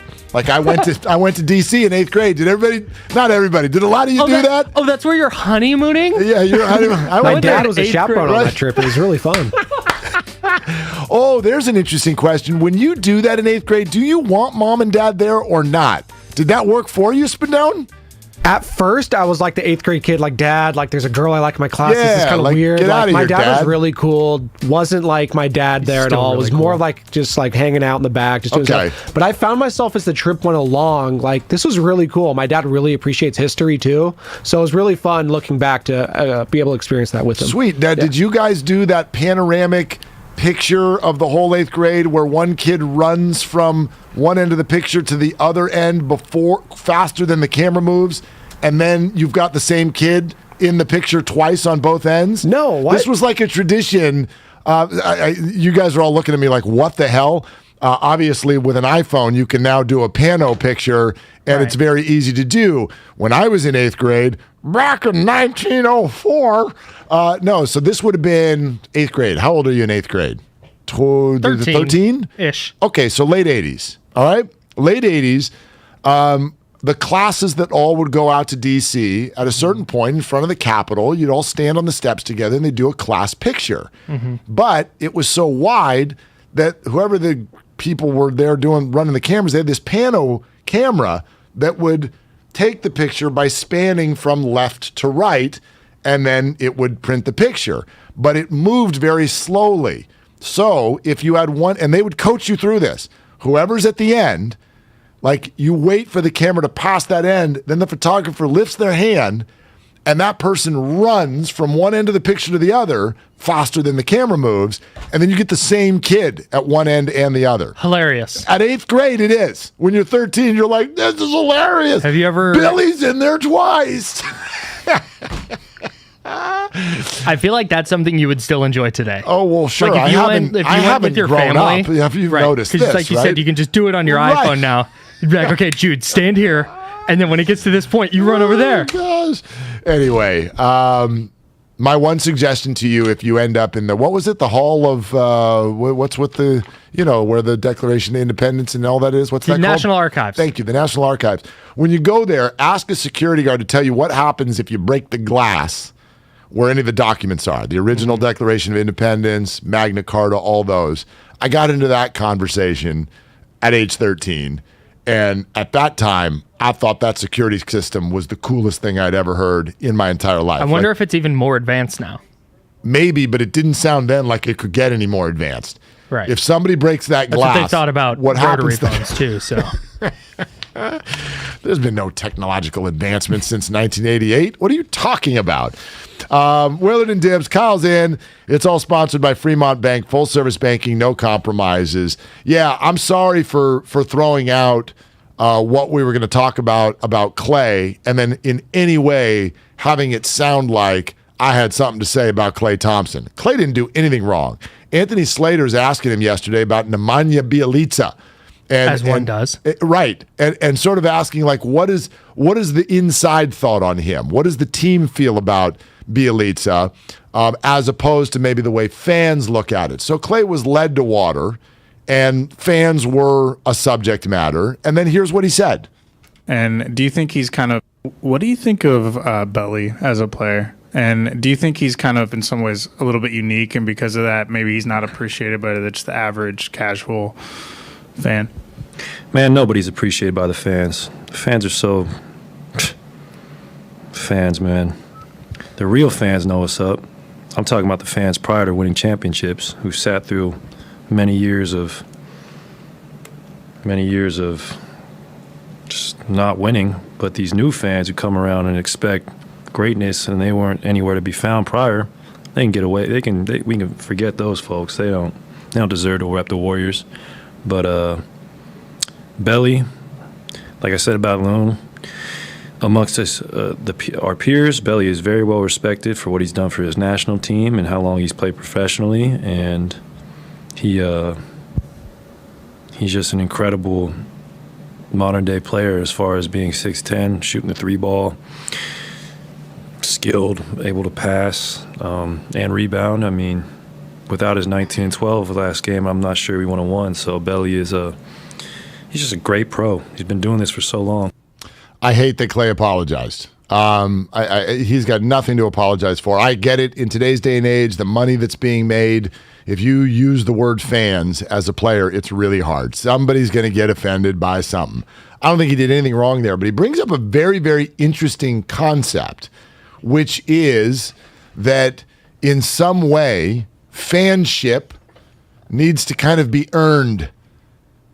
If you're a Warrior fan now, you are a higher level of a fan if you also experienced bad Warrior basketball, Chris Cohan Warrior basketball for years and years and years. I'm definitely one of those fans. I've been going to, World Be Free was playing basketball the first time I went to Oakland and went to a basketball game. So I'm one of those people, but I also think, geez, this is entertainment. This is supposed to be fun. This is a party. Aren't we trying to include everyone? And I mean this not by the players, other fans. Like, why do we do that? Oh, you're not a real fan. You haven't been this. Right. You haven't been that. I mean, you're what? You're 15 years younger than I am. I'm not going to sit here and be like, you don't know what the hell you're talking about because the 49ers Super Bowl runs were essentially done when you were born. That doesn't, right? Like, why do you need to pass a history test in order to root for a team? Right. Do you need to be able to break down film and say exactly what, like, Nemanja Bjelica at times this year has not been very good. Like, correct. Like, sorry. Does that make me a bad fan for saying that and observing? Like, no. So I think the notion that to be a fan, you have to, know, Draymond gets on this tip a lot too. Like, oh, you don't know basketball. You don't know what you're talking about. Like, sometimes, like, for sure, Draymond has forgotten more about basketball than I will ever know. Right. No matter how hard I try. But there's this, like Klay says, oh, real fan, these fans, they weren't around for the lean years, so they expect greatness. Like, well, yeah, that's the standard this team has set. Well, and I get that. It's not a knock on Bjelica to be like, hey man, he hasn't been very good. Like he hasn't. He was really good the other night, but it's not. It's just, I don't know. I just don't think it's that big of a deal if you don't think he's been great. I get, and no, that's not that big of a deal. I get why a player or even a fan who's been around for 30 years, 40 years, 50 years, is going to go, gosh, this Johnny-come-lately thing is different, right? I think there are Warrior fans and then there are Steph fans. Totally. Sure. Totally. Right? And there's nothing you can do about that. That's human nature. That's normalcy. And so maybe those fans don't understand. They don't understand the history. They may not understand actual basketball. But by the same token, while this is a different form of entertainment because it's people, and therefore the reviews of those people matter. It's no different than a Broadway show. They're going to look at the reviews the next day and they're going to get their feelings hurt or they're going to be really excited. But it is still a form of entertainment. I mentioned earlier, if I'm going to go to Great America, do I need to pass a history test about all the rides that people went on in 1982 before I go in and have a good time? Or can I just go get some cotton candy? Right. I would love to know what people actually think about this. 888-957-9570. You can fire away also on the Xfinity mobile text line. Again, I have zero issue with what Klay said, but I was also listening, for instance, Bonte and Joe this morning were talking about it, and they mentioned that the Bay Area fan base, maybe even more so than many, we do treat sometimes this stuff like a fraternity. And if you're not in, then you're not welcome. Right, there's a gatekeeping aspect to it. Yeah. I think though, there's also this, I mean, the whole bandwagon fan thing, like fan how you're going to fan. Like, I'm not, if you started watching the Warriors in 2016 after they won a title and you're like, oh, okay, yeah, I'll be a Warrior. Like, I don't, like, fine. Do that. If you're gonna be a Laker fan because they won a bunch of championships and you're cool, like, do that. Well, whatever. Lakers is different. If you're a Laker fan, you're a bad person. But anyway, okay. I'm sorry. But I don't really subscribe to that. But the thing I think is interesting is I am the type of fan who, like, you've experienced it in the text thread. I get mad, like, at the team. Oh, your opinion has moved in a quarter and a half. I mean, you texted me and Goo Saturday in the middle of the Warrior game. They stink. They're done. That's it. I said they stink. And they did stink. And you've said that 14 different times on 14 different nights. I do that. And that's your emotional reaction in that moment. And then Klay hits 4 threes, and you're like, maybe they'll win the title. Wow, what fight they showed tonight. I mean, and that's the roller coaster we get on. And I guess that's what I'm getting at is like there are people who I think there are people like me. I'm guessing there are people like me. No, I'm not that unique you of are a person. one of a kind. So thanks. You are. No, I get a criticism of the team comes from a place of like, God, like I love this team, and I want, and that's all it is. It's not a like, hey, Nemanja Bjelica is not no, he is one of the 100 best basketball players in the world. Like I get that, but it's this visceral like, God, I love this team so much.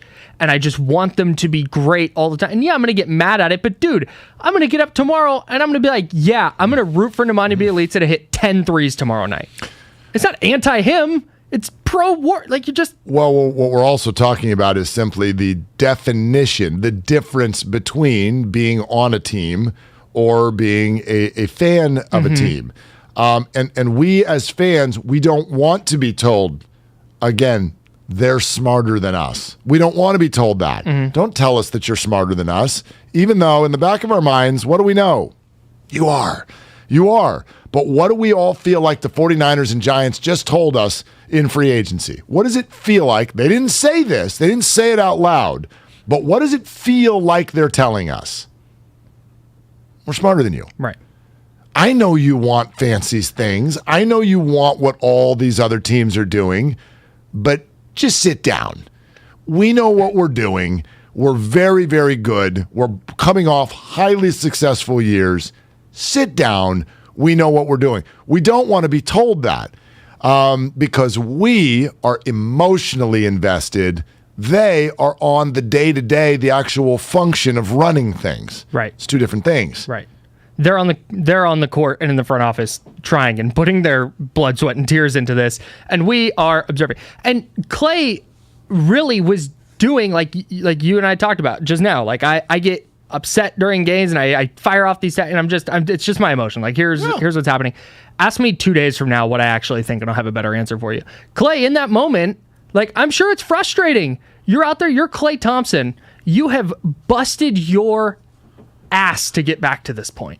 You tore your ACL. You literally hurt yourself, went through devastating injuries to entertain us. And then you're going to go out there and you're going to get people like me who come on the radio and go, you know, Klay's not very good. Maybe he should go to the bench. I think we should have him as the sixth man. Yeah, like right. Klay sitting there going, great point. You can go directly to hell. And does he, like 2 months ago, I was on my boat constantly, and you all couldn't stop saying how I was the most beloved, perfect personality in all of Bay Area sports. Now I play for 2 months. I have some bad nights. You want to bench me? Right. And so that was his knee-jerk gut reaction. Like, man, to hell with those people. And a fair one. And he, apparently got on IG Live today. I admittedly have not seen it, but I'm guessing he had a more, not logical answer, but a more well-thought-out answer than just kind of the knee-jerk response like the one I have and fans have during games. It's the same kind of dynamic. 888-957-9570. That's the Xfinity mobile text line and the call line. If you want to weigh in on this, let's do it. Filmo Mike is on. Hey, Filmo Mike. Love him. What's cooking and what are you doing? Oh, man, I'm on my way to work. Man. But I'm feeling what y'all talking about because y'all had a great conversation with Bonte yesterday with the crossover. But Klay, all Klay's saying is that it's fans that's new that just expect championships, and it's fans that's been there that expect it, want it, but understand that every season is different. But my analogy was this. Y'all were talking to Bonte, and Bonte was like, man, how can you get up for golf? Like, you know what I mean? Like, how can you get up for, if it's not Tiger, like, why do I want to watch? Until you play the sport, you don't know the appreciation. So, like, my analogy is for the fans that's been there forever, they really kind of like played the sport. They kind of been there. They know the ups and downs of a real NBA season. You ain't going to get it every time. But the people that play it, they appreciate an average player and they consistency every time they play, their recovery, whatever they doing. So until you play the game or you've been a fan for a certain amount of years and you see the ups and downs of it, you will never appreciate it. You will never understand what the other side is going through. So y'all had a great crosstalk yesterday, man, and Bonte need to get into golf because I'm hella black and I love golf. And I hit an eagle on like my fourth time out, and I got treated to lunch. They was like, "Oh man, I gotta be with you all the time." There you go. You torn. Mike, and I hey, love golf, man. Y'all have a great show. You too. Thanks, hey, Mike. Film Mike, thank you. Keep making eagles. No, keep making eagles because they'll buy you meals. If you make a hole in one, you're buying them meals. Worst rule in sports. I am out. Brutal. I am spending my life trying to change this rule.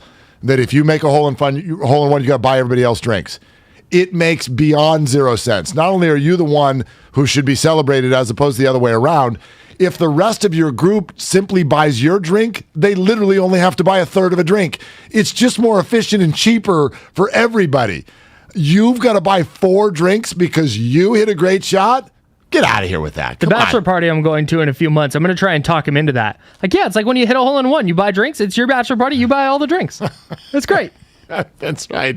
You're paying for everybody. Yeah. Great job. Gosh. Congratulations. Yeah, this isn't a wedding. We're not paying for everybody else, okay?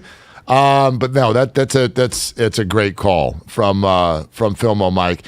And it's also the fandom when you and the Warriors arc. If you've experienced all the losing, you're going to appreciate the winning more. So therefore, even when you don't win a title, like let's take the 49ers this year, you appreciate that a little bit more because you're like, okay, that we didn't win the whole thing, but remember when we were just like 2-14 or whatever? Like if you've been through losing, you appreciate even the good times, not as much as the great times, but you still appreciate them. J. Cole's a rapper, Mark. J. Cole said, J. Cole.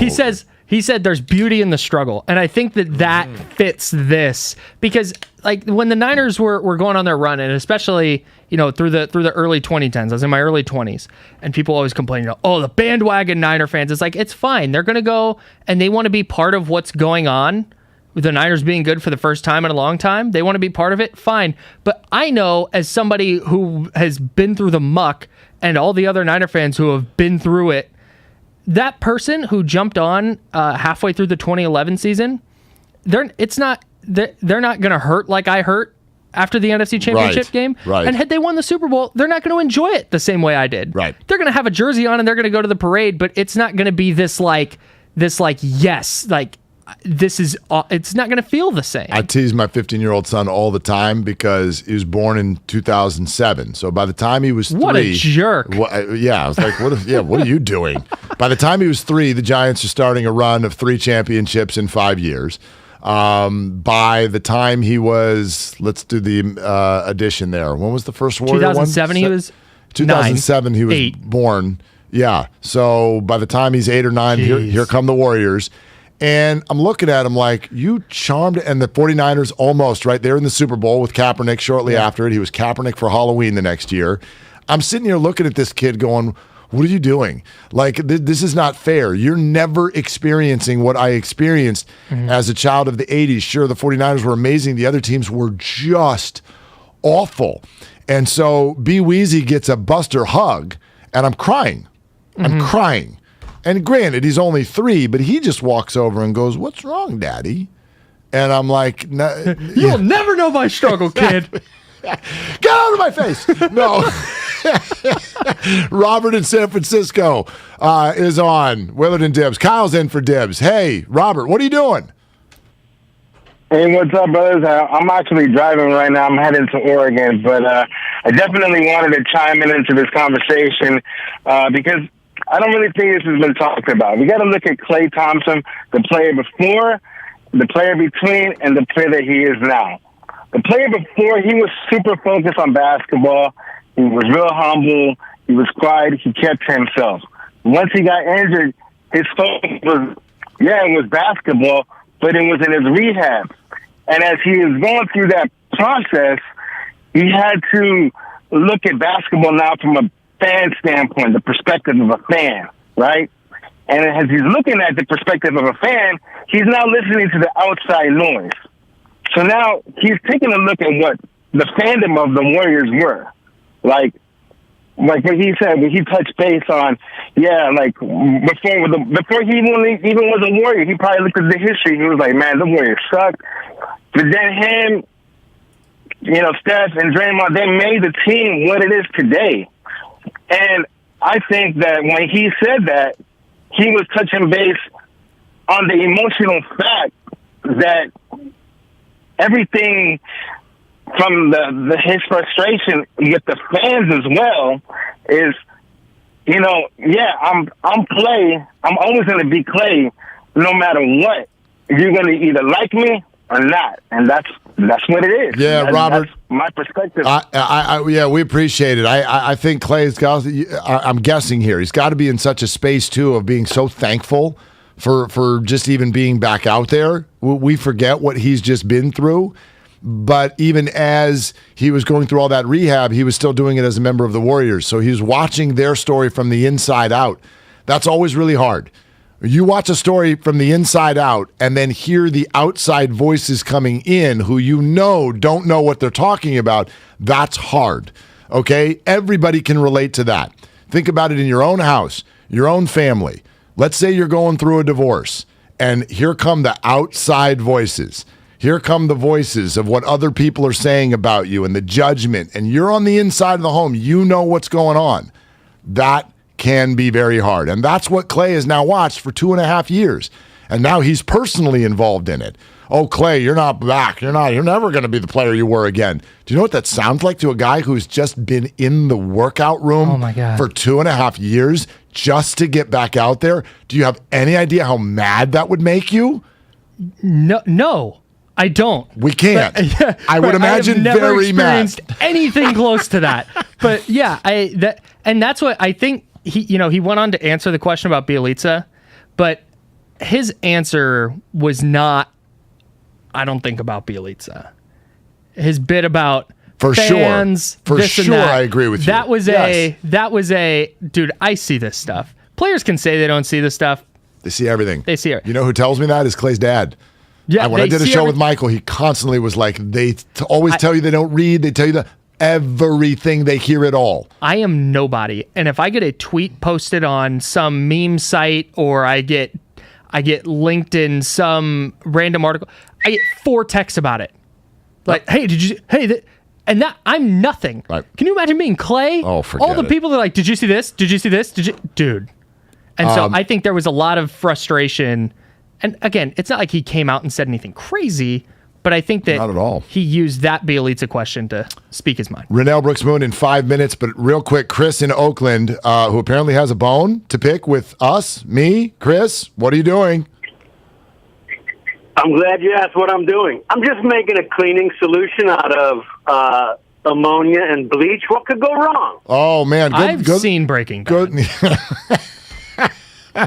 Good luck to you. And as you know, I haven't. But anyway, go ahead, Chris. I just want to throw the what are you doing in. Always got to answer the what are you doing with a smart aleck remark. So, my beef's not with you. It's about you're doing the same thing Klay did. You're not really addressing the question. The question was, do the fans have the ability to see the value that Bjelica actually had? So his easy answer was, no, you're right. Guys like Bjelica, it's hard to see where his value lies because if he has a bad game, which who isn't right now or who hasn't, we don't see when he's really paying off. So it's kind of that. Like, answer the question, don't go personal. Yeah, but we all have the right to do that. Yeah, I mean, again, with everything we've just discussed, and Chris, thank you so much. With everything we just discussed, you're going to throw out fan opinion directly to Klay Thompson after what he's just been through the last 2.5 years, and his mind went to a place. And I think that is beyond understandable. Here's the place we're going next. The Voice inside Oracle Park. We said we were 52 hours away. I think we're now 51. 51 hours away from Logan Webb's first pitch on Friday. Renel Brooks-Moon joins us next on 95.7 The Game. At Whole Foods Market, enjoy 20% off sustainable, wild-caught, previously frozen Chilean sea bass fillets through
Only pay for what you need. Liberty, liberty, liberty, liberty. You're the one everyone looks to for answers. Come rain or shine, the job must get done, and you're the one who makes it happen. We get you, Jackie in Fresno, putting your employee safety first. And Manny in Chattanooga, whose local Grainger team knows him by name. We're here for you and all the ones who get it done, with 24/7 customer support and access to product specialists to help you find what you need. Call, click Grainger.com, or just stop by. Grainger, for the ones who get it done. It's time to say goodnight to that check engine light with the free AutoZone Fix Finder service. It'll help troubleshoot the likely cause of your light for free, so you can drive with peace of mind. Restrictions apply. Get in the zone, AutoZone. Visit Friedman's Appliance in Pleasant Hill today to see a full selection of in-stock luxury appliances in live working vignettes. For all contest rules, go to 957thegame.com/rules.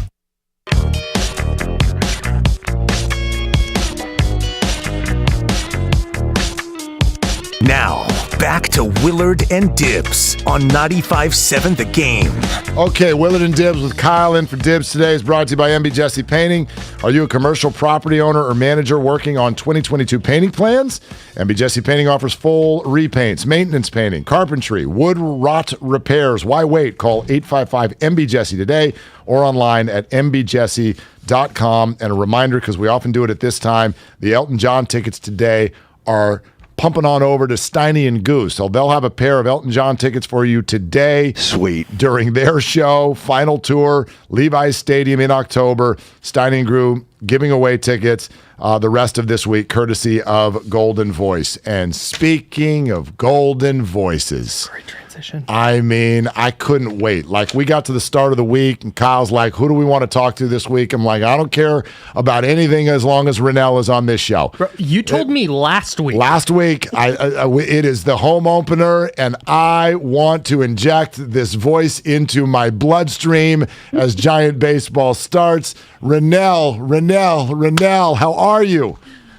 I'm fantastic. Good morning, guys. Thank you so much for having me. You're very kind, Mark Willard. I mean, I just can't wait. And the fact that a month ago we were kind of sitting here going, like, what are we doing? Is there a season? When's it going to start? Take us through the emotions from your standpoint as somebody who's directly tied to this.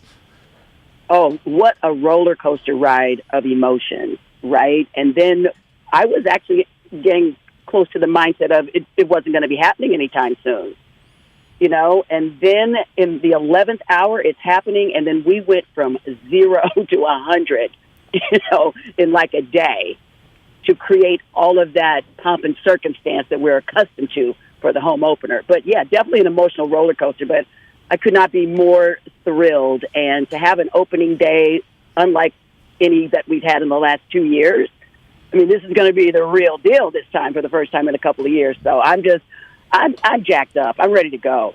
Yeah, the Giants opening at home for the first time since 2014. I think 8 years. I think it's been 8 years since they've had a home opener, like the actual first game of the year is at home. Does that change the excitement level for you, knowing, hey, it is game 1 of 162 and I get to be there for it? That's interesting. I never even really thought about that before. That's an interesting question. I'm just so glad we have a season. Yeah. And I know that the Giants, you know, traditionally love to open on the road so that we can end at home. But for me, again, like I said, we've been through these past 2 seasons, you know, no fans in 2020. And I was trying to remember when we opened last year, I think we only had maybe like 5,000 fans scattered throughout the ballpark, right? Yes. Just the fact that we are back to a traditional opening day pomp and circumstance. I don't care if it's game 1 or game 8. I'm just ready to go. Renel Brooks-Moon, the voice, obviously, inside the stadium for the Giants, is with us here on 95.7 The Game. Can you give fans a preview of Friday without giving anything away? I knew you were going to ask me that. Yep. It's kind of impossible to do that. As we say, you know, every year, make sure you get there early, because it is a phenomenal pregame ceremony. I'm particularly excited about the anthem performer, or is it performers? I don't know. It's a tease. That's a good tease. I'm not at liberty to say, but I'm very excited about that. We're going to raise the division flag, which is always the hoisting. I'm sorry, not raised. It must be hoisted, I believe. So that's going to go up. We have a very exciting ceremonial first pitch, and it's just going to feel like a real community celebration, which is what Giants fans are and what baseball is. It's all about fans and community and sharing this experience together. Renel, what is your favorite part about opening day?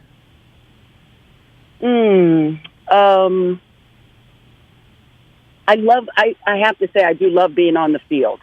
And because I get like a up close and personal look at everything that's happening. And that I never take that for granted. That's always a treat and an honor for me to be at the podium on the field and to be present and take it all in. And it kind of blows my mind that this is season 23 for me. So I'm just so grateful to get on that field and get at that podium and take you all through what is going to be a lovely celebration. But really, truthfully, and I've said this to Mark, we've talked about this a lot. I'm really excited to be back with the crew and my work husband, the great Kevin Skilling, our director of our board show, because we really are a family, and these 2 years have kept us apart from doing a lot of the off-season hangouts that we would do. But we spend so much time with each other, 81 games a year, more if we're lucky, right? And the hours are long. People don't understand. We don't just show up there at the first pitch. It's a lot of work that goes into it. So I'm really excited to see the crew. And actually, we have a dress rehearsal tomorrow, so I get to see my Giants family. So it's really, it's like the first day of school for us. It's a reunion. So that, in addition to all of to being a part of a pomp and circumstance on the field is what I really look forward to. Renel, you've done so much in the audio world through your career. I know you know the subtleties of your art, and here's what I mean by that. Like with your voice, you can tell a little bit of an extra story when somebody different is coming up to the plate. You did it for years with Buster Posey, and now introducing him coming to the plate is in the past. And so is there something subtly that you will pass along with the way you introduce a Joey Bart or anyone else for that matter in this lineup? Oh, absolutely. Absolutely. I think about it and how I want to deliver it, and I think about how important that moment is for a kid like Joey Bart in particular. But really, what happens to me when I'm on the field, guys, is I kind of let the fans' energy kind of dictate how I will deliver an introduction or something like that, if that makes sense. I kind of I feed off the energy of the crowd and let them be my guide. Does that make sense? Absolutely. Definitely. Yeah, absolutely it does. By the way, did you know when you introduced Buster down the stretch in the final games last year, did you know that was it? Oh, my God. I can't tell you how many people asked me that. I did not. I'm not privy to the inner circle. Yeah. And I'm glad that I did not, because that might have been a moment that I would not have been able to pull myself together to get through it, But no, I didn't. I was just as well. I know there was, there had been some discussion about it. It had come up during the season and everything. So, but I was just as surprised and sad as everybody else. But shout out to. What a great forever Giant. For sure. Renel Brooks-Moon is with us. She is warming up and getting ready for about 50 hours from now. First pitch at Oracle Park on Friday. And the biggest and most important question I saved for the end, Renel, which is that Friday night after the game, what glass of wine will you be having? Oh. Well, first it will be a Grey Goose Dirty Martini with extra olives. Oh. And then that will be followed by some Veuve Clicquot champagne. Look at that. Oh, champagne action. Now do you understand why I asked? Nobody does post-game like Renel. Something to aspire to, for sure. No joke. And we'll never get there. But that's why you're the best, Renel. And I'll be in the building and ready to go on Friday. Dude, if you can, please come see me. I'm going to make every effort. I don't want to get in your way. I mean, I got this show until 12:15 and first pitch is 1:30. I'm thinking by the time I get there, you're going to be busy. Yeah, that's right. I Yeah. forgot the time. Yeah. Go get a martini post game. Yeah, maybe. Right. That's an option. I'm going to be in an undisclosed location, but I'll text you and let you know where it is. Okay, now I'm in. Now I'm in. Renel, do your thing. Thank you so much as always. Thank you both so much for having me. Fans, I can't wait to see you all. Thanks for your support. Let's go. Friday, get there early. Let's go. Let's go. Unless you have work till 12:15. But there it is. Renel Brooks-Moon. Gosh, she's the best. She's the absolute best. So here's how I feel about Renel as a baseball fan. Mm-hmm. So I'm an A's fan. I go to a bunch of A's games every year. I go to a couple, 2, 3, 4 Giants games, depending on, friends, family in town, etc. By the way, the A's are coming to the Giants like in 3 weeks. Yes. I didn't even realize that. Yeah. Like that. Yeah. We're in the building. Okay. So Renel announcing lineups has become like a staple baseball thing for me. Like my first beer sitting in the sun in the bleachers in Oakland is like, yes, like I'm here. Like baseball season is here. It's my favorite time of year. But the same thing with Renel, sitting in the stands in San Francisco or at Oracle. I almost said Pac Bell. Yeah. Sitting in the Whatever. stands, You can just come up with any sort of corporate sponsor you want, and it means Giant Stadium. Right. So sitting in the stands there, and you hear Renel's voice. It is it's just a moment every time. And it's like, yes, check this box. Baseball season is here. There you go. She's that kind of influence. 23 years. So many years. 23 years she's been doing this. And think about what that means. What the Giants did, what she achieved, becoming, female voice of a baseball team inside a stadium in 1999. Yeah. She's been doing it for 23 years. And we've watched the arc of how that was something that was very new for a lot of fans become something that now Giants fans totally cherish. So I love it. I love the story. I love her. I can't wait to hear her crack the mic and the bats start cracking as well. I will ask this. I wonder as we get to within a couple of days of starting baseball. And by the way, some teams start tomorrow, right? Yes, a lot of teams start tomorrow. Do the A's start tomorrow? No. No chance. Don't talk about that. No, it's so perfectly A's that they're starting with interleague play on the road. Interleague play it's like, what on are the you road. doing? First home game, April 18th. sitting at the ballpark with the bunting up on April 18th is going to feel ridiculous. By the way, you mentioned that they're on the road for this lengthy trip to start. Yeah. Do you realize that when they get home on April 18th, do you know the next time they leave the Bay Area will be May 6th? Good God. They're home from April 18th to May 6th. There are only 2 road games during that stretch. San Francisco. Home bed for 3 weeks. We making a show trip out for that? Oh, we certainly should. Okay. Tuesday, Wednesday, both night games. Oh, perfect. Yeah. Let's just sleep there.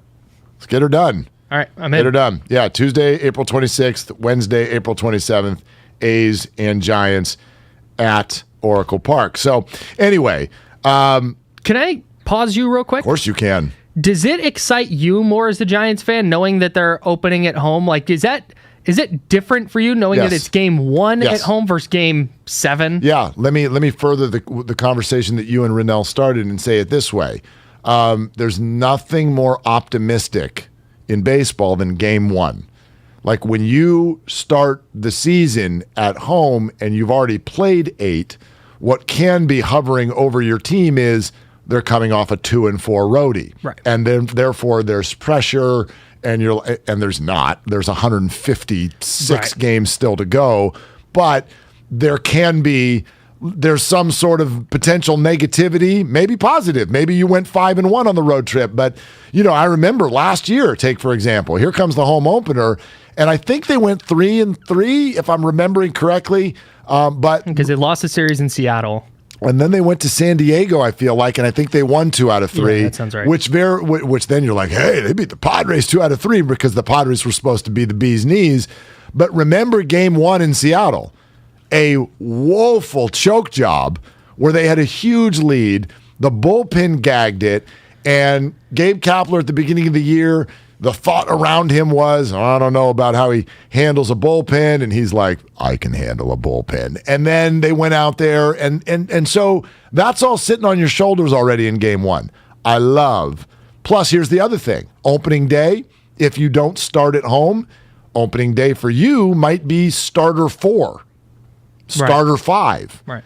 Logan Webb, game 1. Although let's go. With the Giants rotation this year, you're not going to necessarily not going to get a bad starter. one. Although, I mean, we act like, Alex Cobb is in such a great spot. We're like, he's going to be amazing. Solely because 2 reasons. One, there's the story of like, he's hitting 97 on the gun. Jed. He's pumping Jed.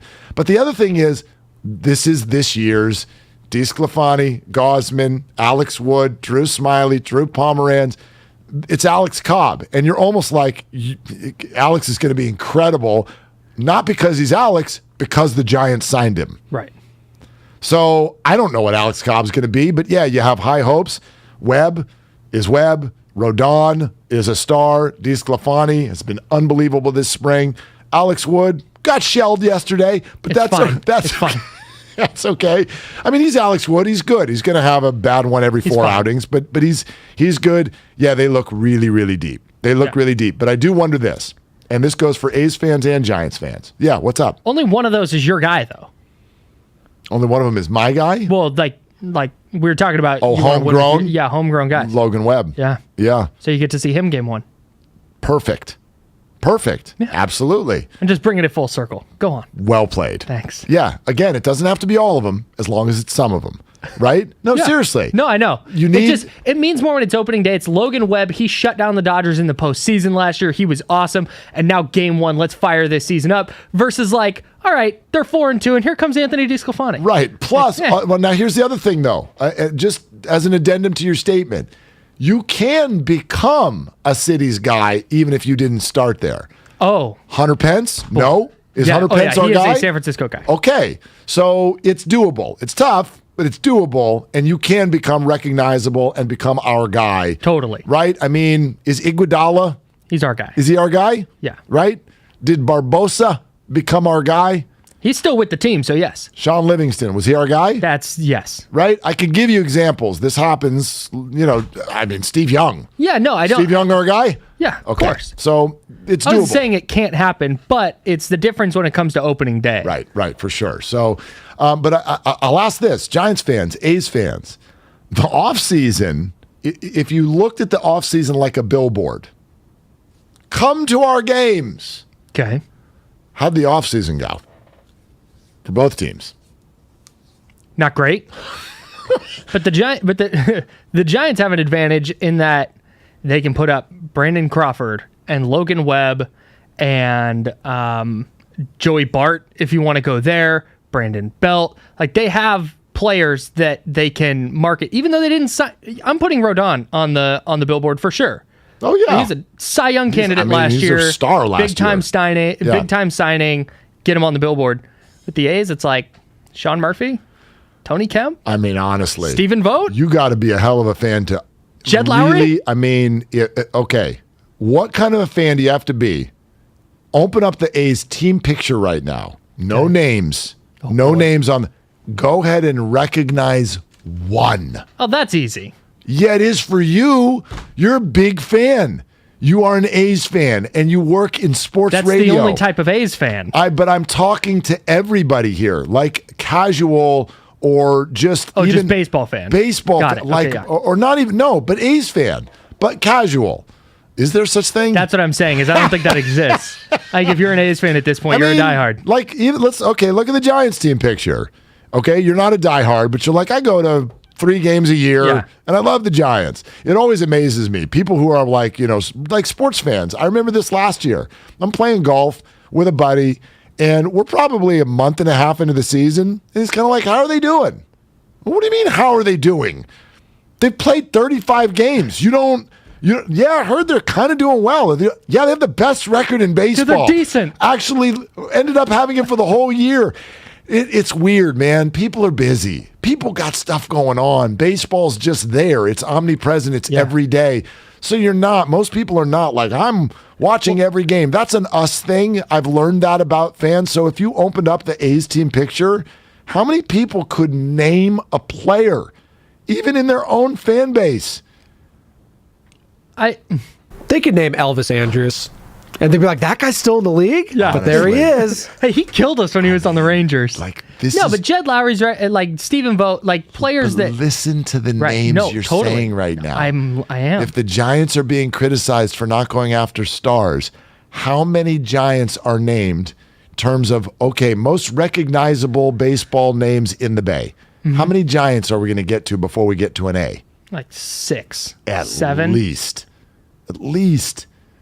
I mean, it's crazy. It's just a problem in baseball too. Like for sure, Mike Trout couldn't pick that guy out of a hat if you're just a casual, right? But Mike Trout, right? I mean, there are kids on MLB The Show. Right, people know who Mike Trout is. Mike Trout, you know what I mean? Like this guy is unbelievable. But Spadoni's right. If Mike Trout, best player in the league, walked into Whole Foods or Gambino's right here across the street, shout out Gambino's.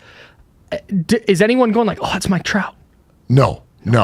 If he walked into Whole Foods, I'd be like, dude, could you pay for my cart too? Because this is really expensive. I know you got it. Yeah, I saw. Let me hold a couple of G's, Mike.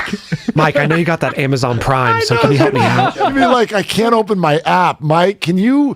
Because I just wanted a salad, and they want $23 from me. I don't know what's going on. Anyway, so that'd be one thing. But truly, even the Giants, I'll admit this, as excited as I am, if you're putting up a billboard, the Giants basically kicked the can down the road. They did it last year. We didn't see it coming. Mm-hmm. So now we expect it. But the billboard is just wait. That's the motto. Just wait. You'll see. That's a garbage motto. It's a garbage motto. Hey, everyone just hang on. Just there's 162 of these things. Trust us. Buckle up. We're actually good. Grab a good book. I know you can't tell that we're good. Give me an audio book. But we're good. Trust us. Subscribe to the Willard Dibs podcast. Listen to that. Thank you. It's going to be a minute. The A's motto is bleep all of you. That's the A's motto. So that's a worse billboard than the Giants. It is. That's their motto. I interest you in hey, fans, bleep you. The Giants are like, trust us. It's going to be great. Those are the mottos for the two teams. Here we go. Who's not excited? Oh, boy. That's it. That's the motto. So I'm a Dodger fan. Oh, man. Context there was Guru is rooting for the Dodgers because he wanted to see the Dodgers and Giants play in the playoffs. That's why he said that. I'm a Dodger fan. That was the impetus there, but we use it out of context constantly. Why would you add context? It ruins the whole thing. I'm just letting you know. I know. No. So, the thing, and that's what I've kind of insulated myself as a, like, hey, I'm actually just a baseball fan. And when you look at just baseball in general, like the Giants are going to be good, and we just did a whole thing about how outside the Bay Area, it's not a ton of super recognizable names. But when you look down the list of like MVP candidates, it's all guys who are like 26 and younger. Yeah. The state of baseball in terms of talent is unfreaking believable right now. It's true. But you got to play fantasy baseball to know. Right. You do. Yeah. Yeah. Speaking of Whole Foods, it's all sponsored by Whole Foods Market. Oh. Thank you, Mike Trout. Get the Amazon app. And Willard Dibs also brought to you by Outdoor Supply Hardware. And coming up next into the 11 o'clock hour, where the good doc will join us with Cleared to Play. And it's draft time. No, not the NFL draft. It's time for Willard, Madsen, and Spadone to draft 3 players each who are going to win April. We will also take your phone calls at 888-957-9570. Willard and Dibs. Kyle is in for Dibs on 95.7 The Game.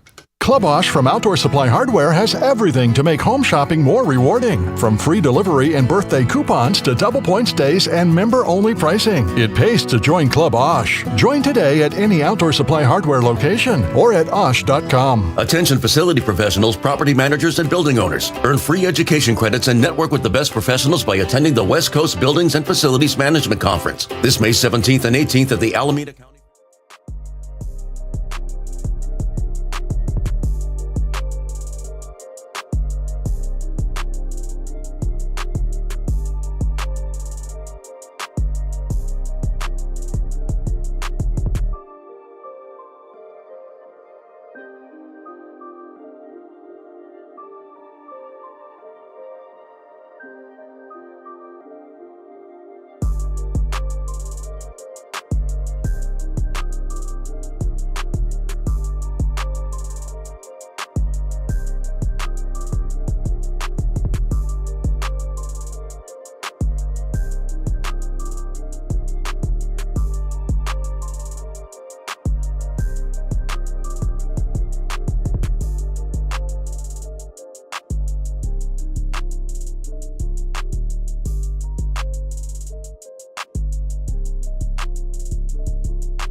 going to hand it to me?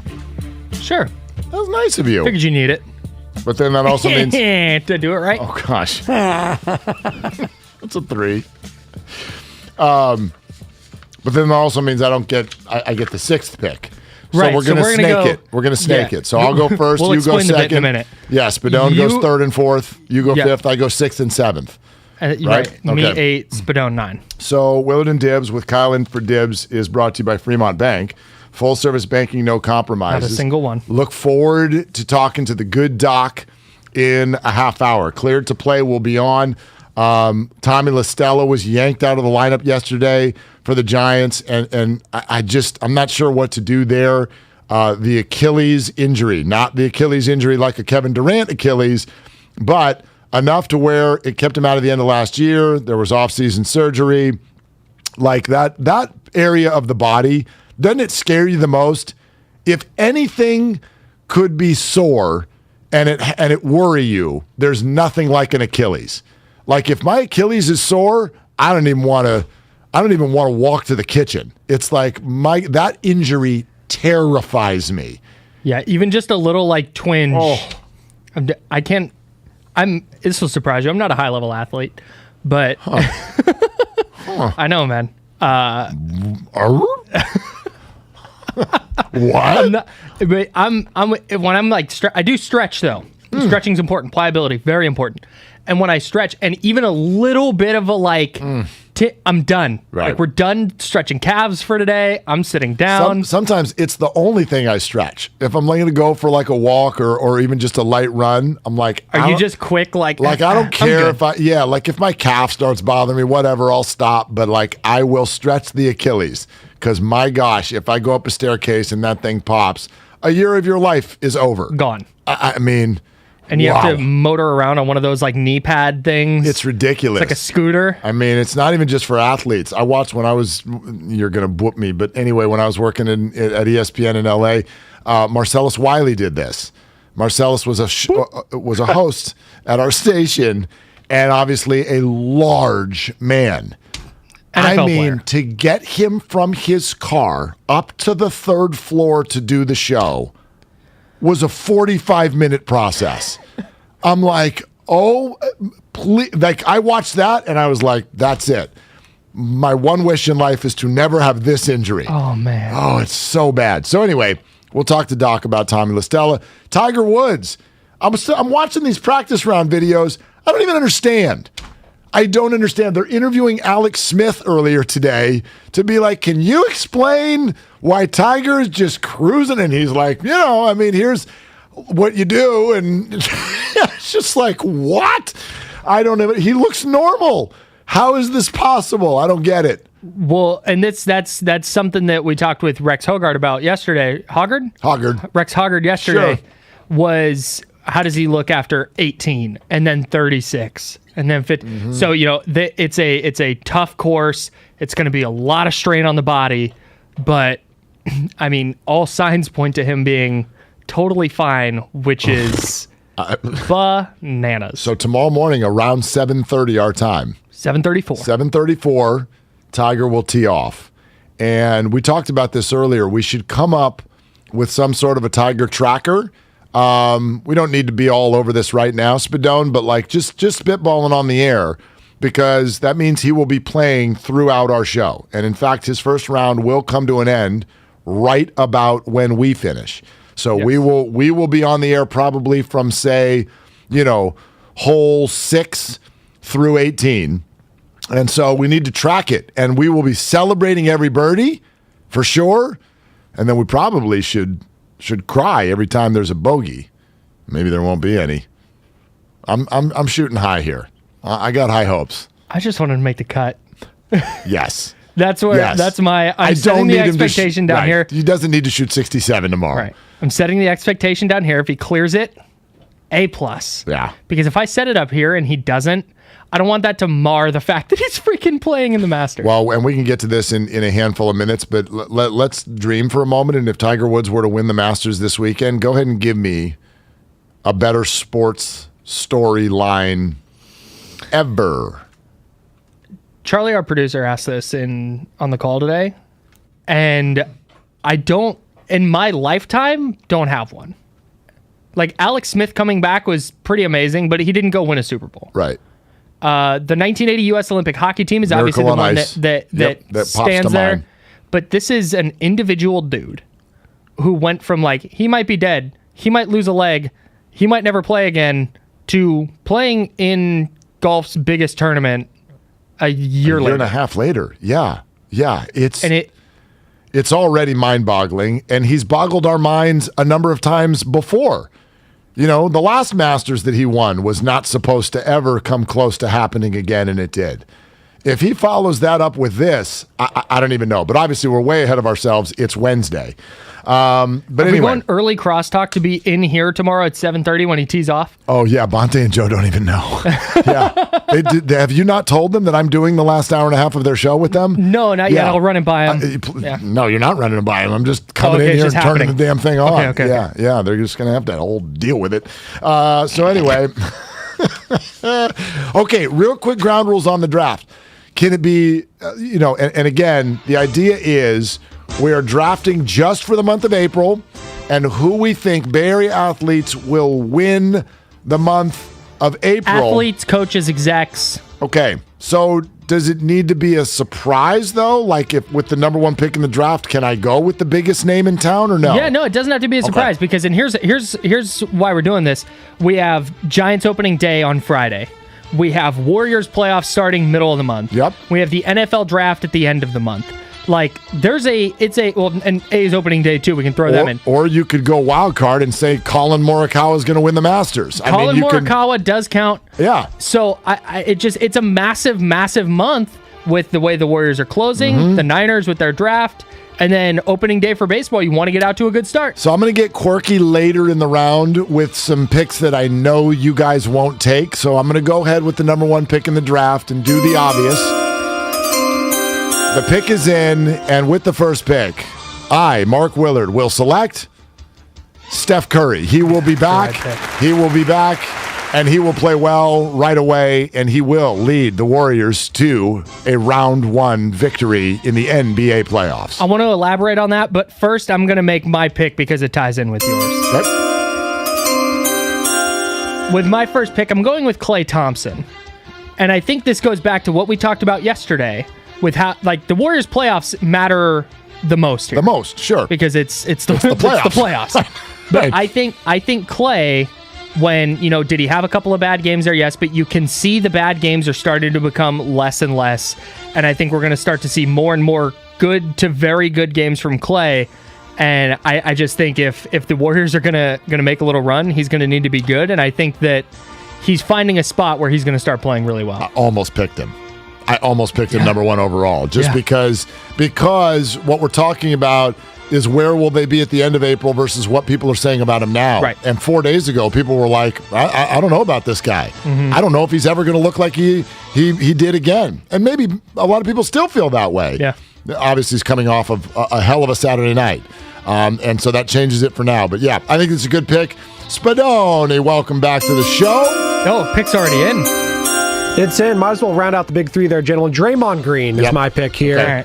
He's the straw that stirs the drink on defense for the Warriors.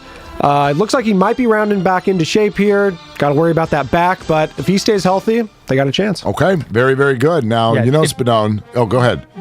With the Warriors, it starts on the defensive end. Sure. And it starts and ends with Draymond. I think it's a great pick. I mean, this is going to sound like the least intelligent, obvious point ever. Hell yeah, make it.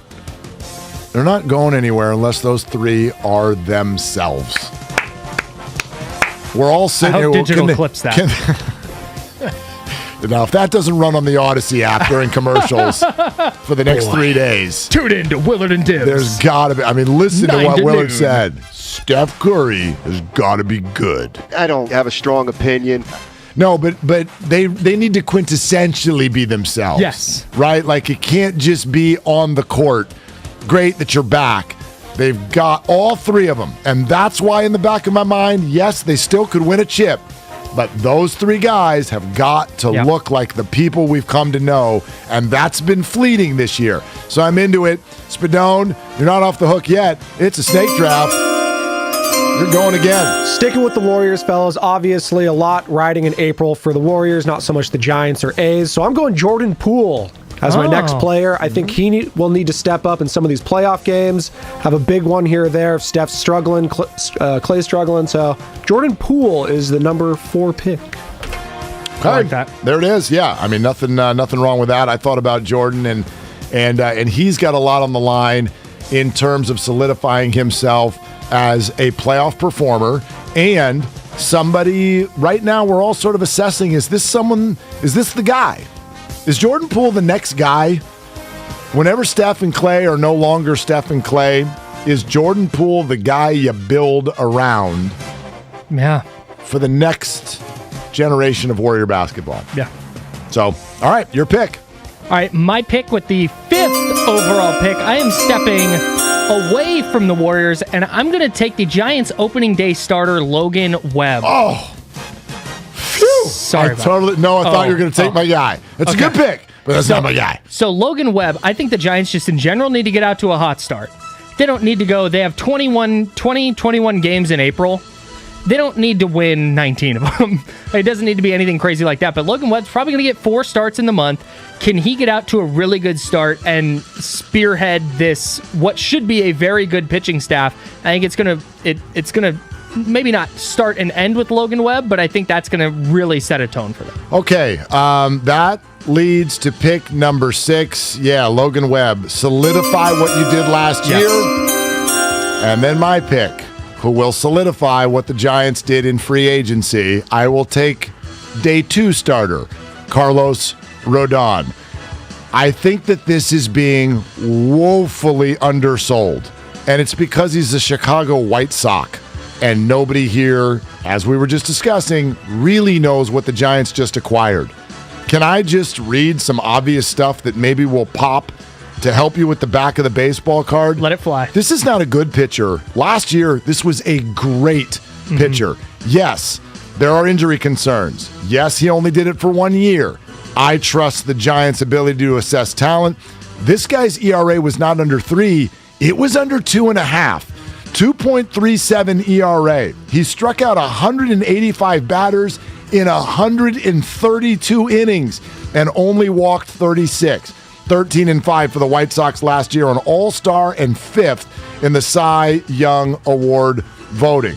This is not, this is a nice number 2 start. This guy is a problem for opposing hitters. And the reason I pick him now over Logan Webb, partially is because Logan's already been selected, but I would have picked him over Logan Webb anyway because this is an introduction. April will be your introduction to Carlos Rodon, and my prediction is, Giants fans, you are going to love him. So Carlos Rodon, 6th overall. Now, it's time for me and my third and final pick. And I got to go off the map because I just feel like we're not doing our job if we don't go totally off the map. Let's get off the map. 6 picks so far, and I feel like it's pretty obvious. We picked the 4 best Warriors and the 2 best Giants pitchers. If you say Tomas Hertl, I'm coming across this table. No, I'm not going to do that. I'm not going to do that. I'm not going to say Mark Kotze. I'll tell you what I'm going to say. He does need a big month. Jimmy. I thought about some Niner stuff. I did. I thought about it. I'm like, wait a minute. Is Trey Lance going to have a good month? If Jimmy gets traded, that'd be a good month. I don't think Jimmy's going to get traded. Not this month. Not in April. No. And I'm not going to say John Lynch because there's a running back from Northern Iowa that I love in the 4th round. Stop stepping on my bit. Okay. His name is Luke Williams. Oh, Giants legend. His name is Luke Williams. Oh, boy. And my prediction is that this is kind of a guy that could end up starting down the Lamont Wade track this year. Few reasons why. They needed right-handed pop. They love versatility. He can play in the infield. He can play in the outfield. And most importantly for Giants baseball, he's got great hair. He's a perfect, he's going to fit right in there with all of that Brandon Crawford stuff. You're going to be like, watch, your girlfriend's going to love him. He's a good story. We played the whole thing where he cried last year when he hit the home run for the Phillies. This is a classic little, we just plucked that guy in a trade that you didn't think about. Mike Yastrzemski. And with Longoria's injury, it's going to open the door. I know Flores will be over there mostly, but DH, you don't know about him yet. I think by the end of the month, watch him get sent down tomorrow. But anyway, by the end of the month, you might. So I'm going to go my wild card, Luke Williams. I love it. Okay.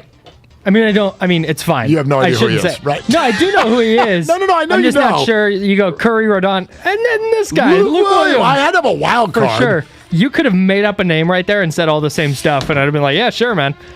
With the 8th pick, and my final pick, the NFL draft is at the end of the month. Yes, it is. The 49ers don't need to nail it for this year, but they have to avoid what happened in 2012, where they just whiffed on an entire draft and left themselves bereft of talent for the next 3 or 4 years. Like, when you miss on a draft as badly as they did, it hurts you long term. And they don't need to necessarily get somebody who can contribute right away, although it would be nice, but they need to find some starters, a couple, 2-3 starters for the next 4 or 5 years in this draft. I think it's very, very important. So I'm going to say John Lynch. He is the head of the front office. So give me 49ers GM John Lynch. There is a running back out of Northern Iowa that'll be available in the 4th round, who I love. What's his name? Yep. We'll get there. Yep.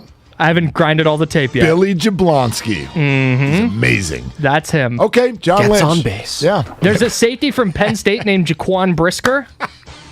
Big Jaquan Brisker guy. He's versatile, Mark. The draft is so funny. It's just, I don't know why. I can't remove myself from the humor of the NFL draft. Everybody talking, and 5th round. People are asleep on the couch. It's day 3.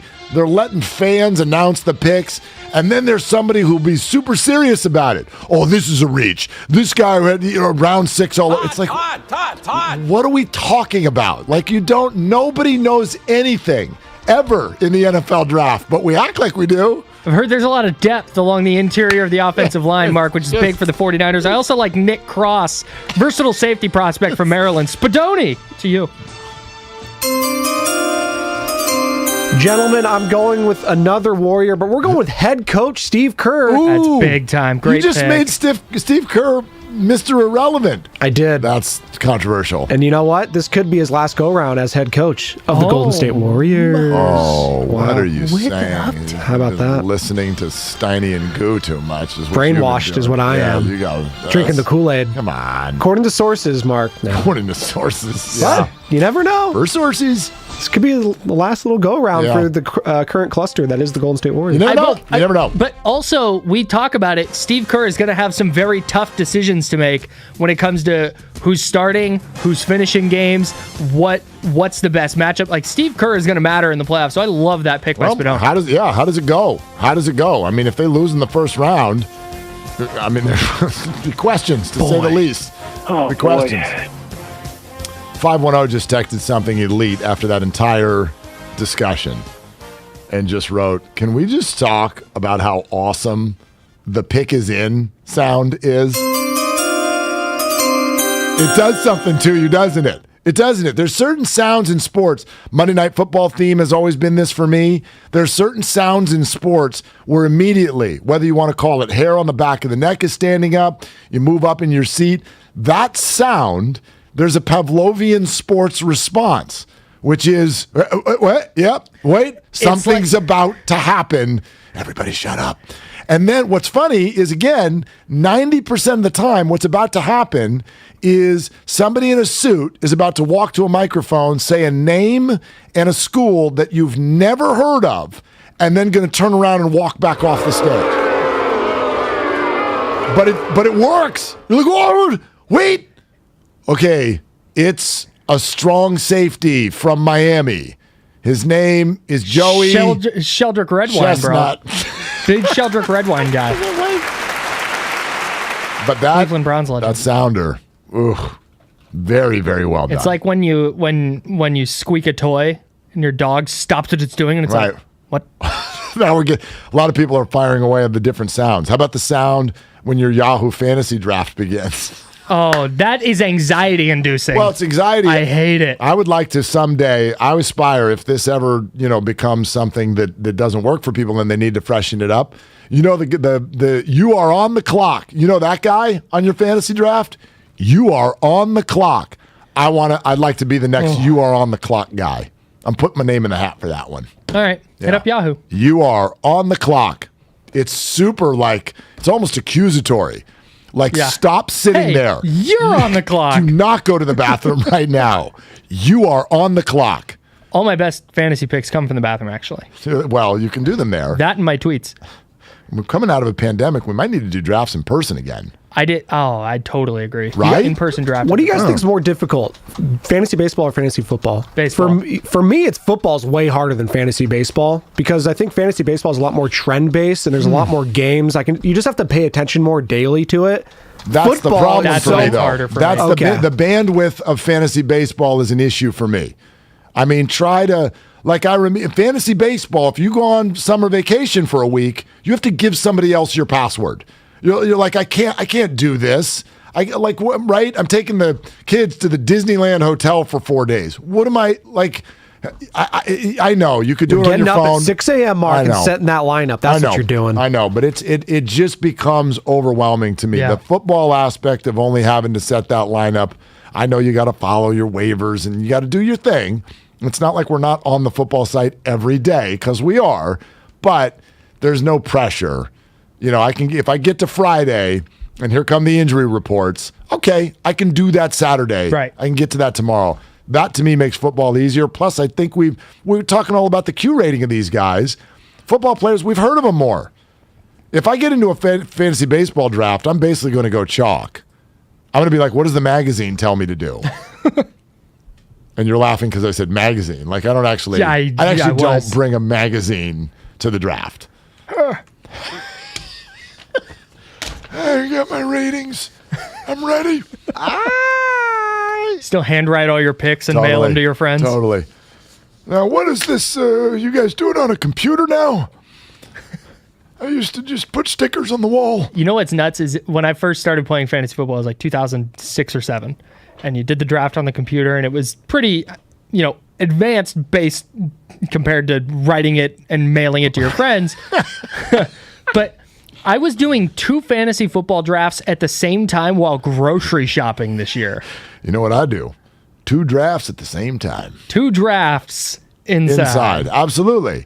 Yeah, that's that whole Trader thing. Joe's. Trader Joe's pick of the week. Give me one thing, and don't make it that popcorn sitting next to you because I'm out on I that. tried the mini pizzas for the first time. Strong. When you say the mini pizzas, this? No, or these? this like the appetizer, little appetizer. It's like 12 of them in a box. Yeah, we threw those in. We threw those in the oven. They're strong. Salad kit. It was the Toscano barbecue one. It's their brand new one. So good. You dump that in a bowl, mix all this stuff up. You cook your mini pizzas, salad. And this segment has been brought to you by... That was your fearless pick of the week. Actually, BMW Fairfield, as it turns out. Now open in the Fairfield Auto Mall. They provide a luxurious, all-encompassing experience to address all your BMW needs. Visit bmwfairfield.com today to book your visit. That is bmwfairfield.com. Here we go. The good doc coming up next. When I drive to Trader Joe's, there's no way I'd rather do it than in a BMW from BMW Fairfield. That's right. No door dings at Trader Joe's if you got a BMW. From BMW Fairfield, that is. Of course. It's the only place to get one. Cleared to play with the good doc is next on 95.7 The Game. I'm Michael Jenkins helping you beat the books with BetQL. If you take a trip in the way back...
A full selection of in-stock luxury appliances in live working vignettes.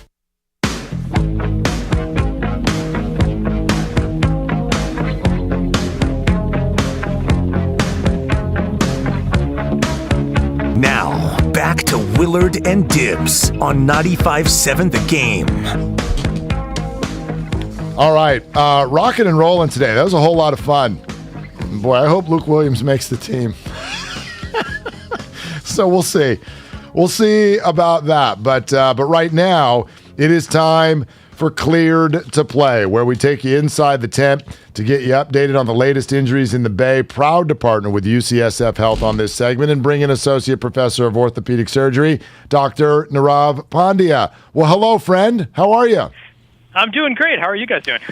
Doing good, although I just want to start out by sharing the depression that you've shared on social media. We've gotten into a habit of asking you who plays basketball tonight. And for like the third night in a row, nobody plays basketball tonight, Doc. Yeah, I really don't know what to do with myself. I have nothing to tweet about. I just have to wait till Thursday. So it's been rough. It's been a rough go. What do you do at 7 o'clock at night when the Warriors don't play? I got these kids and work. I guess I have to just kind of concentrate on family and work. I just can't be on social media all the time. Ouch. Yes, I have to do that. Ouch. Yep, been there. Anyway. Kids, am I right?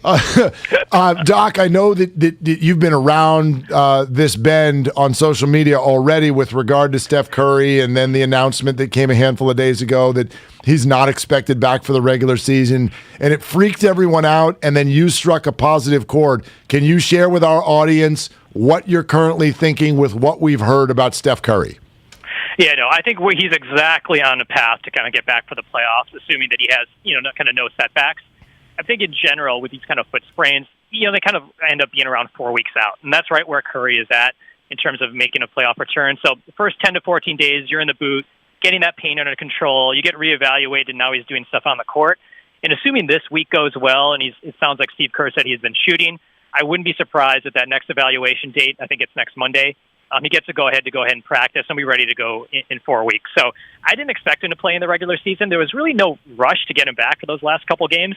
And this way you get an additional week for him to practice.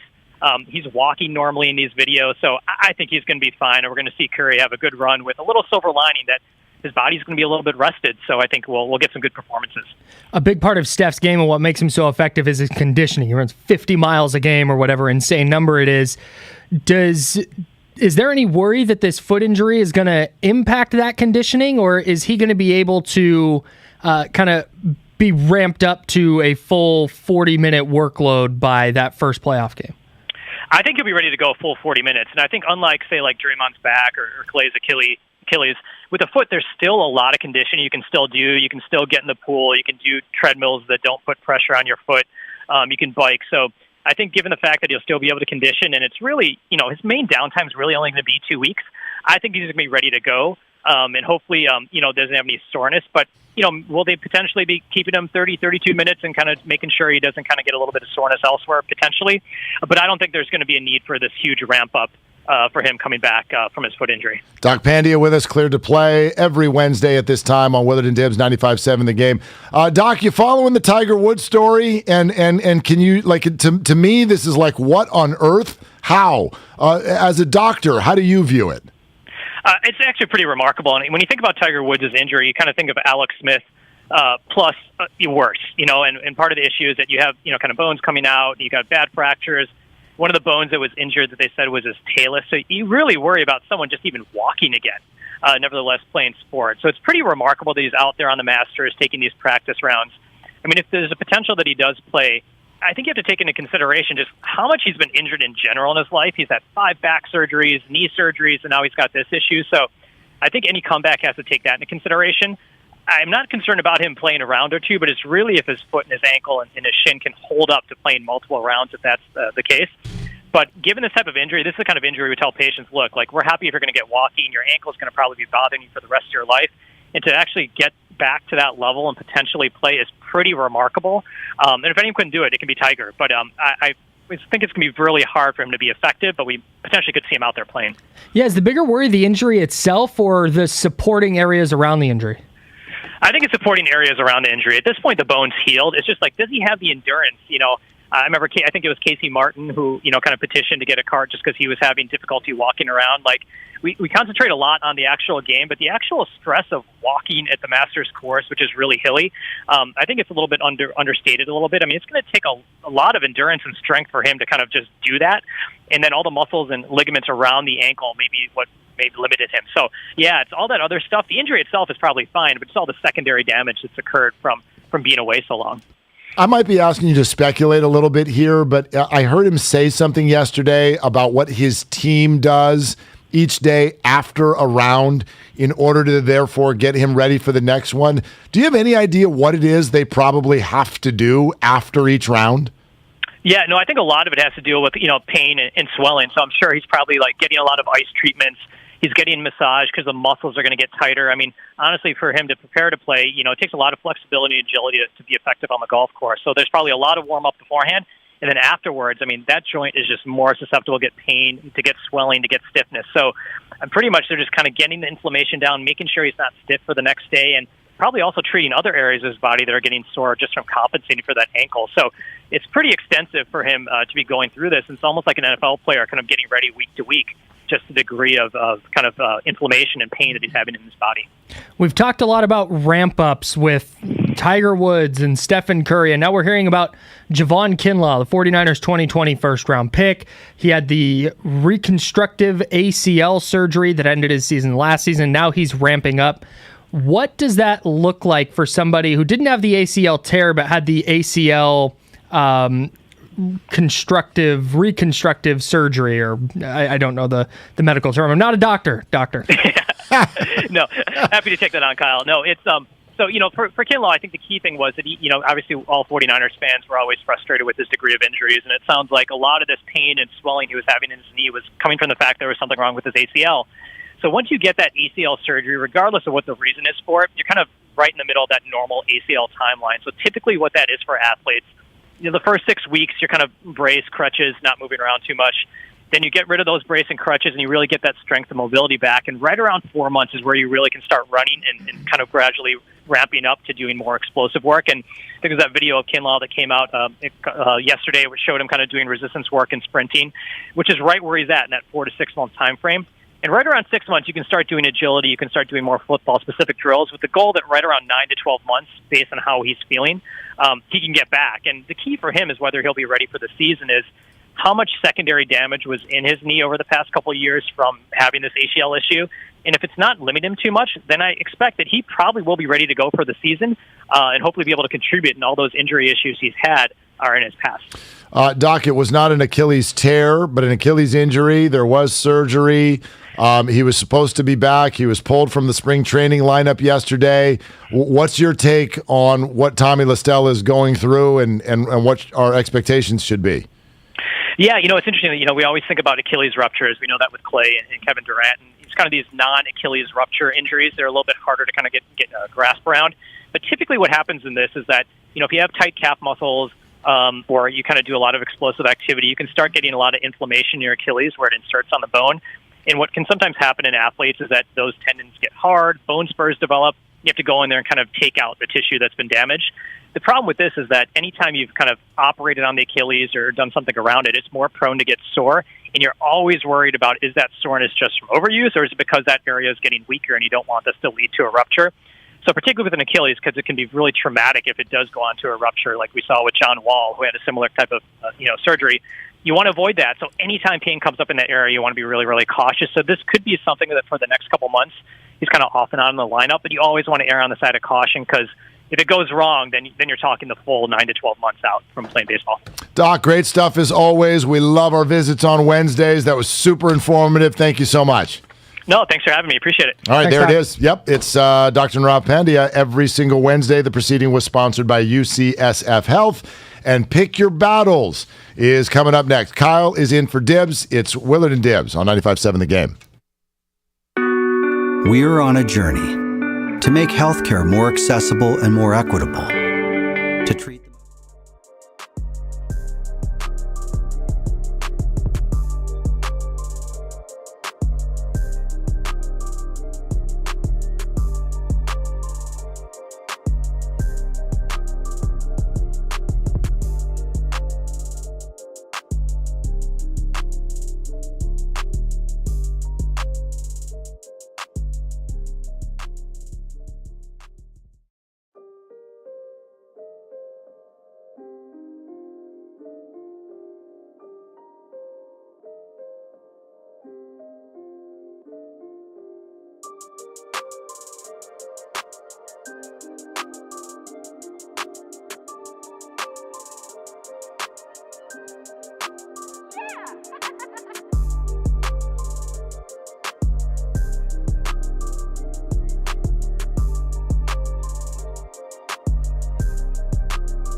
Fred and Company on June 14th and on September 27th with the Doobie Brothers.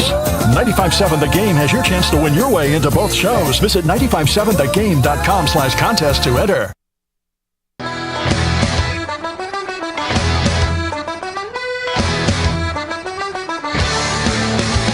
Now, back to Willard and Dibs on 95.7 The Game. Well, that's interesting. Anybody see The Shop last night? No. Y'all know what The Shop is, right? That's... Well, yeah. Wow. Spadonis, you're so bad. And you have a right to be. It was embarrassing. He's down bad. It was embarrassing. What happened to the Lakers? I'm sorry. I don't want to make it sound like it happened to them. What the Lakers did, that was embarrassing. It was crazy and embarrassing. So that's fine. You can be mad. The Shop, LeBron's Showtime ditty, which I must confess, I didn't know it was still going. Didn't it used to be on HBO? I thought it was Showtime. Is it HBO? Showtime? The Shop? Winning Time.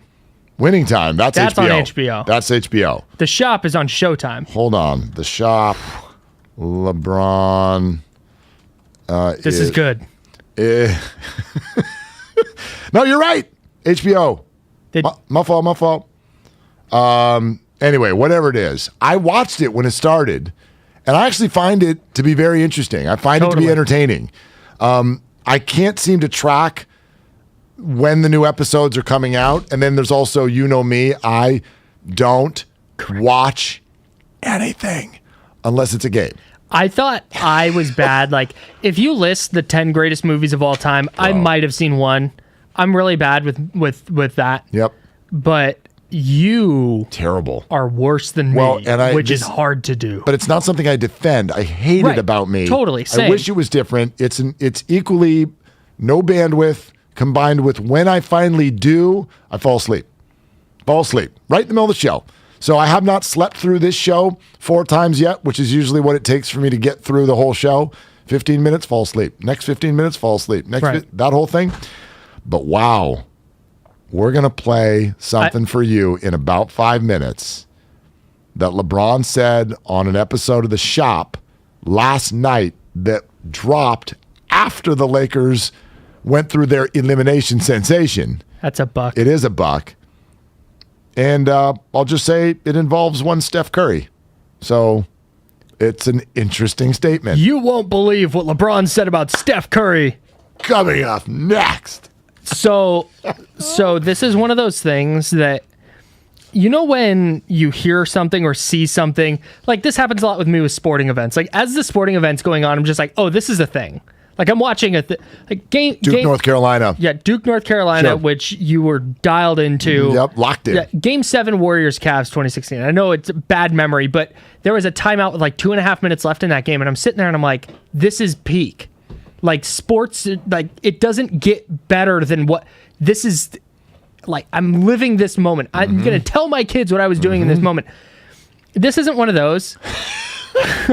But it's also this is not that. It's not that, but it's also one of those things. It's a lower level of that where it's like, oh, this is going to be a thing.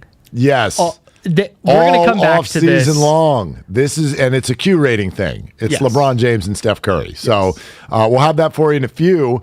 It's all brought to you by AC Transit. AC Transit is offering a $1,500 bonus for new bus operators to join their team. Paid training is provided. Plus, the new hire bonus is paid within 12 months. The $1,500 bonus is subject to terms and conditions. For complete details and to apply, visit actransit.org/careers. You may choose to go check out AC Transit, or you may pick a different battle. I don't know. It's up to you. That was my cue. I didn't have it up. I'm sorry. I'm scrambling right now.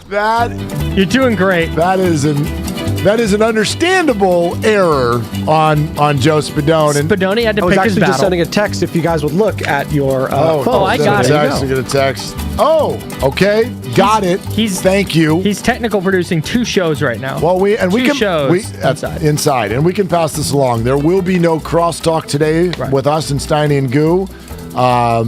This is a standoff. I'm furious with them. I can't stand those guys. And so I'm boycotting. That's it. I've had it with all the ridiculous opinions. I'm done. Call me Harris Ranch because I've got beef. I'm going to do double crossovers with Bonte and Joe because I've had it with Steiny and Goo. No, just kidding. They're recording something in the other room. So they are at Chase Center. Oh. Live from Chase Center today. Oh, that's right. They're just Warriors are walking out of practice. They're grabbing them. So we got bumped. Oh, we got bumped big time. Big time. Okay, fine. That's fine. It's fine. Do I have this right? Spadone 2-1. The rest of us all 1 and 2. Okay. 1 and 2. 1 and 2. 1 and 2. Don't call our line. Bet. All right. What's Dibs' pick? Do you have it? What do we got? Yeah, I've got Dibs' pick. Dibs is going to the Premier League. He's got Chelsea. I guess it's not the Premier League. Champions League? Correct. Champions League. Chelsea Thank you. v. Real Madrid. Okay. Big footy guy.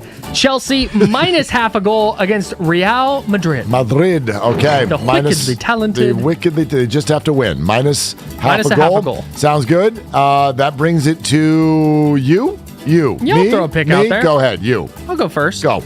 Actually, it's technically not me because I won last. I know it's me. But you want me you're to go? not gonna. You're not gonna take You're my not taking pick. my pick. Yeah. We're gonna be totally different. Go ahead. The Ducks of Anaheim have lost 12 of their last 13 games. That's unfortunate. They're playing the Calgary Flames. Pretty good team. I'm taking the Flames minus a goal and a half. Okay, there it is. That's called the Anaheim. puck line. At the Honda Center. At Anaheim. Boy, tough place to play. Gets crazy there. You know Orange County. Oh yeah, no, you don't want any of that smoke. Very good. Shockingly, I'll go to the NBA. And I would like to bite off of the forbidden fruit. I looked silly last night. I took Minnesota Timberwolves and a double-digit spread, and they got double-digited right back at them. The Washington Wizards, who are you? What was that? The Wizards covered the Timberwolves 12.5. Very with good. Ease. So you know what that means I'm going to do tonight? Going right back to you, Washington Wizards, because that was fake, and now everybody thinks that you're plucky. You're plucky tonight on the second night of a road back-to-back with the Atlanta Hawks waiting for you. I'll double down. I'll see your double-digit victory, and I think it's going to get smacked right back at you tonight. Give me the Atlanta Hawks minus the 10.5 against the Washington Wizards in the ATL tonight. And Spadone, everybody. I'm taking both. Hold on, check that. Both? Both. You'll take two picks. I'm going to take Chelsea and Real Madrid, a goal in both halves. So it doesn't matter who scores, but as long as there is a score. At least somebody scores in both halves. There you go. There you go. In both halves. It's nice, because you don't have to root for a certain team. I like it. Rooting for all teams to I score. like it. You're just rooting for success. It's like being at a youth sporting event. Go, everybody. Yay. All right, Steiny and Goo are going to be over at Chase Center here in 2 minutes. Are we ready? Are we ready with LeBron from the shop? No? No? Yes? No. No, it's because we're going to play this sound and then leave.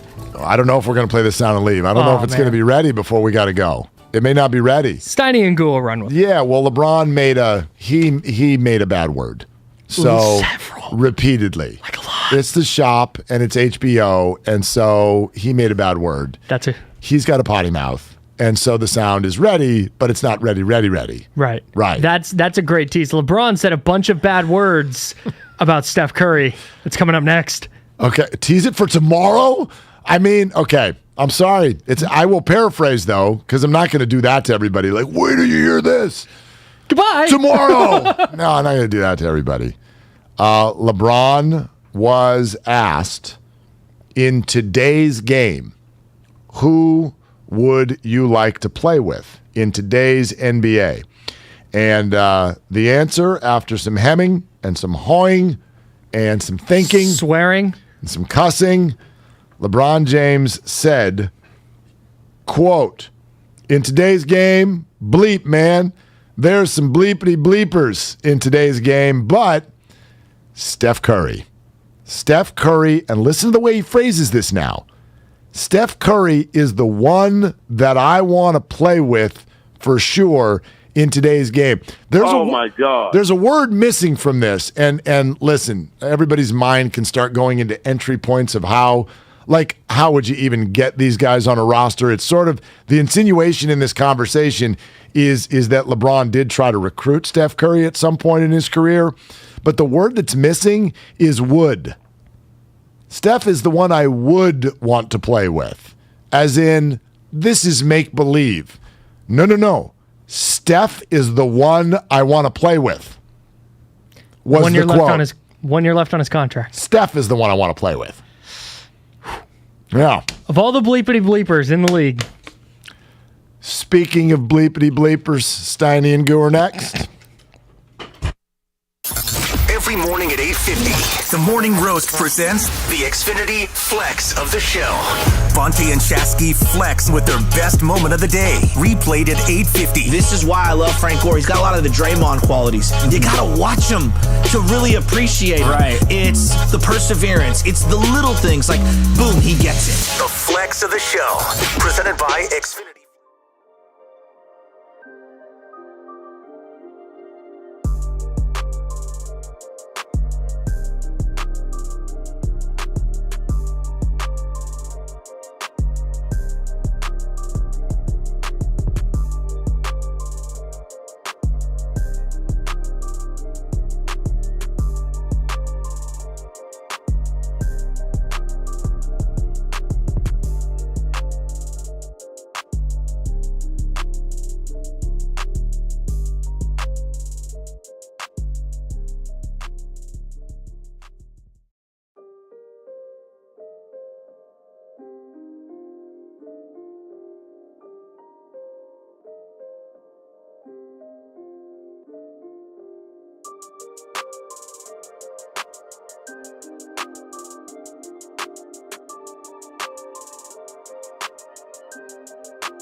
stiff. Yeah, I think they both have a great point. Get off me, text line. He's truly one of a kind. That is whack. Oh my God. And he's doing a great job. I need you to man up and say what you really want to say. Diamond, you're doing a great job. And together, they're Steiny and Guru. Yeah. On 95.7 The Game. All righty. Good afternoon, everybody. From Chase Center, inside Chase Center, the Golden State Warriors are finishing up practice right now. We got a full show with Warrior guests. Some of the big boys are going to be popping by. One already popped by, Jordan Poole. We're going to play the Jordan Poole interview in the 2 o'clock hour. But we got action down here at Chase Center, Goo. And looking forward to today's show. People are going to be popping in, popping out. We're hopefully going to get a chance to talk to Steph Curry, maybe Klay or Iguodala, Looney coming by. Can't wait. Yeah, and we are VIP, and I'm looking at the 3 trophies that the Warriors have earned, about to embark on their 4th, Steiny. I'm walking in after our park. I see Thrive City, and I'm thinking, this phenomenal cathedral of a basketball arena in about a week and a half is going to host a playoff game, and it will be christened. I'm juiced, Steiny. Let's go. Yeah, I'm excited, too. I really am. I'm excited for the playoffs this year, if for no other reason than the unknown. We just have no idea what this team is going to do. And I could – there's a scenario in which – maybe it doesn't come together and they get knocked off early. But there's also a scenario if, you know what, they get clicking and they get better as the postseason goes on. You know, I said to you, do I think they're going to win it? I don't. It's a long road there. But can they? Is it within the realm of possibility? It absolutely is, because they're champions. You know what, Steiny? And 3-time champions. And I know the roster has changed. There's no Durant. But I went Eddie Murphy on you. 48 hours ago, I came in watching NBA basketball, not the Warriors. And I looked at Phoenix. Great story. They've earned everything. But they're not champions. They went to the finals. And I'm looking at this Warrior team, and I'm thinking about the pedigree. And I'm like, W-H-Y, Steiny. If Curry comes back, and by all accounts he is healthy, they got pedigree from 4 guys. I'm including Iguodala. Jordan Poole now is on the horizon. So I put all that in the pot. Kerr, they've been in the fire, so why not the Warriors? And I can't wait to see how it plays out, because whoever they go up against, because we always talk about the Warriors and who they go up against, but we never look at it from the other side, Steiny. And you got the chef, Klay, you know, him coming back, and Dre and JPZ and Iggy, as I mentioned. Well, to me, that's going to be the most interesting part of the postseason, is you've got 5 champions. Right.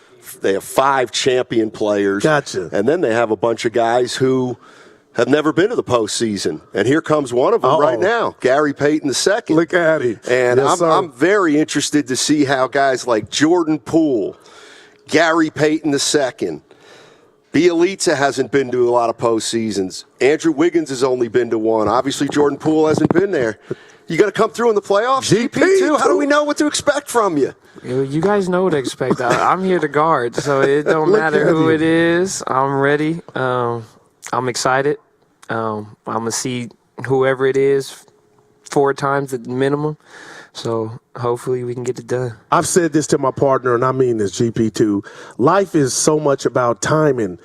What do you think went into you being able to come to the Bay and show everybody just how talented you are? And I'm being real with this. One of the top defenders in the league. My question to you is, how come that didn't happen a couple years ago? What made it just click here? I wish I can tell. I wish I had the answer. Right. I wish I had the answer, but I guess it was just patience. You know, like you said, timing. Just waiting for the stars to line up, and you know. And whoever make that call to make that call. And, you know, I've been ready, like you said, for the last couple of years. How often you on the phone with Pops? Not too often. You know, he be running around, but okay. I know he coaching. He coaching. He pulls up to the games here. I know I be seeing he be excited. I know he don't say he excited, but I know he excited. But it's good to see him and the rest of my family here, and you know, supporting. And it's crazy, like you said, like it's wild to be here in the Bay. Like my whole family, They love you. whole family, Dub Nation. Been here since I was a youngin', here in the summers working out with my dad. It's just incredible. Gary Payton II with Steiny and Guru. We're here at the Chase Center. Warriors just concluded practice today. Are you a better defender than your dad? I think so. More versatile. I was like, listen, I was literally thinking about this last year. I was like, I think I'm a better defender than you were back in the day. They were physical back in the day more, but I think I adjusted to this time and this generation, to throw in my little, what I do, my little tricks and whatnot. But I told him, I think I had better hands than you did when you played. You definitely got more bounce. Yeah. Oh, yeah, that's no question. He don't even argue about that. Let's talk about the corner three, because my son's always like, Dad, don't sleep on GP2 in the corner. I mean, have you always had that shot? Have the Splash Brothers helped you? Or because you're knocking that down pretty frequent. Oh, yeah, but I realized early when I got here where my shots would be coming from. And below that break, that corner. I love it. Is they giving it to me, so take my time and knock it down. I shoot a high volume, every day in practice, so I know where my shot's gonna come from. I'm getting comfortable from the corner. It's like my little home away from home, so I try to find a corner and shoot the right ones. I got a theory about you and the playoffs coming up, and I'm a little worried about you, to tell you the truth. What happened? Talk to me. I think when you play a team once during the season, then another team, then another team, then another team, it's hard to prepare for you, particularly on defense. You know what I'm saying? Because it's surprising almost. So I'm wondering, over the course of a 4-game series or 7 games,